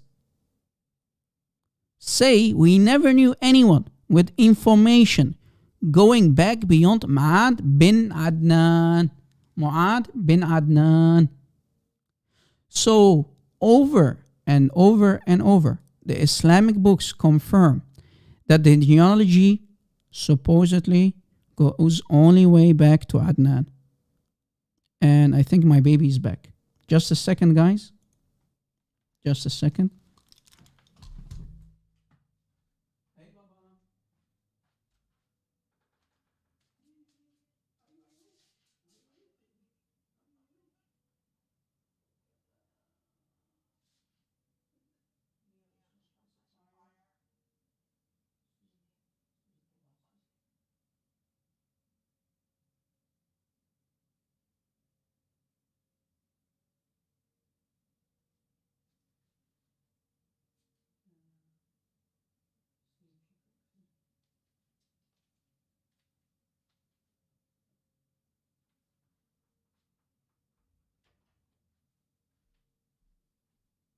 Yeah, close the door behind me, guy. I hope he will continue sleep. Let's see.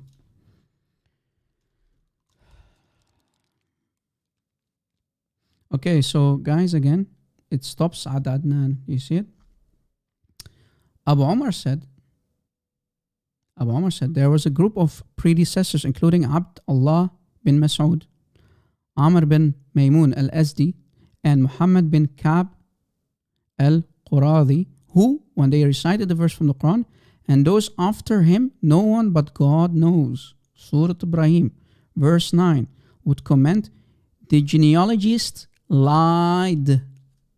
So anyone who tells you, again, mark my words, any Muslim who lies to your face, Christians, if they say Muhammad, his bloodline, goes all the way to Ishmael, they are lying.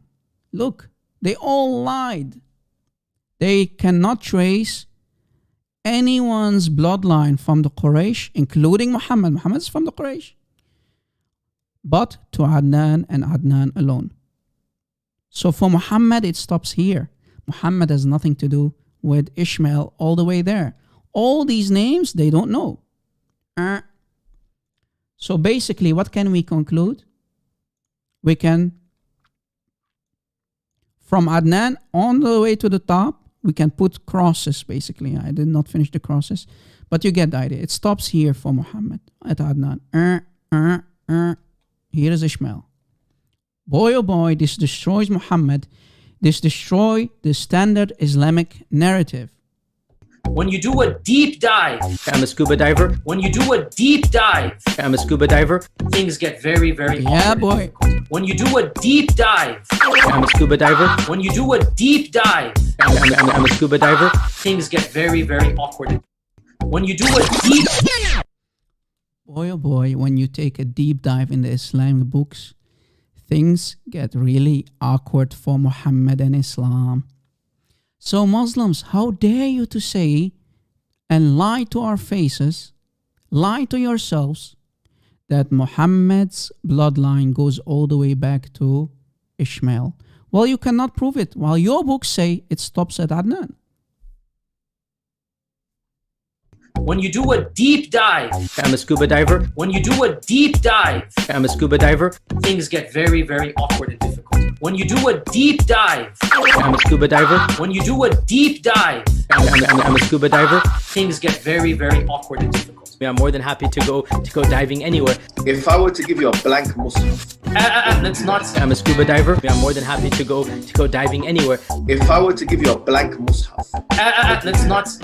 You're pushing me. I'm a scuba diver. I'm more than happy to go diving anywhere. if I were to give you a blank Mus'haf, The standard narrative has holes in it. The standard narrative has a huge hole in it. A black hole, brother. A black giant hole. This is Islam, guys.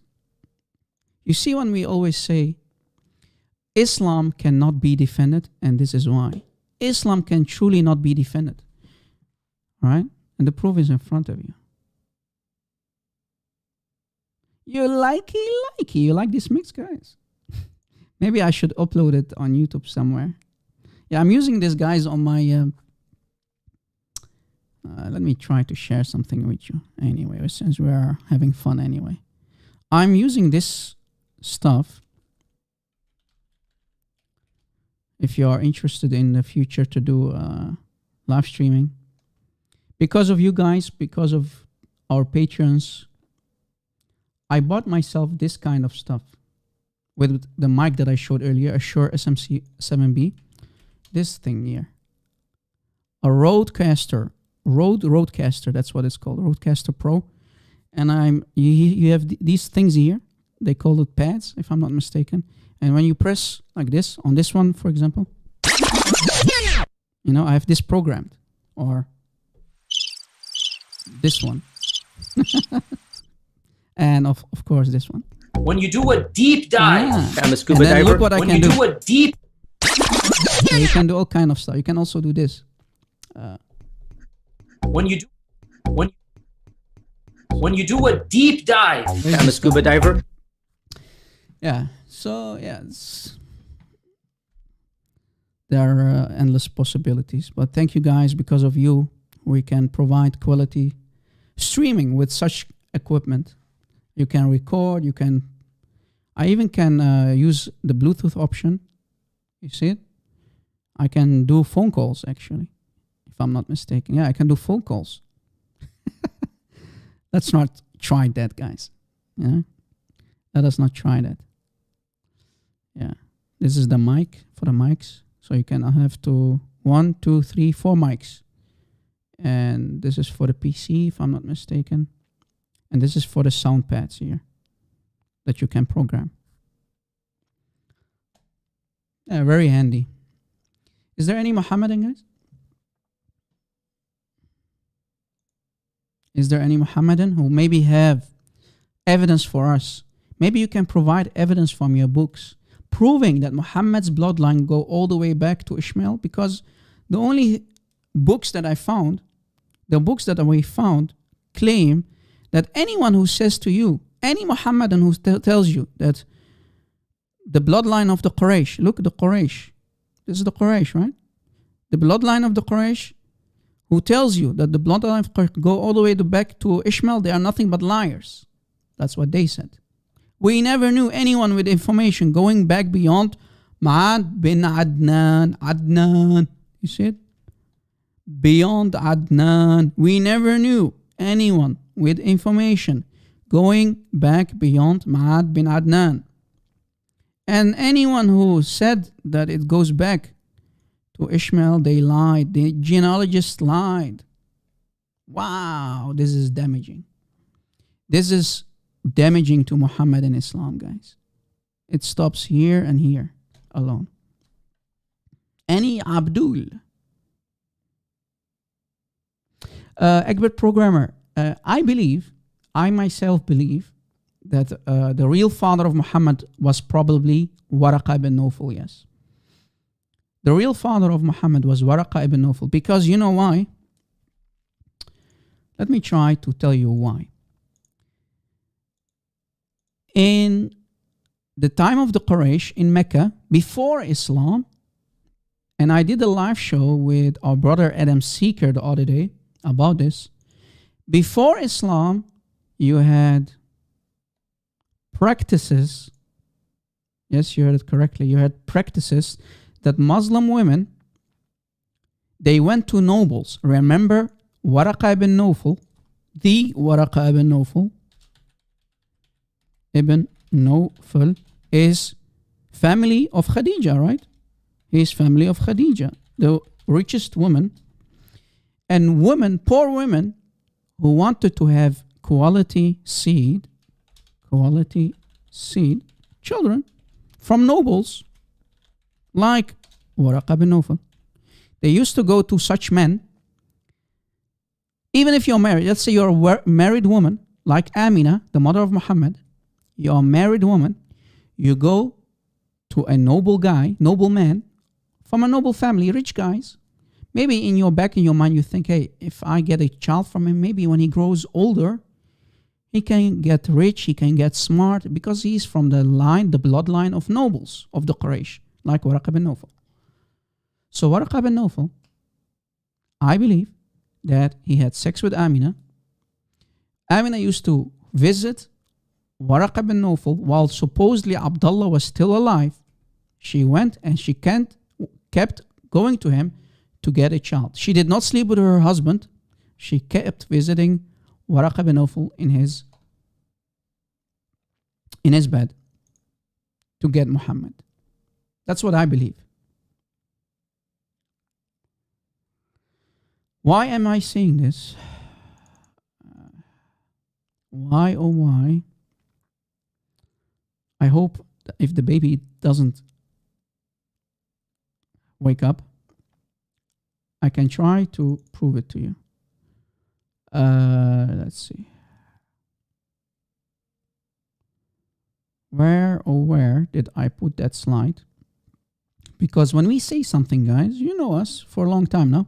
When we say something, we put it on the screen. We put it on the screen.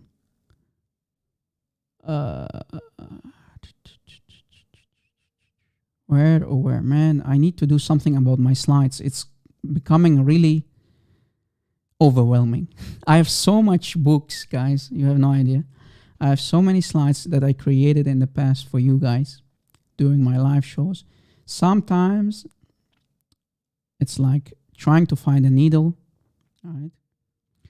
Anyway, let's see.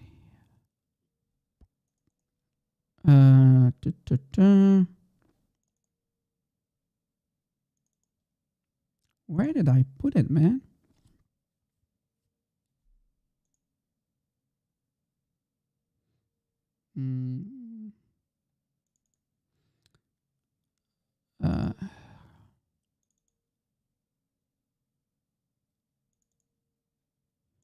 I have put it somewhere, but I don't know where.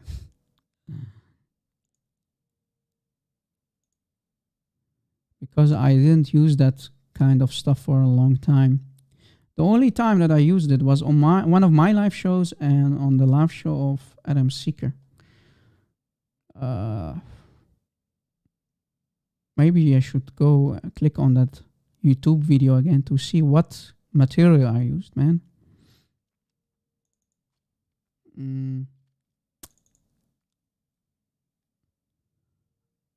Is Adam Seeker here, guys? Maybe Adam Seeker remembers what book I used. Is Adam Seeker here with us? Mayday, mayday. Adam Seeker, are you there?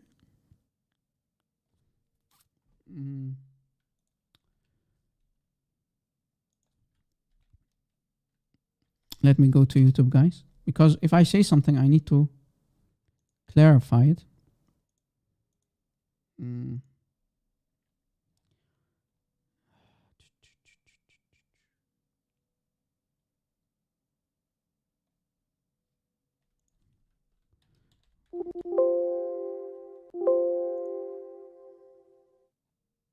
Okay, I think I found... okay. I found the...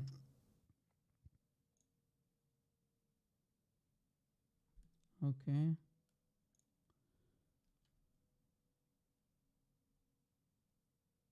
Okay, I think I know where to look. Okay, Islamic pregnancy. Okay, there's where I put it. Stupid me, man. Okay. I did a live show, guys, with brother Adam Seeker about this. Muhammad, a product of istibda'.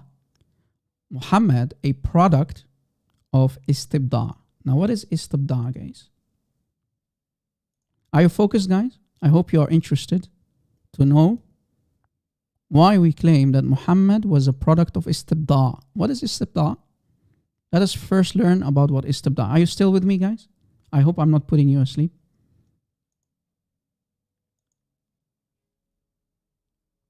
Nur al-Masih, stop laughing, man. It's not funny, man.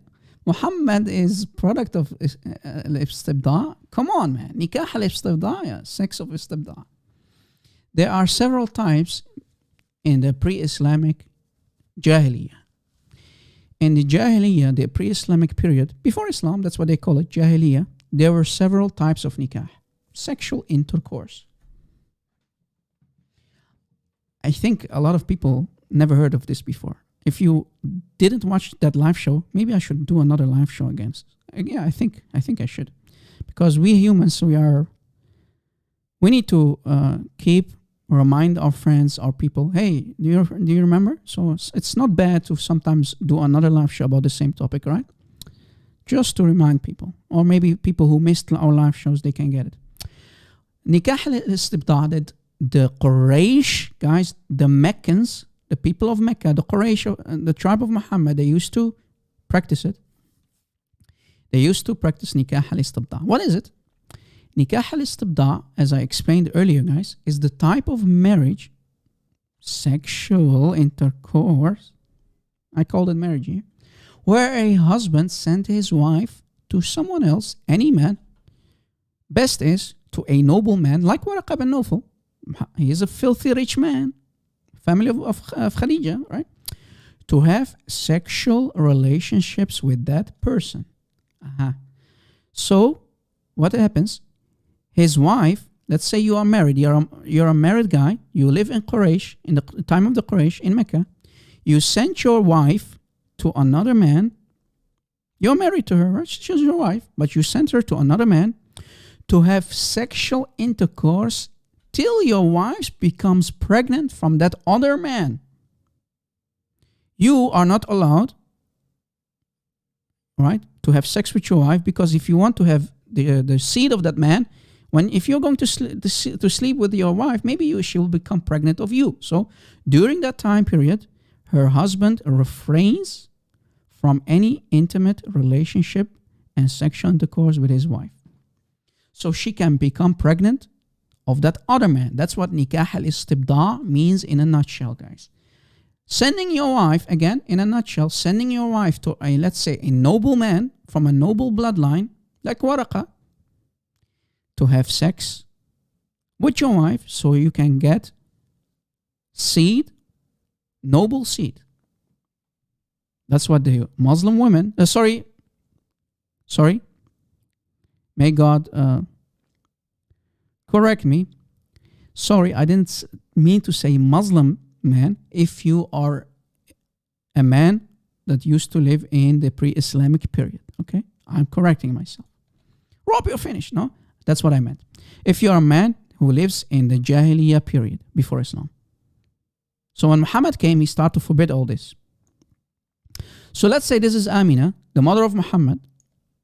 Her husband sent his wife to Waraqa to sleep around with him for a couple of weeks, months. She becomes pregnant from Waraqa ibn Nawfal. Amina becomes pregnant from Waraqa ibn Nawfal. That's what nikah al-istibda' means. Once the woman gets pregnant, the man, her husband, claims fatherhood of that conceived child. The purpose behind all of this is to get the child of a noble breed. Do you see it? Nikah al-istibda', that's the purpose behind the whole nikah al-istibda'. There's another practice that the Quraysh used to practice. It's called nikah al-rahd. But that's more like a group type of thing. More men involved. But I want to talk about this one. Yeah, more like animals. You see? This is why we always say the Meccans, before Islam, they used to go around the Kaaba, circle the Kaaba, doing orgies, brother. Yeah, it's in front of you. Sexual relationships with two or more men at the same time. And that's what they used to do. Going around the Kaaba, sleeping, sexual orgies around the black stone and the Kaaba, brother. Nikah al-istibda' and nikah al-rahd. There's a group sexual intercourse. More men are involved, brother. Okay?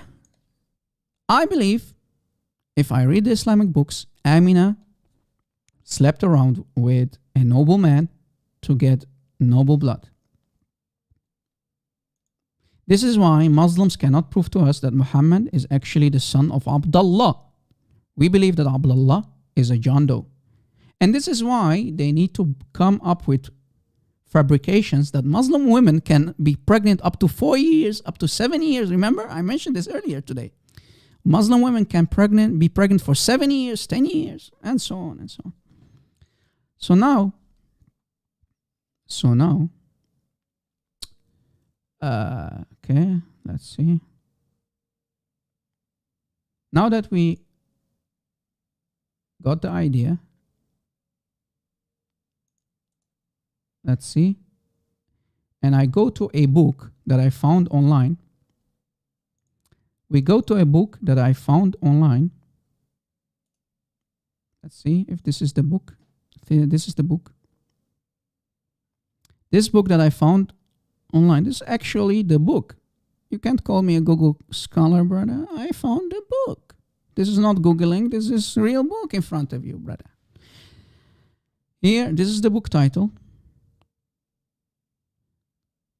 نزهات الباب في ما لا يوجد في كتاب. That's the book title. By Shihab ad-Din Ahmad al-Tifashi. Shihab ad-Din. That's his name. Shihab ad-Din. Very, very famous scholar in Islam. And I want, let's see, if we go to his book, on page 16,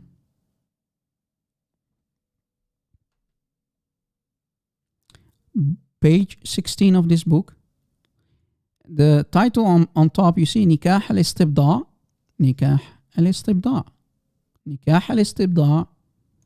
Do you have any Arabic speaking people in the live chat? You can confirm this. Let me try to make it bigger. Page 16 of this book. Again, this is the book title. You can download it if you're interested, if you know Arabic. By Shihab ad-Din Ahmad and so on. Page 16, you can read that during the time of the parents of Muhammad, and if we can read here this part, Walid al-Rasul in Arabic means the father of Muhammad, the father of the prophet, of the messenger. Abdullah, if you Muslims claim it's Abdullah, Walid al-Rasul, the father of the Rasul, of Muhammad, of the messenger Muhammad, قد تعرض لمثل هذا. Basically, what we can say is that the father of Muhammad, he could have been involved in this kind of sexual intercourse with his wife. And here, Amina, we can find the name of Amina. Before he married Amina. Wow! So the father of Muhammad was involved in this kind of activities of Nikah al-Istibda?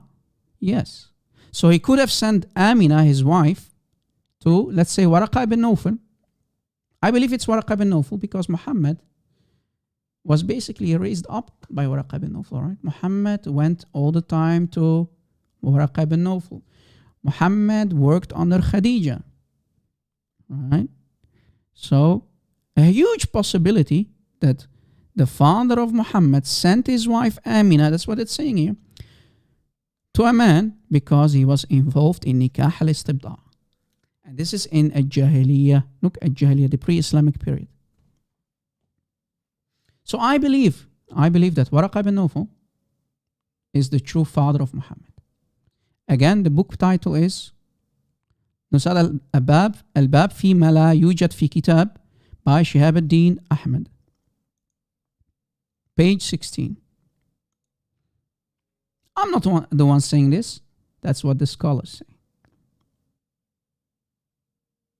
I hope I could have provided an English translation for you guys, but you see, I believe more than 99% of the Islamic books are not translated. This is why, guys, you don't need me, okay? Again, I am nothing but your humble servant. I'm here to serve all of you. But I always tell you guys, please keep me in your prayers to give me, so that God can give me a long and healthy life, so I can dive more in the Islamic books. When you do a deep dive, I'm a scuba diver. when you do a deep If I can dive, I can have more time. I can do this full-time ministry. That's my wish. I believe that God gave me this opportunity to do this, right? To do this kind of work. But I don't have the time at the moment to do full-time, all right? I hope I can. So keep me in your prayers, guys, that we can get the financial support to do this full-time, and I can do this more often. I can read more books, because when I found this for the very first time, I got shocked. I was shocked. This is in the Islamic books, that the father of Muhammad, Walid al-Rasul, the father of Muhammad, was involved in nikah al-istibda, sending his wife Amina to get noble seed, in this case Muhammad. So big possibility, according to the Muslim scholars, that Muhammad is a product of nikah al-istibda.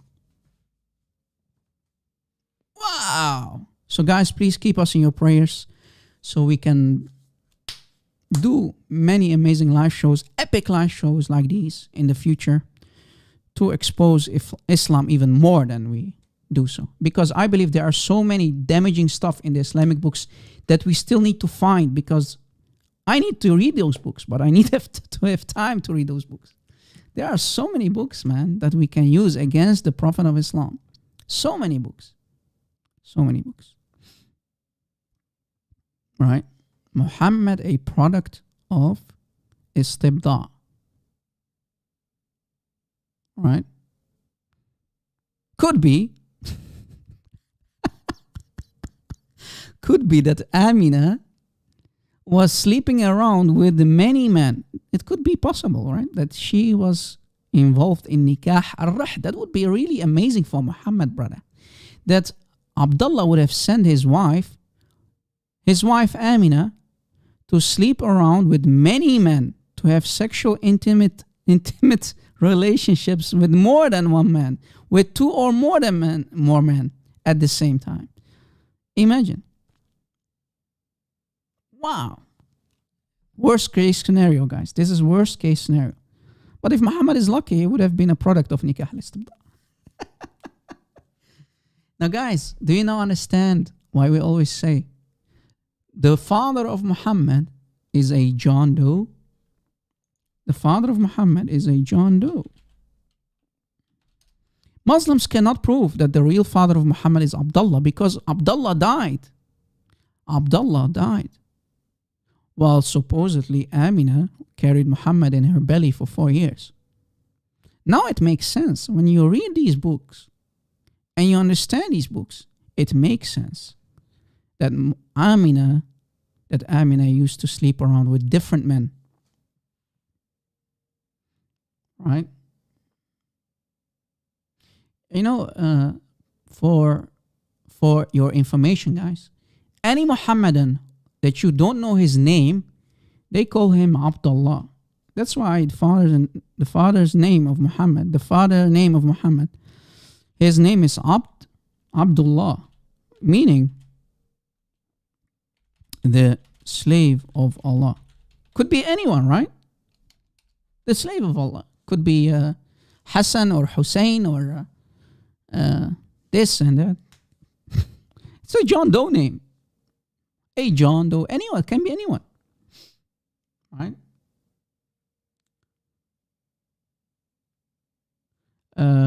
What are you trying to say, the 50-point Calvinist? I did not catch what you're trying to say. You're saying,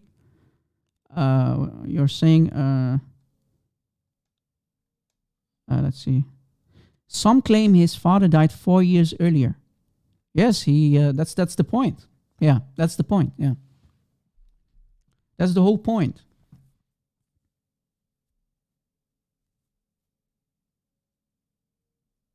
Yes, Muhammad did have epilepsy attacks, because if you read the books, they say when Muhammad supposedly received divine revelation, Muhammad used to fall down on the ground with foam on his mouth. What? Foam on your mouth. Why would anyone receive foam on his mouth, falling on the floor? What are those kind of symptoms? Here, Google is your friend.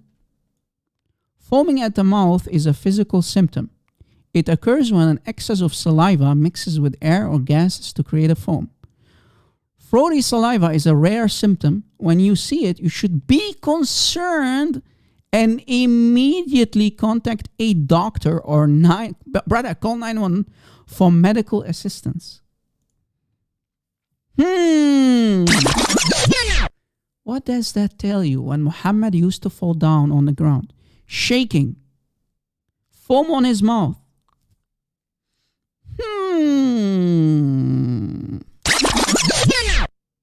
Oh boy, epilepsy. Yeah? Seizure. You're getting seizures. All right. Get medical assistance ASAP. All right.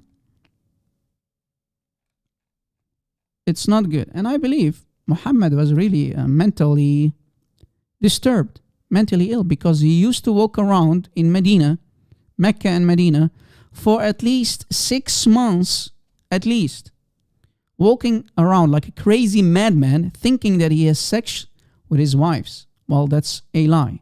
Here, sunnah.com.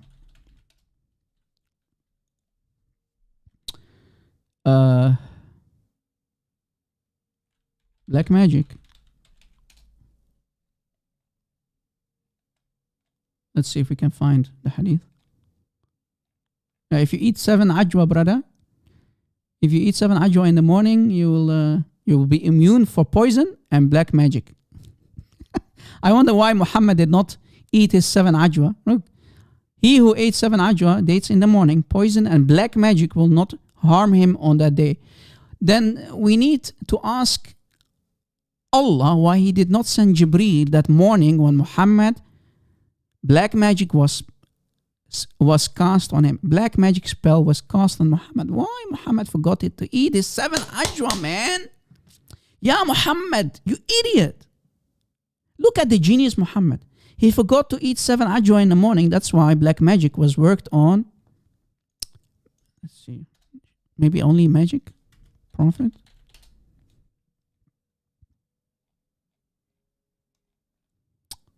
It was normally a very long hadith. Was worked. I think it was something like this. Yeah, here. Look, guys. Sahih al-Bukhari, brother. Not Da'if al-Bukhari, Sahih al-Bukhari. Hadith number 6391. Right? Let me click on it to give you the link. Any Abdul? Yeah, any Abdul? What happened to the Abduls, guys? Any Abdul?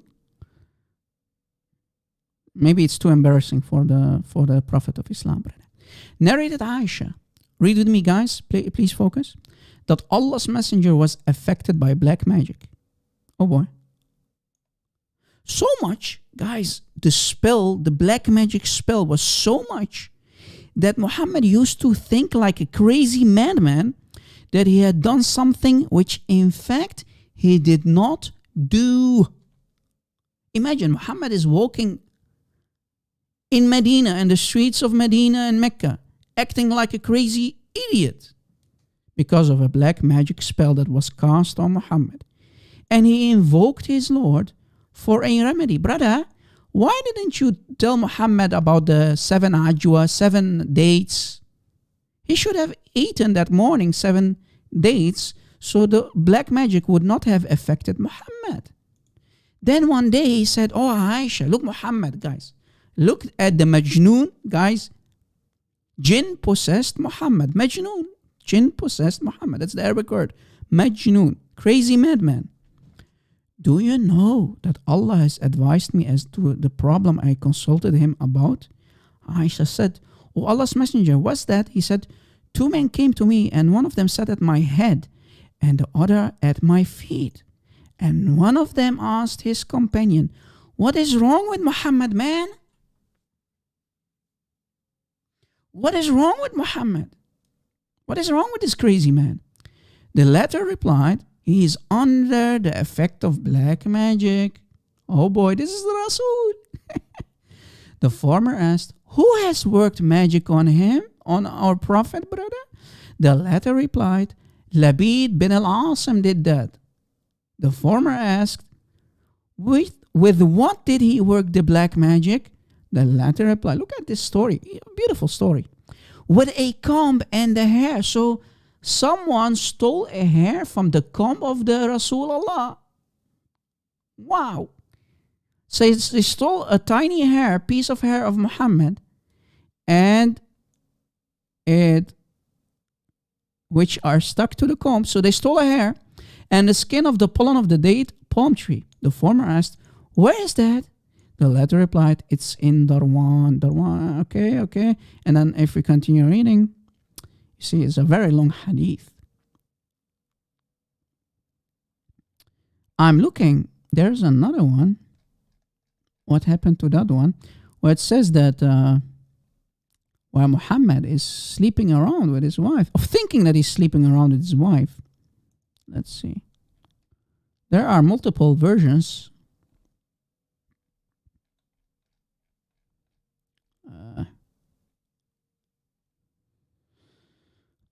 Is it this hadith? Maybe they changed the translation, guys. I don't know. It's a very long hadith.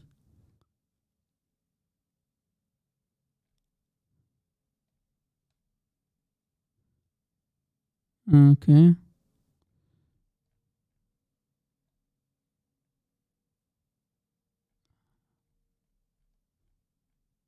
Maybe this one. Let's see.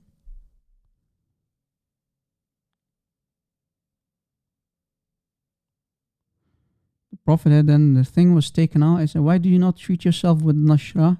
He said, Allah has cured me. I dislike to let evil spread among my people. I'm looking for that part. Is it this hadith? I don't know. I can't remember if it's this hadith where it says that Muhammad used to think that that he was sleeping with his wives.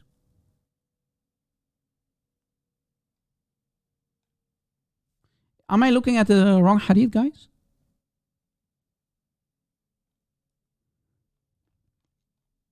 Maybe I'm looking at the wrong hadith. Work magic on Allah's apostle. Here. A man called Labid bin al-Asim from the tribe of Bani Zaraiq worked magic on Allah's apostle till Allah's apostle started imagining that he had done a thing. We know what that thing is. Sleeping around with his wives. So Muhammad thinks that he was having sex with his wives that he had not really done. One day or night, he was with us. So who's saying that? Aisha saying it. So he was with us, with his wives. Okay. One day he was with us, Aisha saying, he invoked Allah and invoked for a long period and then said, oh Aisha, do you know? Okay. So we know that it was about sleeping around with his wives. I think there was another hadith.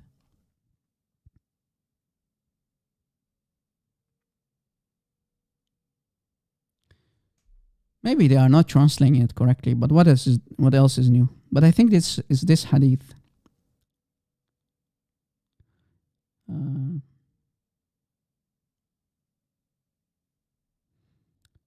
That he did something that was not correct.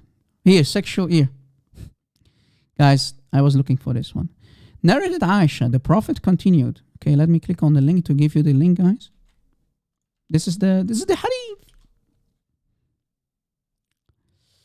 The Prophet continued for such and such period. We know it's at least 6 months. Other sources at least 1 year. Depend on what sources you read. For such and such period, imagining that he has slept with his wives. There you go. So imagine Muhammad used to walk around thinking that he was sleeping while he was only, I don't know what he was, maybe he was eating. Well, it was not true. He thinks that he is having sex with Aisha, or maybe with Hafsa, or maybe with this wife or that wife. Well, he was only imagining it. Walking like a majnoon, a crazy madman. And you call this a prophet of God? Where is Jibreel? Where is Allah to protect him? Do you remember what the Quran says, guys? According to the Quran, Shaitan cannot affect a slave of Allah. Okay, the baby is awake, guys. Just a second.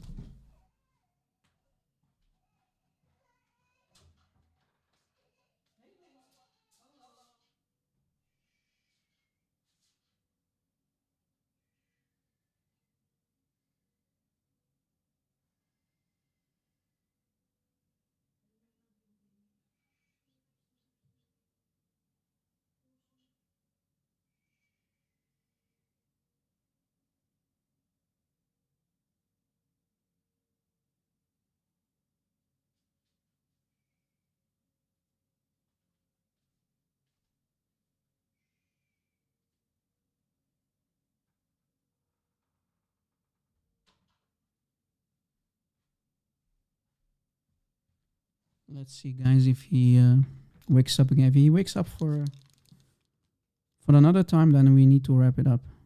I put his pacifier in his mouth and then he sleeps. Yeah. Kids, right? Yeah. Thank God for this awesome kid, man. I'm really a happy dad, a blessed dad. Me and my wife really received an awesome gift from above, from the Lord. And I hope anybody who is listening or watching, who is thinking about becoming parents, it's really beautiful. Yes, you won't get sleep much if you have a young kid, young baby, but hey, it's worth it. It's worth it. Yeah, I think he's asleep. I'm looking at the baby monitor again, so I hope he will not wake up. Guys, are we having fun or what? Man, I think it's a long live show today. How long are we live, guys? How long are we live? I started around 1, 2. Wow. 4 hours and 30 minutes passed. 4 hours and 30 minutes? Really? Wow. 4 hours. God is good. God, thank you so much that we can stay live for so long to expose this cult. Man. Thank you, Jesus. Thank you for giving us the patience and the energy. Oh, for 4 hours. Wow. What a blessing. Thank you guys for being here with us so long. Thank you so much. Thank you for your support. God bless you. Guys, you see, again, let us go back. You see, Muhammad, they call Muhammad the final prophet. But the final prophet was not protected by Allah from black magic. Clearly, there's nothing fishy going on here, right? Allah in His Quran promises that He is going to protect any slave of His.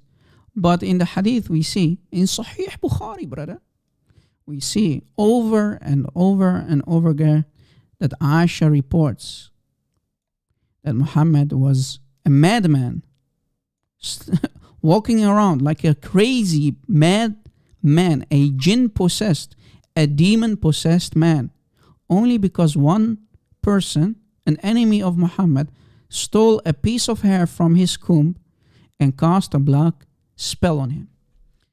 Only because of a tiny piece of hair. Wow. Wow. Wow. It's Da'if Bukhari, brother. It's not Sahih Bukhari, it's Da'if Bukhari. Muslims, I advise you to leave Islam today. We have done so much damage today. We have showed you so much evidence that Muhammad cannot be a prophet. Please come back home to your Lord and my Lord, Jesus Christ. We are not here because we hate Muslims, guys. We are here for the truth. We are here for the truth, nothing but the truth. And any Muhammadan, guys? Do we have any Muhammadan? Is there any Muhammadan in the live chat? Don't tell me we... 7 dislikes at least and no Muhammadan. Let's see. Let me call... I think I missed a call from Brother Alexander. Let us give a brother a call.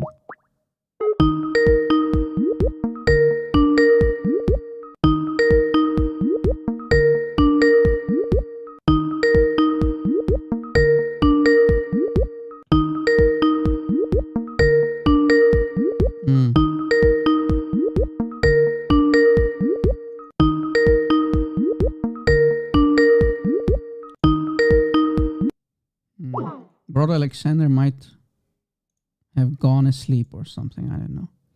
Yeah, he called me earlier. I saw. I didn't take a call from him for a long time. We have an Abdul. Where? Call me Abdul. If we have a guest, my Skype ID is the Rob Christian. Hopefully, I will not wake up the baby.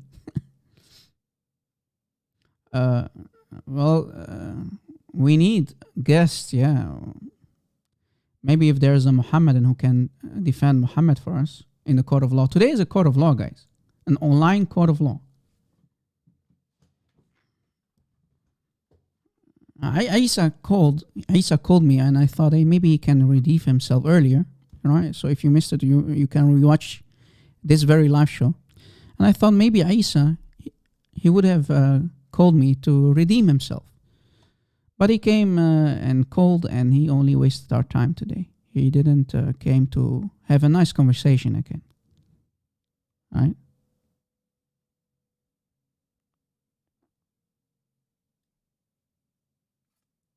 Come out of the bushes wherever you are, yeah.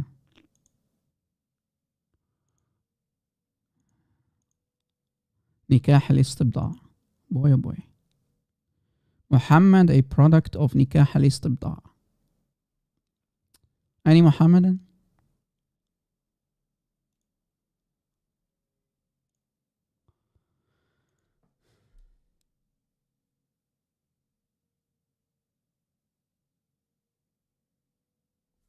No Muhammadan? What's going on? Maybe we can take a phone call from a Christian. One phone call, guys. If you're quick, we can take one call and I think we wrap it up because I'm afraid that I'm going to wake the baby. I'm trying to not speak loud, guys, so bear with me. Maybe I'm sound asleep or something, but I'm trying. Yeah. Can you do a funny sound? Or do you want me to sing? Sing, baby, sing. No, I'm not going to sing. Normally we have David Rai to sing for us, but he's not here. David Rai, man, one of the admins, he has a beautiful sound. Sorry, beautiful sound. Beautiful face, not beautiful sound. He loves to sing. You don't want to hear me sing under the shower, guys. Sometimes my wife, she complains. Last time when I was singing under the shower, I almost broke the glasses in all our houses, man. Yeah. You don't want to hear me sing.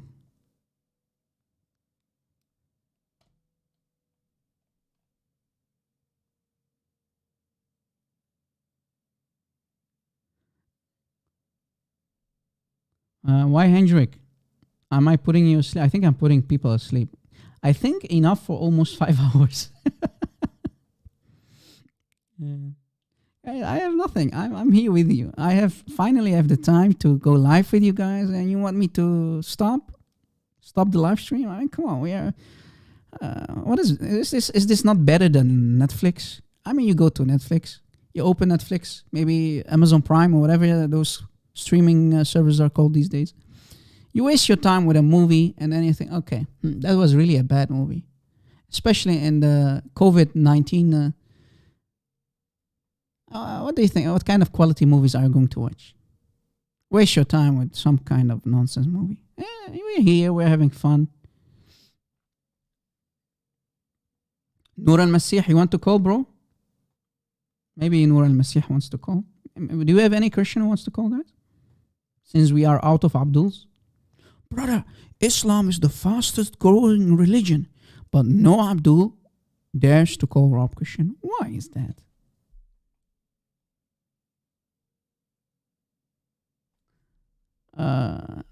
Please, a photo of Muhammad? Really? Nah. Okay, here, I have one for you. This is Muhammad, brother. Why, Rob? Why are you calling Muhammad a transgender? Well, here's why. Okay. Here is why. Go to the Quran, guys. وما ينطق عن الهوى إن هو إلا وحي يوحى. Meaning, Muhammad opened his mouth. This Quran, guys, chapter 53, ayah 34. Muhammad opened his mouth. It means divine revelation comes from Allah. So everything Muhammad says is divine revelation from Allah. So if we find hadith, especially authentic hadith, it's divine revelation from Allah. Never forget that, guys. Okay. Now, if we go to a hadith like, let's say, Sunan Abi Dawud. Sunan Abi Dawud, hadith number 4098, and I'm sure the admins can provide the link to this hadith. You can find it on sunnah.com. Narrated Abu Huraira, the messenger of Allah, sallallahu alayhi wasallam, Allah prayed on him. He, Muhammad, cursed the man who dressed like a woman and the woman who dressed like a man. So if you become a transgender like Muhammad, brother, you are cursed by Allah directly. Because if Muhammad curses you, Allah curses you. Fine. 1 + 1. Now here comes the damaging part. Sahih al-Bukhari, hadith number 2581. Famous hadith. Muhammad said, الوحي لم يأتيني وأنا في ثوب امرأة إلا عائشة. Meaning, Muhammad said, divine revelation does not come to me, Muhammad, in the garment of any woman except that of Aisha. ثوب امرأة, the Arabic speaking people in the live chat can confirm, meaning the robe, the garment of any woman. وأنا في ثوب امرأة, امرأة means a wife, a woman, إلا Aisha, except that of Aisha. So Muhammad was wearing clothing of women, looking like this, brother.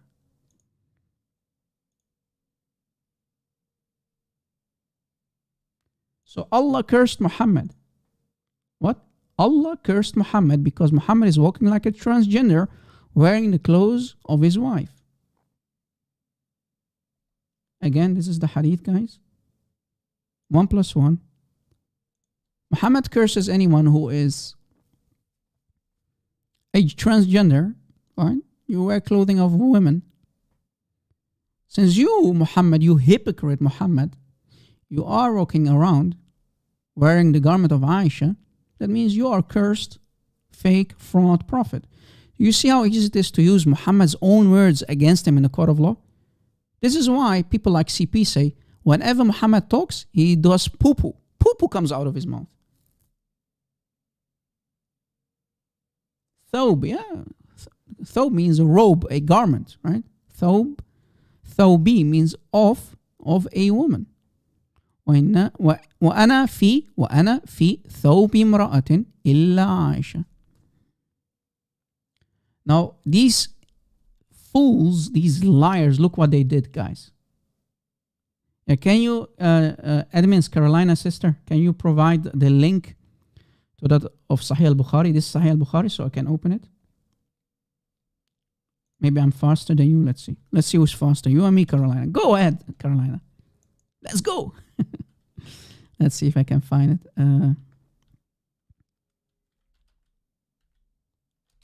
Let's see.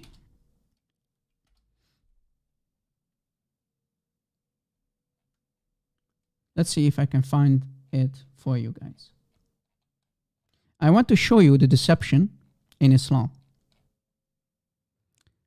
25, 61, 25, 61, 25. Sahih Bukhari 25. Oh, not 61, 81. Stupid, you. Stop it, Rob. You're stupid, Rob Christian. You're a stupid fool, man. You're looking at the wrong hadith. Okay, I think I found it. Now, guys, look what happened. Look at the comedy who they call, the comedians who they call the Muslim scholars. Why, Rob? Here is why. This is the same hadith, Sahih al-Bukhari, hadith number 2581. Very long hadith. Look what Muhammad is saying here. He then said to her, do not hurt me regarding Aisha. So the women were nagging at Muhammad's head. They were complaining about Aisha, right? They were complaining about Aisha. Muhammad said, do not hurt me regarding Aisha, as the divine inspirations do not come to me on any of the beds except of Aisha. You see these evil, disgusting, filthy liars, these sons of Satan, who they call the scholars, they are so embarrassed, they need to lie in their translations. And remember, more than 85, actually more than 90% of the Islamic population on this planet do not speak Arabic. I once had a debate with a Muhammadan from Indonesia, and he showed me, he said, Rob Christian, you're lying. It says beds. Then I told him, you're an idiot. You are reading a false translation because the Arabic says something else. The Arabic says something else. You are being deceived by a false translation, brother. Let me show you how they lie in the translation.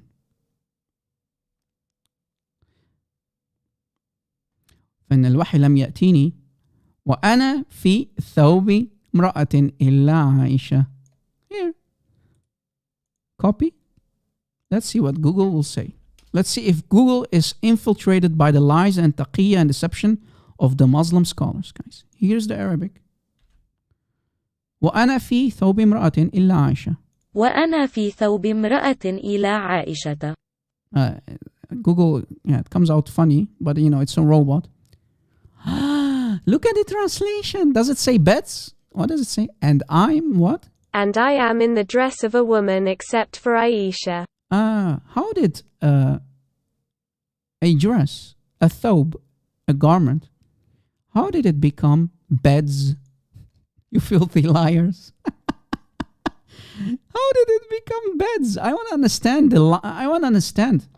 These Muslim scholars, guys, are they not afraid that one day someone like me, like Rob Christian or Christian Prince, any Arabic-speaking, or maybe even a Muslim who is truthful with himself, how is he not suing these people, right?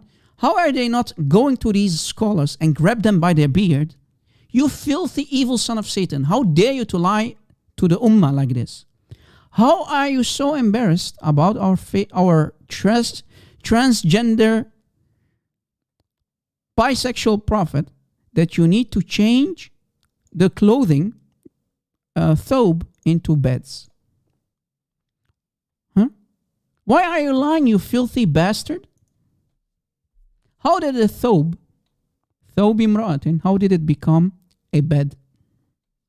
Yeah, they changed from garments to beds because they are too embarrassed that Muhammad was a transgender. Muhammad used to look like this, right?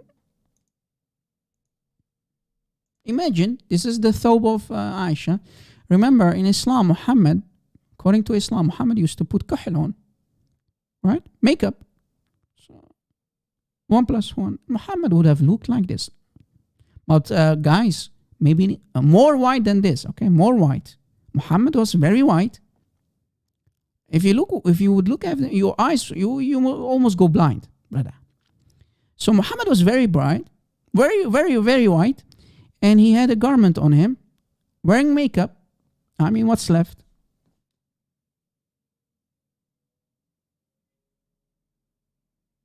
They are too ashamed about the bisexual, transgender prophet of Islam. Last time, guys, we showed you that naked men were riding Rasulullah. Naked men were riding Rasulullah like a bicycle, brother.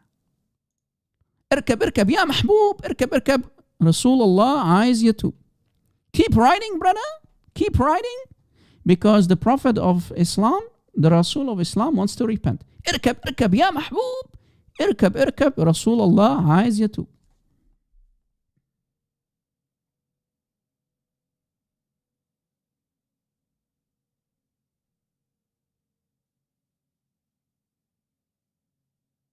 Any Muhammadan guys? اركب اركب يا محبوب اركب اركب رسول الله عايز يتوب. Muhammad was ridden by naked men that used to look like Indian black people from India. They used to write Rasulullah all night long. All night long. All night long. I mean, Lionel Richie would have been proud. Lionel Richie, that American singer, would have been proud. Riding Rasulullah like a bicycle, like a donkey? Yes, brother. It's in their most trusted books, guys. It's in their most trusted books. If you missed it, let me show it, guys. Let me show it to you. I have at least 3 to 4, even to 5 Islamic references that confirm that it's Sahih Hadith. Here is the first. Brother, you're a Google scholar, brother. No, this is the book. This is the... Ibn Fibn wants me to show the book. I'll show the book. And I'll put it in his face, Ibn Fibn. Why don't you debate Ibn Fibn? That's what Isa said today. Right? Why don't you debate Ibn Fibn? You think Ibn Fibn would dare to call me? You think Ibn Fibn, Farouk, would dare to call me? He can only debate people like David Wood. With all the respect to David Wood, but, you know. Here. The book called أطرف الغرائب والأفراد من حديث رسول الله by Al-Darqutni, volume 4. This is the book, volume 4, الرابع, 4. If we go to this very book, on page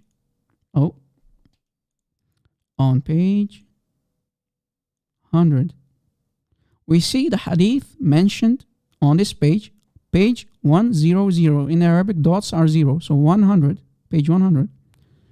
We go down. This is the hadith. And we see that Muhammad was being ridden by people called Al-Zut. Let me make it a little bit bigger. كأنهم الزط. They are meaning basically black Indian look-alike people. We scroll down. We see that the isnad is what? Isnadahu sahih. This is the first reference. Let us go to a secondary one. Ibn Kathir. Yes, that Ibn Kathir, who gave tafsir for the Quran, the famous tafsir of Ibn Kathir. If we go to another book of Ibn Kathir, in this case, this one is called Jam' al-Masanid wa as-Sunan. Jam' al-Masanid wa as-Sunan, volume 26, by the Ibn Kathir. This is the cover. This is the book. Right? And we go to, let's say, page of this book. Page 7,526. 7,526. 7,000 in Arabic. The 0 that looks like a 0 is a 5 in Arabic. 7526. 7,526. Right? But Ibn Kathir. كَإِنَّهَا مَزُّوط. Same hadith. They are naked,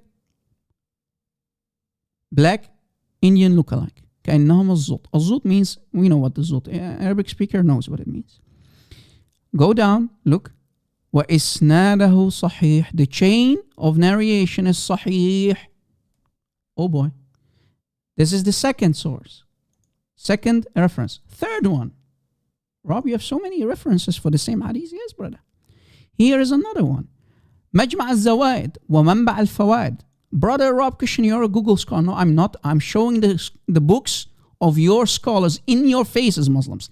Eat your heart out. Eat your heart out. معجم الزوائد ومنبع الفوائد, volume 8, by Imam al-Hafiz al-Haythami. Giant in Islam. A giant scholar in Islam. Volume 8, page 334. Page 334. 334. We go down, same hadith. كَإِنَّهُمَ الزُّطْ. And the men in the chain are the men of the Sahih. وَرِجَالَهُ رِجَالَ الصَّحِيح. Oh boy. People are interested in the translation because very long hadith. Let me give you the link. Let me give you the link. I'm amazed that the baby did not wake up again. Okay, as long as he's asleep, guys, I'm here with you. Let's see if we can open the link. Sometimes I need to... I'm not sure if it's going to work today. Why it's not working? I'm not sure if we can have access to the translation. Sometimes the website is a little bit slow. What is this? What is these? ايه الأمة دي يا عمي؟ ايه الحلاوة دي محمد؟ Naked people. Look at this. Hadith Sahih says that a group of naked tramps kept raping Prophet Muhammad. Sallallahu rape all night long. You see, all night long. Lion Richie would be proud, brother. Lion Richie would be proud. Look at this. No way. Allahu Akbar. Keep writing, Rasulullah. Take it easy, boys. Make my back already hurt. My back already hurts. That's what Muhammad said, right?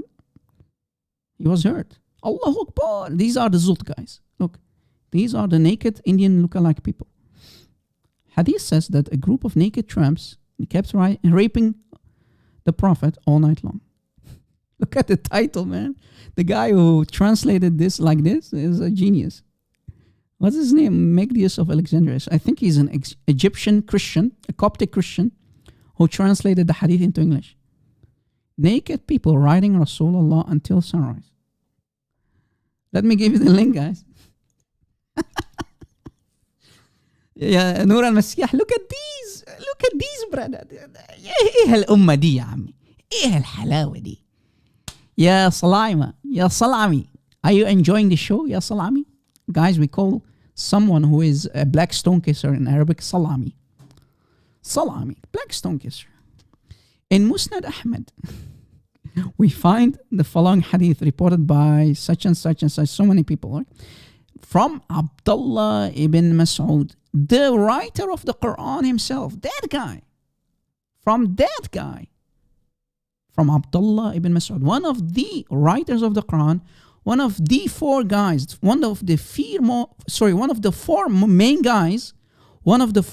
guys that Muhammad told you as a Muslim to go to regarding the Quran itself. Abdullah ibn Mas'ud, that guy, giant Sahabi, like Ubay ibn Ka'b, right?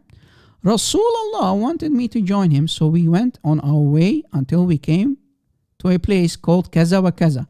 Guys, when you say in the Arabic, Kaza wa Kaza means to such and such. So they don't know the exact name of that place. Kaza wa Kaza means such and such place. Meaning, he refused to mention the name of the place, right? He doesn't tell, Abdullah ibn Mas'ud does not tell us what the place is, okay? So he planned for what I should stay a little bit behind. So Muhammad told Abdullah ibn Mas'ud, Ya Abdullah ibn Mas'ud, Muhammad is saying, stay behind. Stay behind, okay? And keep that distance as if I did not, I will be killed. So Abdullah is saying, basically, if I did not stay behind, I would have died. I mean, I understand. If naked men are going to join and ride Rasulullah like a donkey, raping him all night long, of course, it's very dangerous, brother. You might die. I mean, a group act, brother. Yeah, gay porn is nothing compared to what happened to Muhammad. And then that's exactly what I did. So Abdullah stayed behind. Then Rasulullah went ahead a small distance, and Muhammad, mentioned that so Muhammad is mentioning it. So Muhammad is reporting it to Abdullah ibn Mas'ud. There are a group of people, and then a fan confirmed that following description of the people, كأنهم الزط, right? Zut. In black Indian lookalike people. Yes. That's what we call people from India. Zut. Inshallah, they are naked and I cannot see their genitals. Let me provide the link again, guys, for the people who just joined. Okay? Tall and thin, كأنهم الزط, tall and thin, black Indian lookalike people, naked. They are naked, right? They are naked. Tall and thin. Then Abdullah said, they came and here comes the meat. They came. Oh man, this is really embarrassing. If I was a Muslim, I would have been really embarrassed by now. Knowing that Muhammad is getting raped by naked men, a group of naked men. They came and kept riding Rasulullah sallallahu alayhi wasallam. And Rasulullah kept reading the Quran over us. He was reading Quran. Imagine they are raping him and he's reading Quran.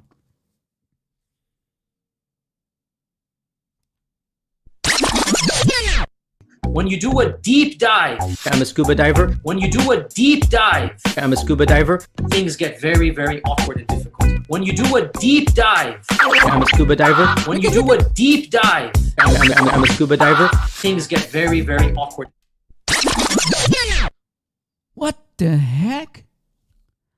Naked men riding Rasulullah like a donkey, like a bicycle all night long? Yes, brother. Then Abdullah continues to say, them also came to me and waited around me and stayed in my way. So I was so terrified. Abdullah was terrified from them. So I sat down until the first light of sunrise. When they left, when the naked men left after finishing Muhammad off, then Rasulullah came feeling heaviness and pain. I wonder why Muhammad had pain. Why did Muhammad have pain, do you think? Because of them being riding him. Translation is funny, but you'll get the idea.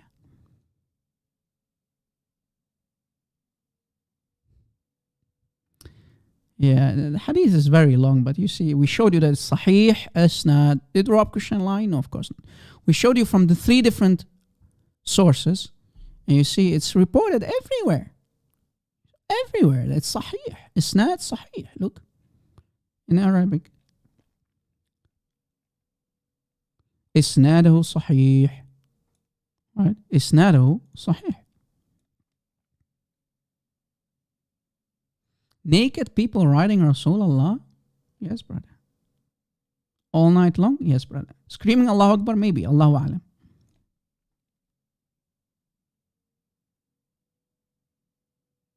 Muhammad confirms that it hurt him. Now take a wild guess where it hurt him. Janky Charlie, who told you that Muhammad was an illiterate? Which donkey told you that Muhammad was an illiterate? I mean, come on, this is 2021. Didn't you already get the notification, the idea that Muhammad could read and write very well? The lie is exposed. Muhammad could read and write better than you and me, man. What are you talking about? Muhammad could read and write very well. Right? Because the word for reciting is tartil. Tartil. Not iqra. Iqra means read. And even in Sahih al-Bukhari, we showed you often, guys, many times over, that Muhammad could read and write very well because he asked for pen and paper to write. Give me pen and paper, brother. I need to write something for you. So if we go to Sunnah here,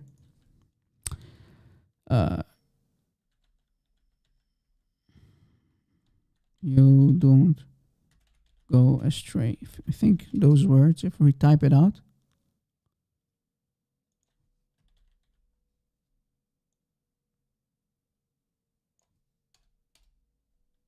oh, Rob, your English, man. Okay. Yeah. Sahih al-Bukhari, hadith number 7366. When the time of the death of Prophet... Hey, this is Ibn Abbas reporting it. The Ibn Abbas. Wow.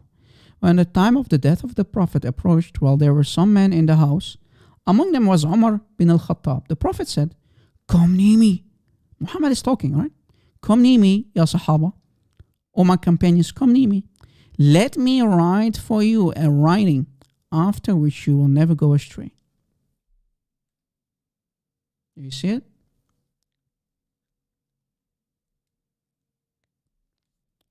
Muhammad wants to write. Muhammad wants to write, brother. Look, it's reported in many ahadith. Many ahadith. Come, let me write for you a statement. So which donkey, which idiot told you that Muhammad could not read and write? Here. Bring him writing material. So Muhammad needs writing. Why, if Muhammad was truly illiterate, as the Muslims have claimed, why does he need writing material? And why do, I mean, what's the point if you cannot read and write? Maybe, are you saying that Muhammad is crazy? Muslims, are you trying to tell us that Muhammad went crazy? Muhammad was a majnoon. Is that what you're trying to say, Muslims?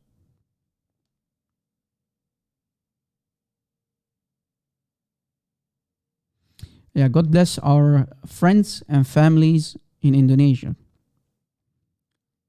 Keep all the Christians in your prayers, guys, especially in, I'm getting tired, so I make mistakes while talking, as you notice. I'm tired, but, I'm here, man. Right? Keep any Christian in any Muslim country in your prayers. Don't underestimate the power of prayers, guys. The Christians who are living in Afghanistan, I heard that there are Christians there, a ministry there, a church there, undercover church, Christians. They need your prayers, guys. Please, please, don't underestimate the power of prayers.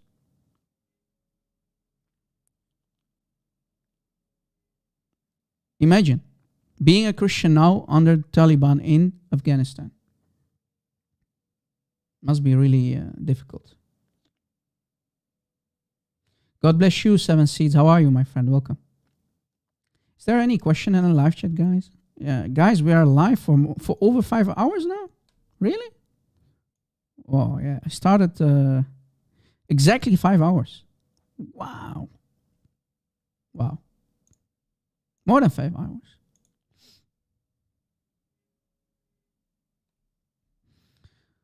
I'm not sure if I already broke my record.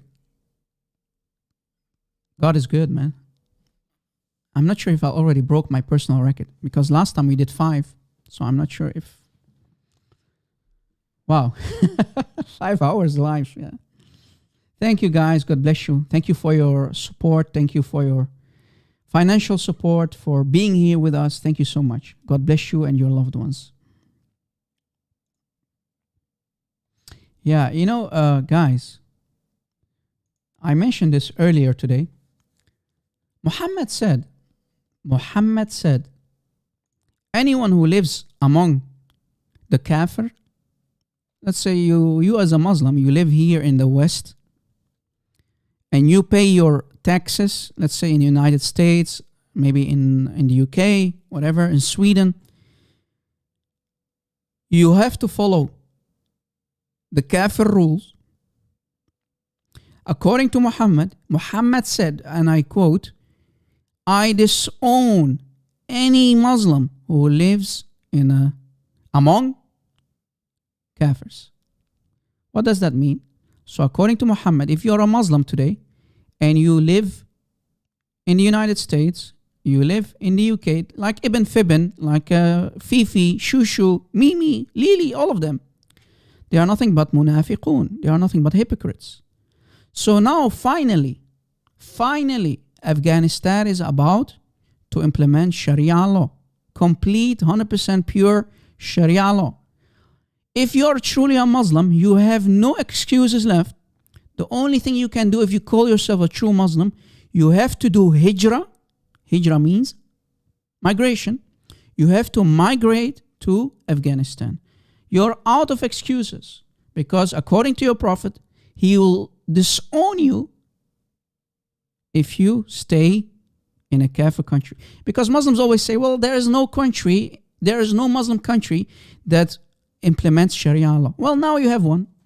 You're out of excuses. So if you're truly Muslim, all of you Muslims must migrate.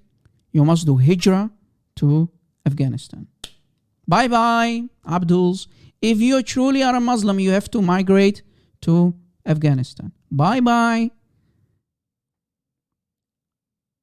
Don't let the door hit you in the back. Bye-bye, Muslims. Brunei did not implement pure Sharia law, Cogito. I think Afghanistan will implement 100% pure Sharia law. So Muslims cannot lie to us and say, no, there's no country that we can go to. No, you can. Bye-bye. Don't let the door hit you in the back. Bye-bye. Ya munafiqeen. Bye-bye. Bye-bye. Bye-bye. Bye-bye, bye-bye. Yeah, we have an Assyrian song like that. You know, when you are in a wedding and they play a song, yeah, they sing bye-bye in the end of the wedding. Bye-bye. Bye-bye, bye. Guys, have you ever heard an Assyrian song before? Have you ever heard a Syrian song before?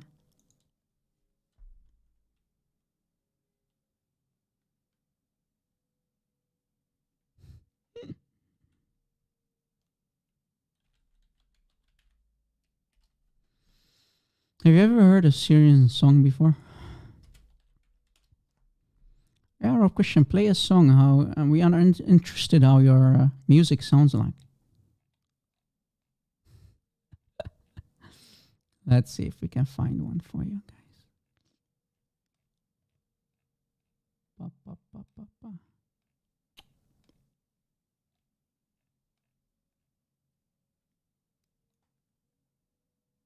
Let's see.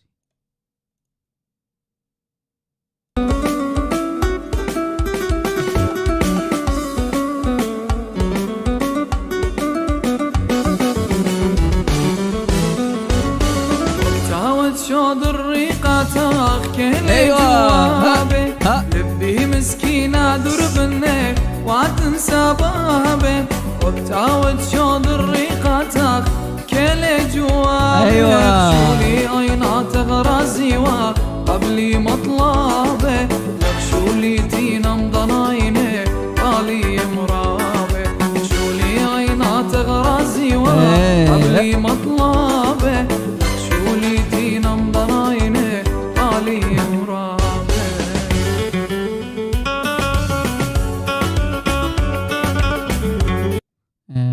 Beautiful language, right? The Aramaic language, guys. The Aramaic language.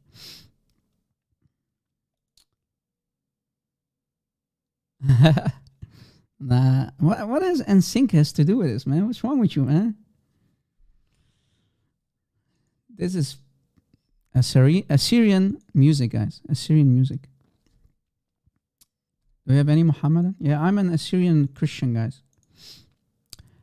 For the people who are interested, I come from one of the earliest, you can say, bloodlines of Christianity. Kid you not. My family goes back all the way to the very first time, the very first time where Christians were called Christians in the book of Acts. And that was Antioch. We are originally from Antioch, guys. We are Aramaic speaking Christians from Antioch. That same area, for the very first time, where you find in the book of Acts, Christians are called Christians, followers of Christ. Yeah. Yeah.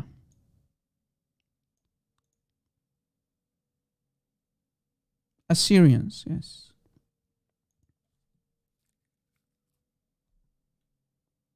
I'm originally from Antioch, yes.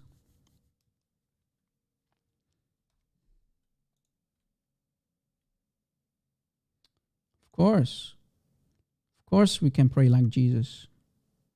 Let me show you how we pray, both in Arabic and Aramaic. Okay.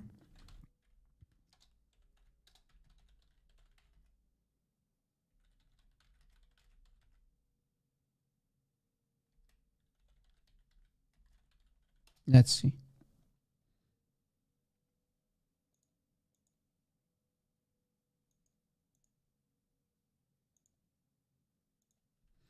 Let's see if we can show you an example.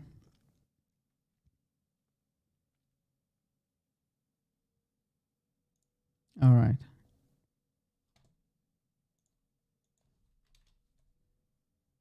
كما في السماوات كذلك على الأرض.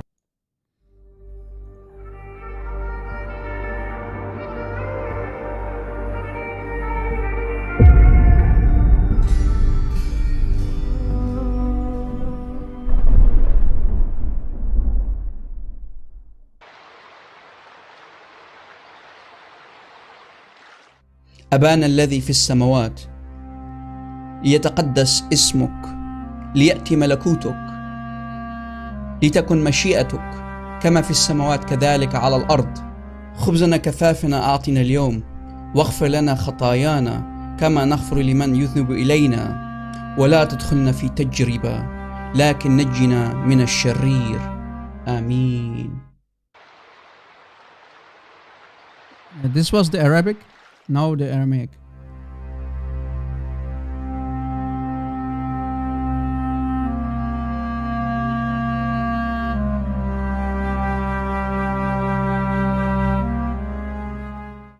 أوخانو أخيل صلاة وأتون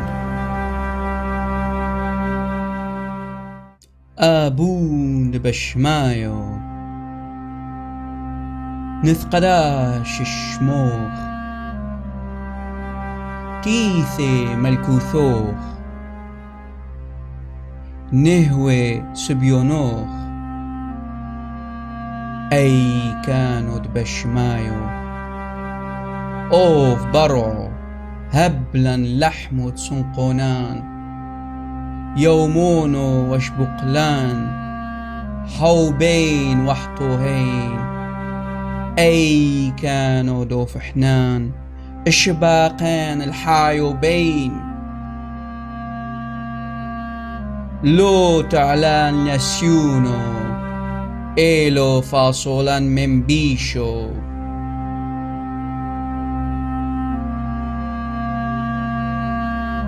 ميتو ديلوخي ملكوثو وحيلو تشبحتو العالم علمين.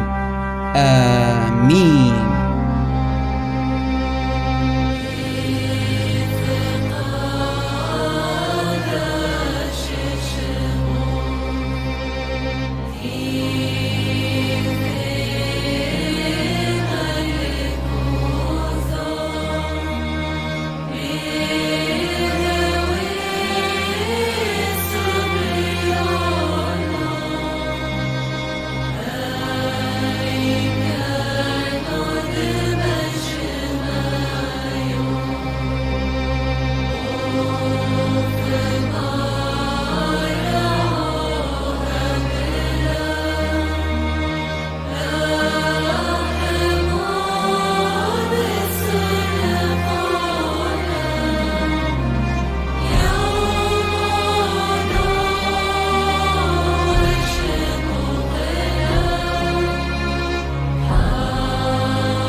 Ameen.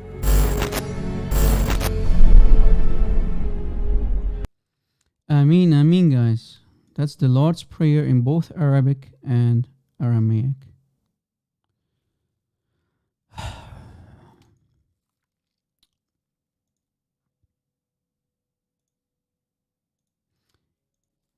I hope you enjoyed that, guys. Yeah, beautiful, right? The first part was in Arabic, and the second part, as you heard, was in Aramaic. The way Jesus gave it to us in Aramaic.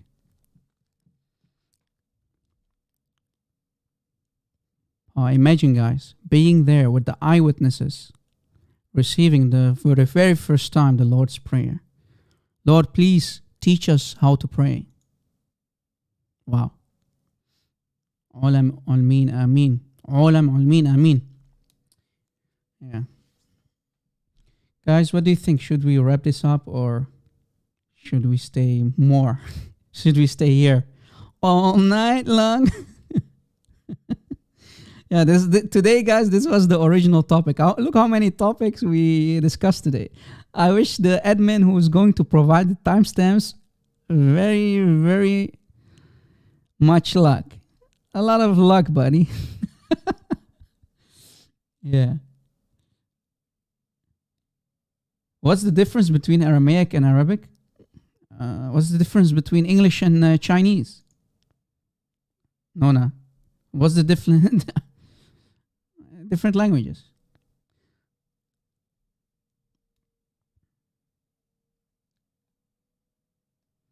Guys, are there questions that we can... Yeah, guys, I think we broke today's... Today we broke my personal record.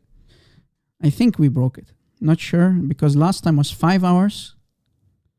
That was my personal record. Yeah, we broke it. God is good. God is good that He gave us energy to be here with one another. I think many people are here with us from the very beginning. I know that Dragon Deniers is one. She was here from the very beginning. I think Carolina went away. Oh, Tamara is here too, but Tamara was not here from the beginning. I mean, come on, man. Go. Maybe Netflix is better. I don't know. Some people love to sit behind Netflix, waste time. But, you know, I think this is better. This is a long live stream, Rob. Yeah, I hope you benefited, guys. I mean, I'm still shocked that my PC is not out of memory, because I have like a gazillion of slides open at the very same time. Maybe I should close a couple of them. I know that the Explorer can be really... let me close a couple of them. You know, it can damage your computer, especially when you're live streaming. Not really damage, but, you know, maybe it can crash your computer if you're out of memory, if you know what I mean. Okay, let's see. Still way too much, Rob. Look how many I still have open. Anyway. Do we have any Muhammadan, guys? Yeah, we mentioned Ashura today, guys. Muslims are crazy sometimes. They really go crazy, man. Look. Muslims, Shia and Sunni Muslims, they celebrated Ashura, and that's what they do. That's what Shia do. Go on the street, cut themselves. This is truly the religion of God, brother. CP, I will never break CP's record, because I know that CP, back in the old days, he used to go live for at least 10 hours straight. 10 hours, I kid you not. I've witnessed a live show of brother CP. The guy is a robot, man. He's a machine. 10 hours straight. I think there was also one of his records, maybe the record of him. He was live for more than 24 hours. He closed the live show because, you know, back in I'm not sure how long you can do a live show. I never tried. But there maybe is a limit for a live stream, and then you have to shut down, right? YouTube won't allow it or something. So he had to close and continue again. And I think he did 24 hours, 2 days. I can't remember the exact hour. Guys, back in the old days, he was a machine, man. But CP is not the youngest anymore, so I understand. You know, he always says I have a long beard. So imagine how long his beard. You know, Yeah, at least a 10-hour, Hendrik, yeah. When he used to also sit on Paul Talk like I did in the old Pogdels days, man, 5 hour was nothing. We used to sit in a room, guys, I kid you not. It was really not that hard, a kind of platform. You sit there, you join a room, right? And you can take the mic. And when you're on the mic, nobody else can speak, right? It's not like Skype, very old school. So you have to pass the mic to someone else. You have a couple of admins and whatnot. And we had a room back in the old days, was called Jesus or Muhammed. And it was my room, and even Somalia Christian TV, right? Somali Christian TV, they used to come to our room. Yeah. We have Brother Jai Apologetics, maybe you know him. We used to sit in one room back in the old days. We had some time. I debated sheikhs, I debated imams, but now for some reason they are too scared. I'm not sure. You know, because I didn't record before, right? In the old times. I really started late, to be honest with you, with YouTube, with recording videos. I did not know how to do it. I had no idea. After learning, watching a lot of tutorials, now I have the knowledge to go live. But in the old days, it was really difficult for me. But now, you know, it's never too late. Now we can use the things that we learned, the knowledge that we have about this evil cult, we can use it and put it in practice to expose this evil cult of Satan, right? I mean, look at this. You go on the streets because Muslims killed Hussein, the son of Ali, that Ali, one of the caliphs. They killed his son, they cut off his head, and you go on the streets because other Muslims cut off his head and you cut yourselves. What's the point? What's the point of cutting yourselves because some guy who is supposedly family member of Muhammad, his head was cut off by other Muslims? I mean, they always say, haven't you always heard this small sentence? Whenever they say, Ali, radiyallahu anhu, Umar, radiyallahu anhu, this and that, radiyallahu anhu, may Allah be pleased with him. That's what they always say, right? Yazid, may Allah be pleased with him. This, may Allah be pleased with him. Little they know, or little they tell you, that the Muslims killed each other left and right, even in the first generation of Islam. Muhammad dies and Muslims start to butcher each other left and right. And these are supposedly the first best generation, according to Muhammad himself.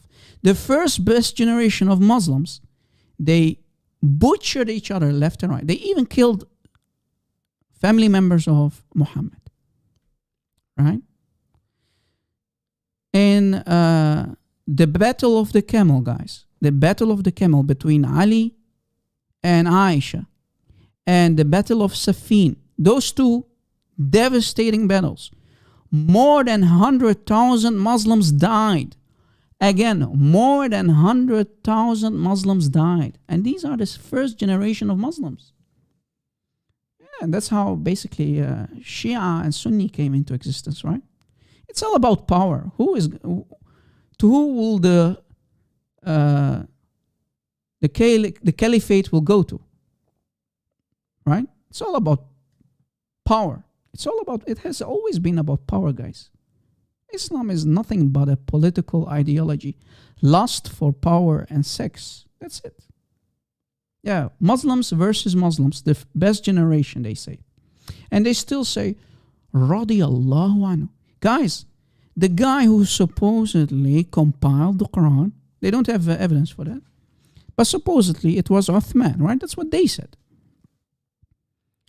The guy was reading the Quran according to the Muslim sources. Uthman was reading the Quran. People entered his house and they butchered him. They butchered him. This is Uthman, guys, who was one of the four rightly guided caliphs, right? One of the four, right? They put arrows in his throat. Can you imagine? According to the sources, one arrow went from in his ear through his throat. And they say these people, these Sahaba, radiyallahu anhu, may Allah be pleased with them. Murderers, filthy murderers, butchers, or radiyallahu anhu, may Allah be pleased with them. Muslims killing each other, Sahaba killing each other left and right. Only for power. It's only for... You know why? I wanted to do a series about these incidents, guys, in videos, if God wants us to do so. The series about the butchering of Sahaba, killing each other left and right.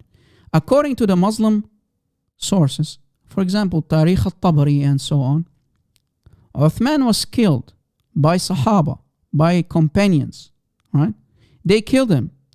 One of the companions, one of the Sahaba who went to enter his house to kill him, to butcher him, he said, when he started to stab Uthman, right? Stabbing Uthman with the arrows. Stabbing Uthman. First, one of them grabbed him by his beard. Now, when you grab someone by his beard, guys, in the Arab world, listen carefully. When you grab someone by his beard or when you grab him by his mustache, you are basically taking his manhood. I kid you not. You are destroying his honor, right, as a man. You're playing with his manhood, basically. So one of them grabbed him by his beard and they started to insult him, calling him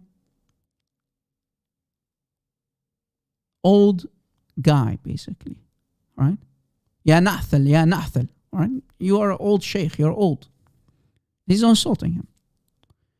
And then other guy came in and he started to stab him, and he stabbed him 9 times. This guy stabbed Uthman 9 times with arrows, going in his ear, coming out of his throat. And he said, I stab you 9 times. Now look what this Sahabi said. I stab you 9 times. 6 stabs are for me and 3 are for Allah. What? So he was trying to ease his anger towards Uthman by stabbing him 9 times, butchering him. 6 stabs are for himself and 3 are for Allah. The reason? Uthman burning the Qurans and Uthman giving power, because remember when Uthman was in power as the caliph, Uthman was not really political, he was not really smart. Right? He was not really strategic. What did he do? He gave all the best positions, the political positions, to family members. And Muslims were not happy with that. And they wanted to, other Muslims to take high positions in the Islamic Caliphate. So one day, a guy would become a governor of a city, right? And at that very moment, one of the family members of Uthman was the leader, right? He was the government. So they wanted to replace him. And Uthman agreed. He agreed with the people that a family member of Uthman would be replaced by another Muslim. What did Uthman do? Uthman, right, sent in secret a command. He wrote a document. Uthman himself, with his own hand, he wrote a document and he sent it with a young boy to that region. And this young boy, they captured him. And they found out the hidden message of Uthman, right, that he wanted to kill the guy that would replace his family. So the guy who was going to take the position instead of the family member of Uthman, they would kill him in secret. And when the followers of the new guy found the hidden message, right, the command to kill that guy, they went and all hell broke loose. And that's how basically the fitna started. They called fitna, right? That's how the fitna started. And that's how, one of the reasons why Uthman was killed, stabbed 9 times. If that's not enough, guys, if butchering Uthman was not enough, they even buried him among Jewish dead people, right? Dead Jews. They dishonored his body. They dragged his body on the streets. I kid you not. If that's not enough, they buried him among Jews. That's an insult for your dead, right?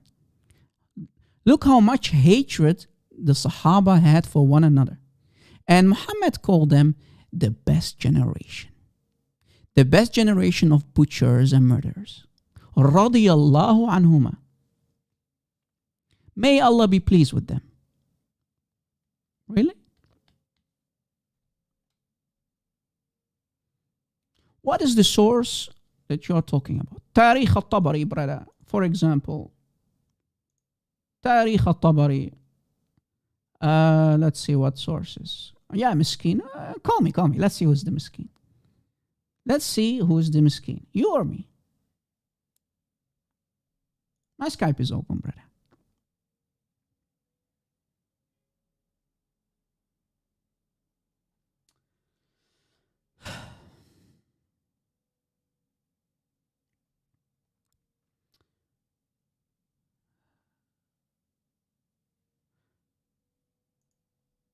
Now, guys, when they killed Uthman, even Aisha, she had so much hatred for Uthman. She had so much hatred for Uthman. Okay, the baby is awake again. Guys, the baby is awake. Let's see. Be right back.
Yeah, guys, I'm giving the baby some milk. He is awake. So let's see. If he doesn't go to sleep, I have to shut down. Be right back, guys. Bear with me, okay?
Are we still there, guys? Maybe, let's see. He drank some milk. Story of my life. All right, guys, we're still here. Okay. I hope I'm not putting you asleep, but you know, I'm here anyway. My wife is not at home, so I'm alone with the baby, and I'm lucky that the baby is taking a long sleep. So now and then he'll be awake. He's moving, but I think he's going to sleep again. Oh, he's awake. Oh, he's awake. Just a second, guys. Yes, Papa, I'm here.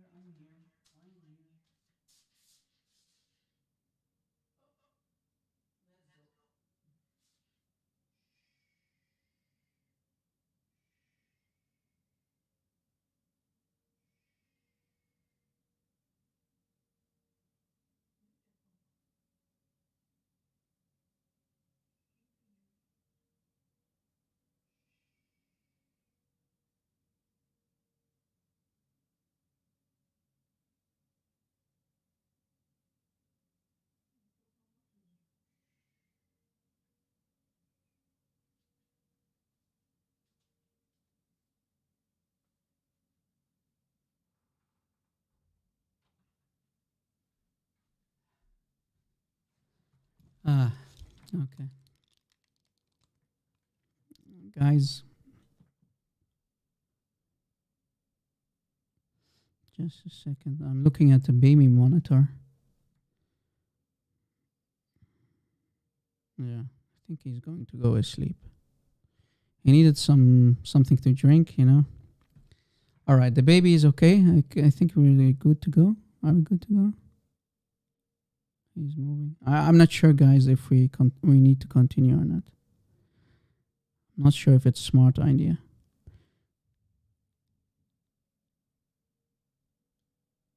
Okay, maybe he's okay. All right. Yeah, I'm taking good care of the baby. I mean, he's asleep. What can I do more, Nuna? You know, when he's awake, I go to him. All right, he's in his bed. He needs to sleep until the morning. So yeah.